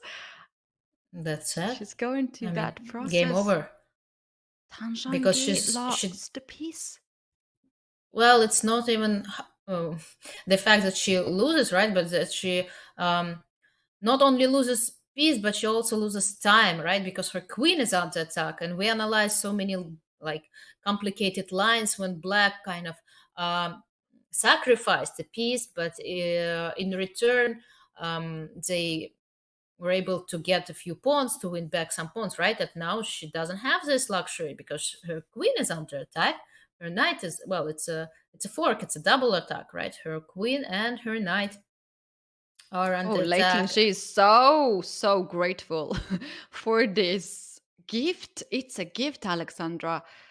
It would be interesting to see whether she like saw this rook e2 idea, because maybe that indicates that she saw it, maybe not. But because after queen b4, as we may remember, it was still very close to winning for white, but she would need to find here, this idea or some brilliant ideas d6 that we were analyzing and trying to figure out what might happen after this interesting move under so many of the three attack. But yeah, everything was spoiled. The fun was spoiled. Tan just blundered. And that's another thing about defending an unpleasant position. It just sometimes you're so tired about after all those calculations and complications that you just simply blunder. We might see here resignation because basically there's no any way to complicate the position. Furthermore, if you play queen a1, queen will take, and there will be nothing on the second rank, and basically you don't have any single check after that. Tanzhangi is so disappointed with her move. The thing that I started to say is that the move when she made this queen e1 move actually was a bit surprised for me. I was like, whoa, there's a square for the queen. And then at that moment, she stopped for like she was staring at the board and she took the pencil to write down the move, pen. And then she stopped for a while. That's actually one of the signs that a blunder happened. That happens to many players, that when you want to write down the move, but you are not writing down the moves because you see a blunder on the board and you are focused, you want to make sure that everything is fine. And she was stuck at that position for a long time actually before she wrote down the move. And I think that's when she realized that actually blunder has happened. Yeah, it's sad for Tan, of course, and it's gonna be even sadder, if we can say. She's gonna be even more disappointed when she comes back after the game. She checks the game and she finds out that she had a winning moment, right? She could have almost won this game or nearly won after Lei's blunder, because Lei was also blundering and making a lot of mistakes throughout this game, despite the fact that, again, she got a very comfortable position. But somehow Tan managed to complicate it, managed to bring fire on the board. But yes, that's of course very sad. You can see it from her face now. If we, Yeah, look you can closely at her covers the face face. Yeah. expression and body language. There Well, is it a just comment says in it the all. chat which can be very close to truth. She moves so fast. That's why. Actually, I also sense that she was playing way too fast today. She had like more than enough time to put some thoughts to these moves, just to make sure that the blunders like these are not happening. That's why you need to double check and use like extra several seconds for it. But yeah, it's so easy to judge people when you are not playing. Yeah, hard. It seems to be, everything seems to be so obvious, right? When you're just watching calmly in your chair at home, that everything seems to be so easy to do. But it's not the case when you're playing yourself, and Yeah. we should totally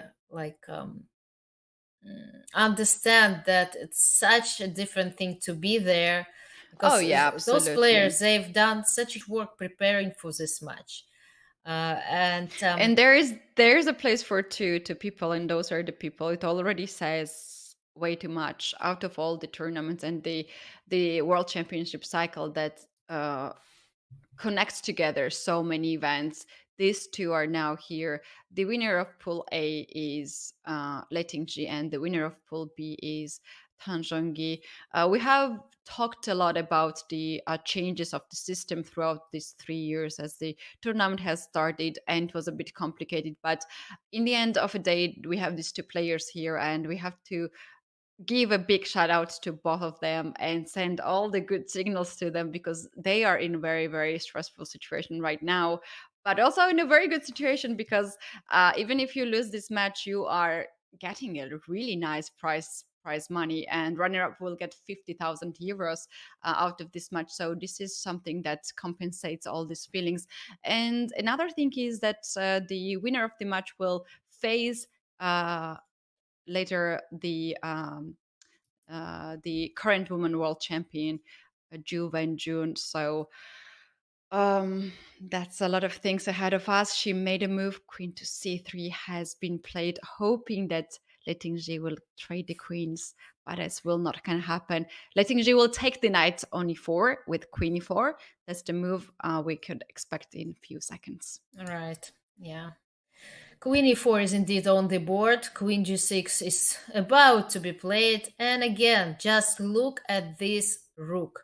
Just look at this rook that is entering, by the way, the game, that is capturing the pawn, but it's just too far away. It's too far away from the action where everything is supposed to be decided. Okay, queen takes g6 is a move to consider, definitely. Of course, you always got to be careful, and you have to check possible checks from your opponent. But nevertheless, okay, king goes to h3, queen takes e2 is not possible due to queen takes g7. Queen f1 is a possibility, but unfortunately for black, okay, white can protect the king, right, even with rook g2. Well, those, I mean, you got to be careful, and you got to check out all those strange looking moves. I mean, when you're about to win, you need to double check. Okay, this doesn't seem to be winning, but just what I want to show you, that if you capture with a pawn, well, it shows that it's still a winning position. But somehow, okay, how to get I know what you want to show. King rook g4. h2 and king h4, probably that's how. Okay, because yeah, if You you wanted play, to show king g4, queen d1, king f5. yes, and Oh, it's still winning? Oh no, no, it's losing. it's Yeah. losing. Yeah, but yeah, it's a little bit. Of course, white is not gonna do that. After queen f3, queen f1, rook g2 seems to be okay. After rook takes g3, basically almost any move is winning. And queen f6 seems to be the only option to save herself from being checkmated. But then, yeah, it's a piece, right? A piece is a piece.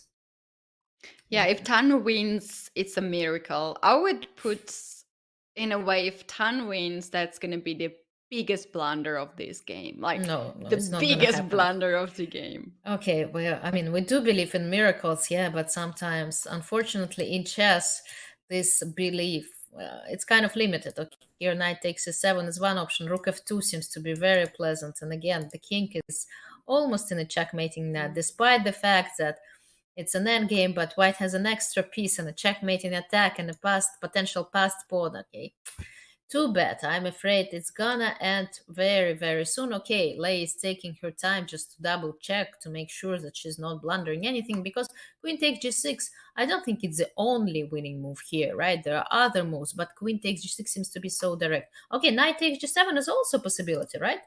It's True. also quite looking very well. I mean, now when I start considering this option, I think that Lei might as well get into this line, because okay, here you even don't have to calculate queen f3, queen g6 is coming. If queen d3 and queen e5, it's a checkmate. So maybe Beautiful. maybe Yeah, that's the way to continue to finish the game.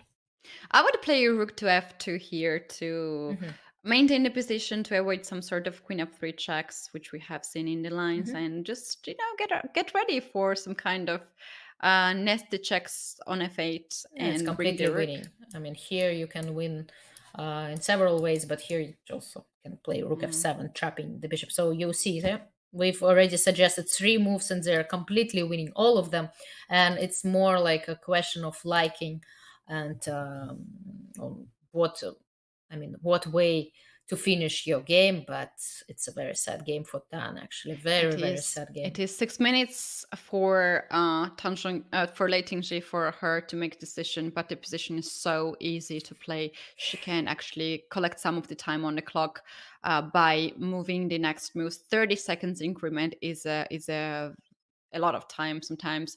Alexandra, we have seen so much in this game, so many ups and downs and so many small and big blunders. Actually, I forgot how we got in here.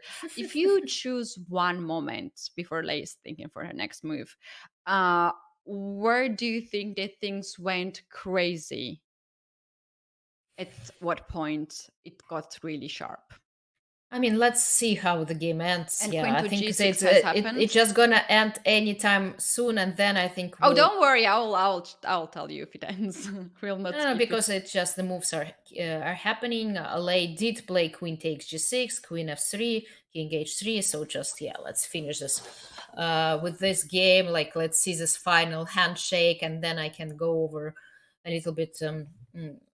Through the game and do the short recap, right? Because there were so many moments, and every single one of them seemed to be quite important, especially now when we know the result that's coming up. Okay, Tan is about to resign, and we shall not forget that tomorrow is a very important game for Tan, as it's gonna be the last game in this classical part of the match. She's going to have white pieces. So if she wants to fight back, if she wants to win back, that's gonna be the moment. Because in the final game, in the game number 6, Lei is gonna be playing with white pieces, and it's so hard.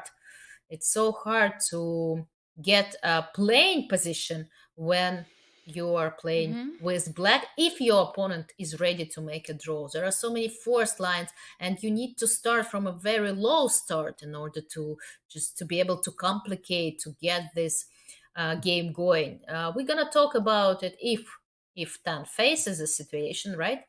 There is still a game tomorrow, and she's gonna have white. And as we saw today, well, there are going to be some chances. There are going to be some chances, definitely, if she manages to get this pressure and to keep the tension going. Because Lei, that's right. well, we have seen actually more decisive results than draws. So if they continue to do so, we might see Tan Zhongyi's come back and she has to try her best to complicate the match. Mm-hmm. Exactly. Okay, still some thought, but okay. She's just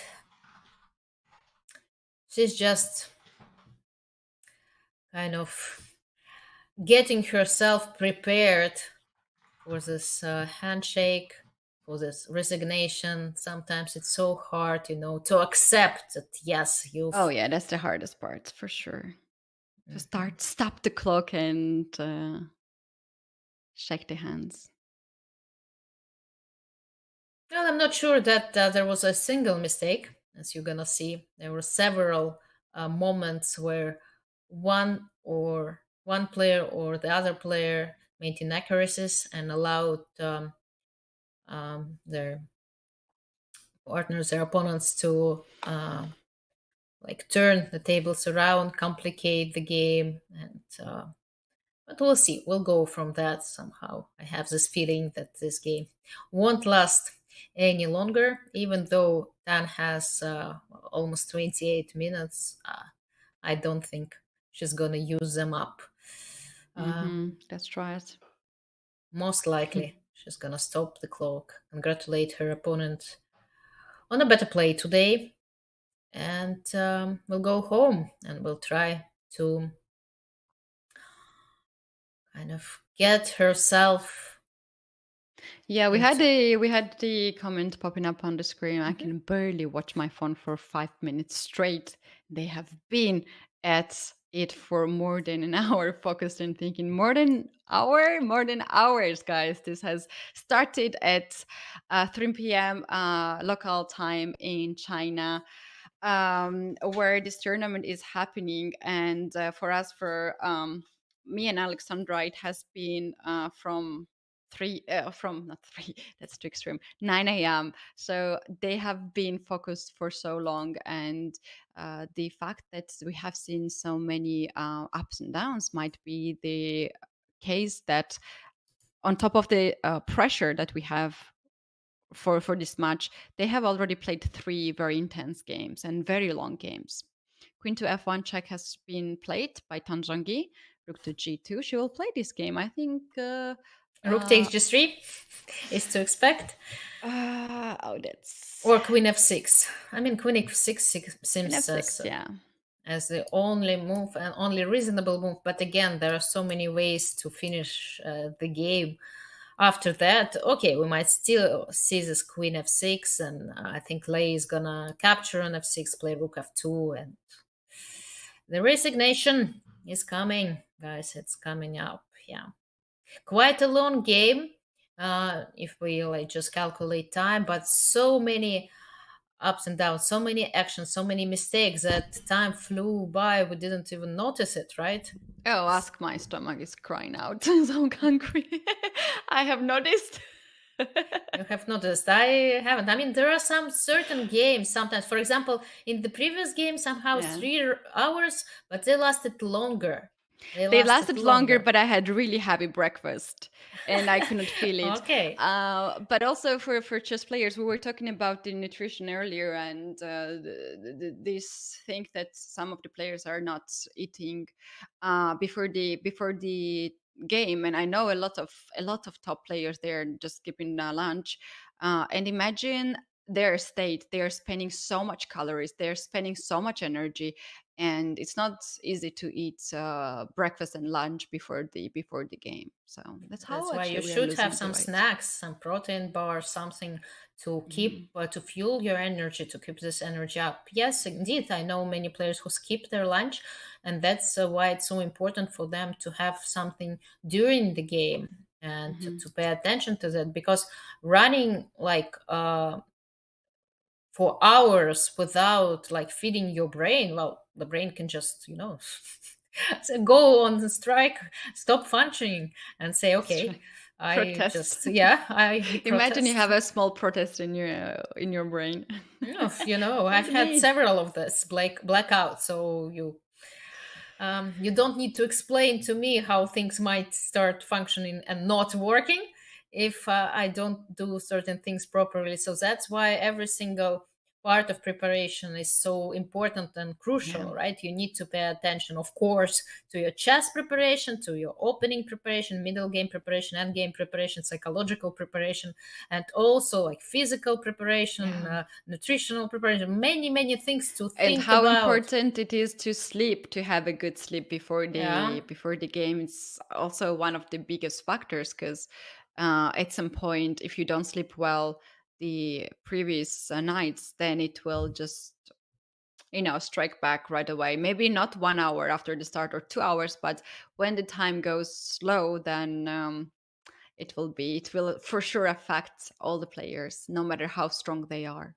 That's gonna be a very tough night for Tan after this game, after she realizes about this possibilities that she missed, she was giving, and then she gave it away. Because indeed, an ability to sleep well throughout a tournament or a match is like huge, and many players struggle with a good sleep, struggle with an ability either to follow sleep, or they wake up throughout the night, or they just cannot sleep at all. Or that's also pretty much, we're not it actually does not really make any big changes for these two players, because they are playing in their hometowns. But imagine you are traveling abroad, and your time difference is such a huge that you cannot sleep at all. Imagine there is a time difference of 6 hours. How can you fall asleep? And the moment you fall asleep, it's morning. And when it's morning, that a lot of people are waking up, the sun rises, and somehow your body also starts to wake up. So for this reason, a lot of chess players are traveling for the tournaments some days before, and to adjust the climate, to adjust the time, food, and the whole situation. Queen f6 has happened. We're going nowhere, because we're going to the end game right now. And after rook f2, bishop g7 is still a safe here for black. Well, it's not very safe. Bishop g7, rook f7. The bishop is going to be trapped. Bishop e7. Well, not so long. Yeah, it won't. It does not change the evaluation of the position, right? It's a completely hopeless position for black. Okay, a few moves are being played, but it's just out of despair, out of the sad feeling of not being able to stop the clock, to accept this fact that you lost it, and you need to go home with this heavy, feelings of being a worse player today. And that's tough. That's sometimes tough, and especially the fact that Lei, is taking her time, and somehow when you see your opponent having less than 5 minutes on her clock, kind of gives you the slight hope of being able to to create this miracle we talked about. But okay guys, I've seen many miracles in chess. I've been through a lot of tournaments and situations in my career. I know that they can happen. They do happen occasionally, and in that in that sense, I'm kind of I've become a fatalist, because if they're about to happen, they're gonna happen despite the position, despite the evaluation. But I don't think that's the moment. I don't feel that something will Lei is not gonna convert this position into full point, and she's not. She will, I don't know, blunder and make a draw. Yeah, that's right. We have seen the blunder from Zhongyi in the game too, when she played bishop to g4 in the very end, where we all considered the position was so equal. But that's very different from what we have right now. Only hope here might be for Zhongyi that Lei is low on time, 3 minutes 40 seconds, and still the game is on. It's not over. The game is over when there is a regular resignation. So and the score sheets are signed. Yeah. Because there can be an appeal, and so when the score sheets are signed, then it's over. That's right. So both of them are very focused, a lot on the line. The winner will play against Ju Wenjun. Ju Wenjun is another person who is watching this match very carefully to check out the weaknesses of her future opponent, to look for the openings that they are choosing for this one. Lei just made a move. And King what's g4. that? Actually, yeah, I was checking because I asked myself what would I do in this position, and King g4 was definitely one of the options. The only thing that where white has to be a little bit careful is that after e4, for example, king h5, it's so tempting, to get with your king to g6 and just checkmate black. There is one last trick, which is rook to f3, and kind of okay. I'm not sure what is the evaluation after rook takes f3, but of course white can play something like a rook c2 and get from that side.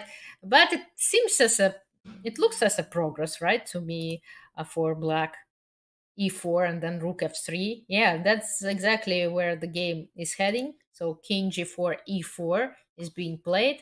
Of course, king h5 is not the only move. I mean, white can simply capture on g5, capture even on c7. But okay, you need to keep an eye on this pawn, and you need to be careful. That's the last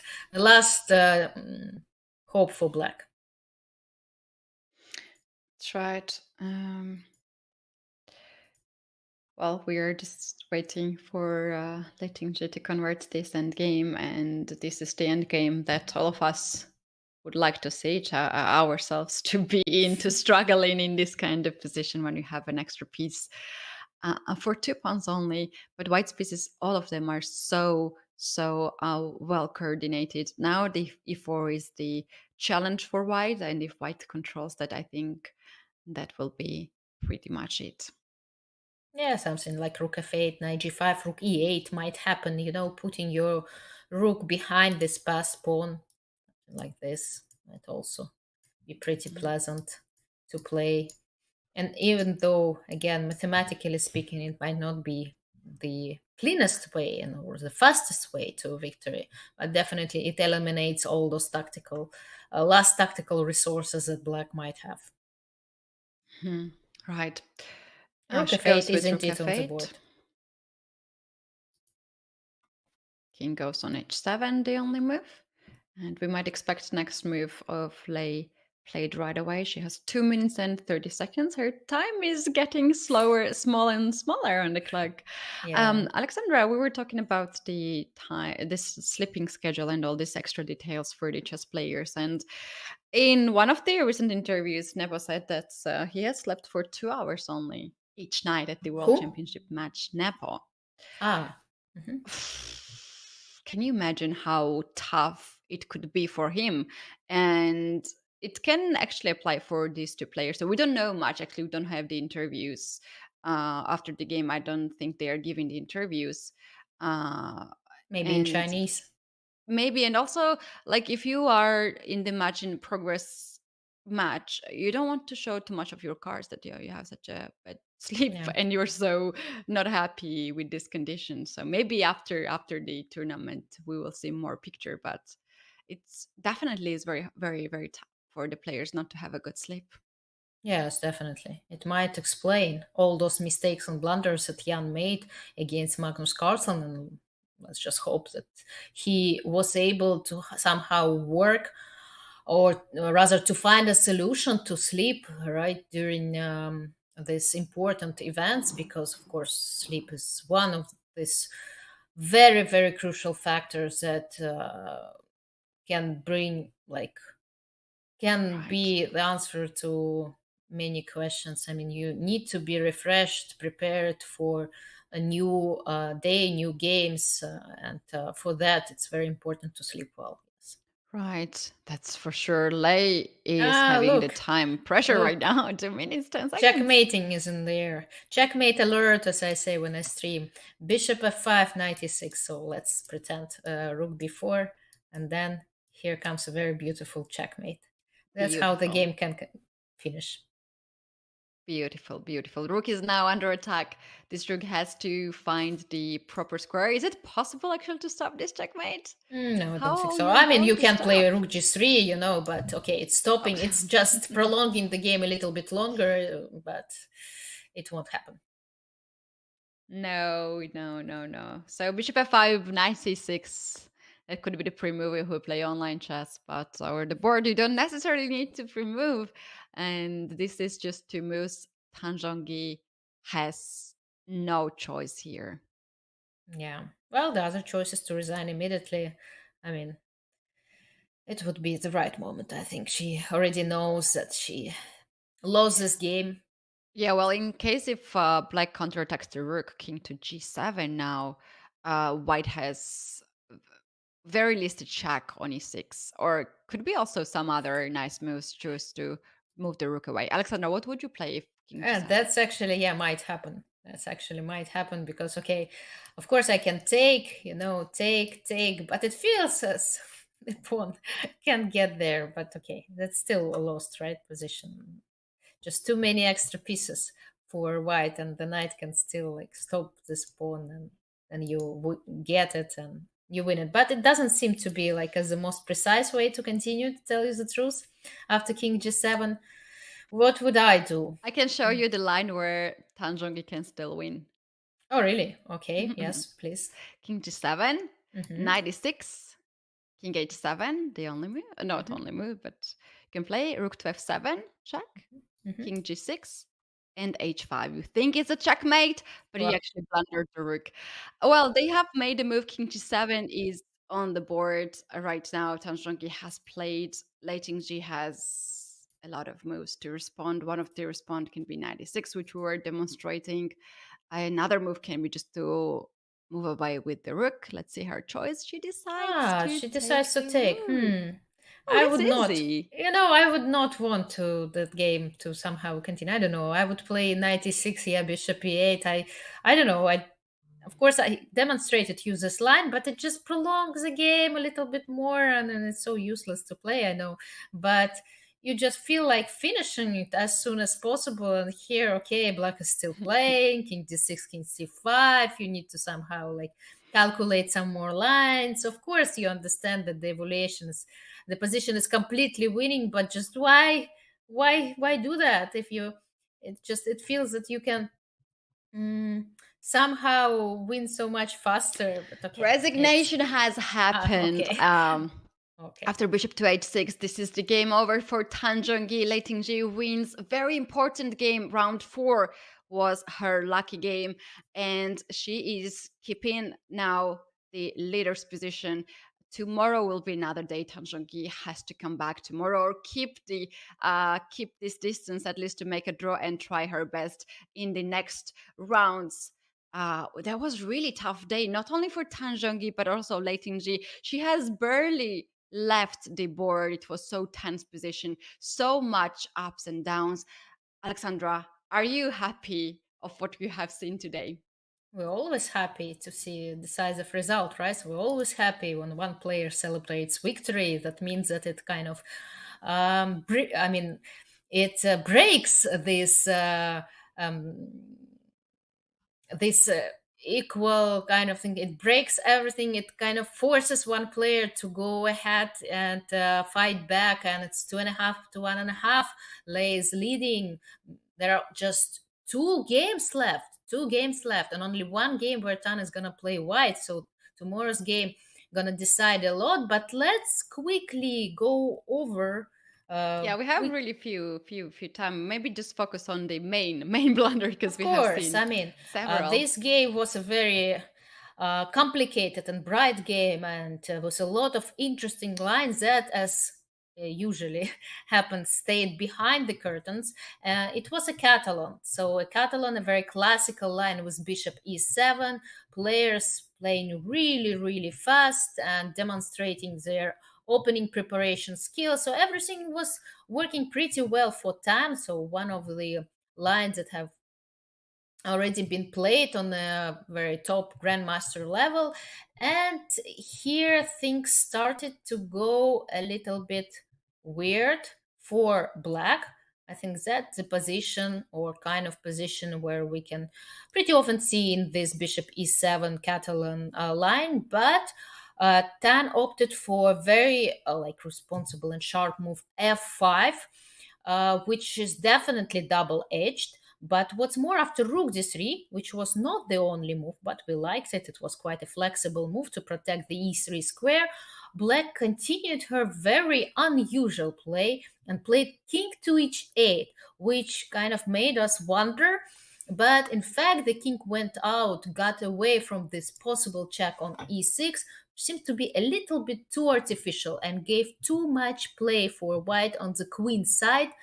And even though, I mean, white was not very precise. I mean, maybe with the move order, maybe here she had to play f4 and keep this pressure on the e5 square, keep this control over it. I mean, Lei started with knight a5, and after this move, even though it seemed quite logical to take the c4 square under control, but Black got her play suddenly. Out of a sudden, e5, bishop f6 happened after bishop h3 almost instantly. Tan protected the pawn with g6, even though weakening this long diagonal, black diagonal, but keeping the pressure on. And after d5, bishop g7, e4, I mean, everything seemed to be so unclear because queen g5 suddenly came, and then Tan doubled up her rooks. And this pressure on the f file somehow almost made Black win the game, because on move 28, Lei made a blunder. They might have become like the crucial one. She decided to improve the position of her knight, which is very, very reasonable, right? The knight is too far away from the action that's taking place on the king side, but she didn't notice a very nice tactical opportunity that could have won the game for Tan. Instead of knight c8 that Tan played pretty fast, she could have started with capturing on e4, then capturing an f1, and suddenly this knight doesn't go to c8 and d6. It gets to d5. It gets this protected pawn, but we analyzed it thoroughly. We checked out the lines that might appear, and, well, the position seems to be very close to being lost for white, because rook d5 and e takes d5, they both lose the game. e4 or queen e3, and white is in big trouble. That was the key moment, definitely the key moment of this game, because again, the match could have gone into Tan's favor, and it would be such a blow for Lei to lose this game with white pieces after getting such a comfortable position out of the opening. But as I said, knight c8 followed. It was not the last interesting and exciting moment of this game, but it definitely helped Lei to take the control back into her hands and continue pressuring her opponent with her pieces. She managed to bring her knight where it was heading to e6, and after Tan picked up a completely wrong plan, this position seems to be quite complicated still. Okay, white is putting pressure, right? Her pieces are standing better, her pawns are better, but she has some counter chances. White's king is quite weak, the pawn on e4 is quite weak, so there is some tension in the position, but Black started to go into the wrong direction. After rook f1, king g2, rook a1 is definitely the plan not to consider even, because she gave up the control over this f file. She moved her rook too far away from the king side, where a lot of things are happening, and Lei immediately used this opportunity. She jumped into it. She noticed a very nice checkmating idea. Rook takes a3, rook f3, threatening to give a checkmate. And, well, and Black is in trouble. Okay, the computer suggests that it might be holdable, this position, with some crazy moves such as h5, but of course, queen b8 was made, and here Lei could have finished the game with knight d7, knight e5, which seems to be very, very strong. Again, some crazy lines that may appear, but Lei chose another option. she had this plan of bringing the knight to e6, and even though it doesn't seem to be as strong, it worked out pretty well for Lei. H6 seems to be an accuracy and mistake. Knight e6 is winning move. Queen b6, and here again, was the moment for Lei to be precise and to finish the game, to play queen f1 and keep calm, get with the king away from all these checks and be faster in case black takes on e4. White is just faster in her checkmating attack. But again, it didn't happen, and Lei opted for a safer option, queen b2, but it gave Tan some counter chances again, some tension. Queen a5, rook f2, and here, ideas connected with queen b4 and knight e4 might have helped Tan to complicate the game. But unfortunately for Tan, after knight takes e4, queen c2, the final blunder was made, queen e1 instead of queen b4, even though after queen b4, rook e2 still keeps the game in Lei's favor, but it would have been tougher to play rook e2 here than in the game after queen e1. It's screaming. I mean, the position is screaming for rook e2, and Lei, of course, instantly she made this move, getting a completely winning position, and finally winning this game with so many dramatic turnarounds and points, and she is leading the match. She's leading the match after the game, 2.5 to 1.5, just 2 games. Thank you so play. much to put everything together from first move and show us all these tactical motives, Alexandra. It was so well said. Now, I went through all these things and kind of thought that we have been here for a century because so many things has happened. But now, as you mentioned, this is going to be a very tough moment for Tan to come back. But she's going to have the white pieces. And do you think that white pieces is winning in this match and she can score the points in the round 5? White is okay, definitely more than okay, right? 3 decisive results for White, and so far, well, Tan needs to put pressure to try to use this White pieces, because it's gonna be her last game with White pieces, and if it's a draw, then okay, winning with black pieces in the last game would be a very, very difficult task, although not impossible, right? Many mistakes from both players, just indicating how difficult it is, right, to handle this pressure, to focus on the game. So, I mean, you should fight till the very end, and we're definitely expecting a big fight tomorrow morning, as usual, starting at 9 a.m. Central European Time, game number 5. Well, I'm looking forward to it.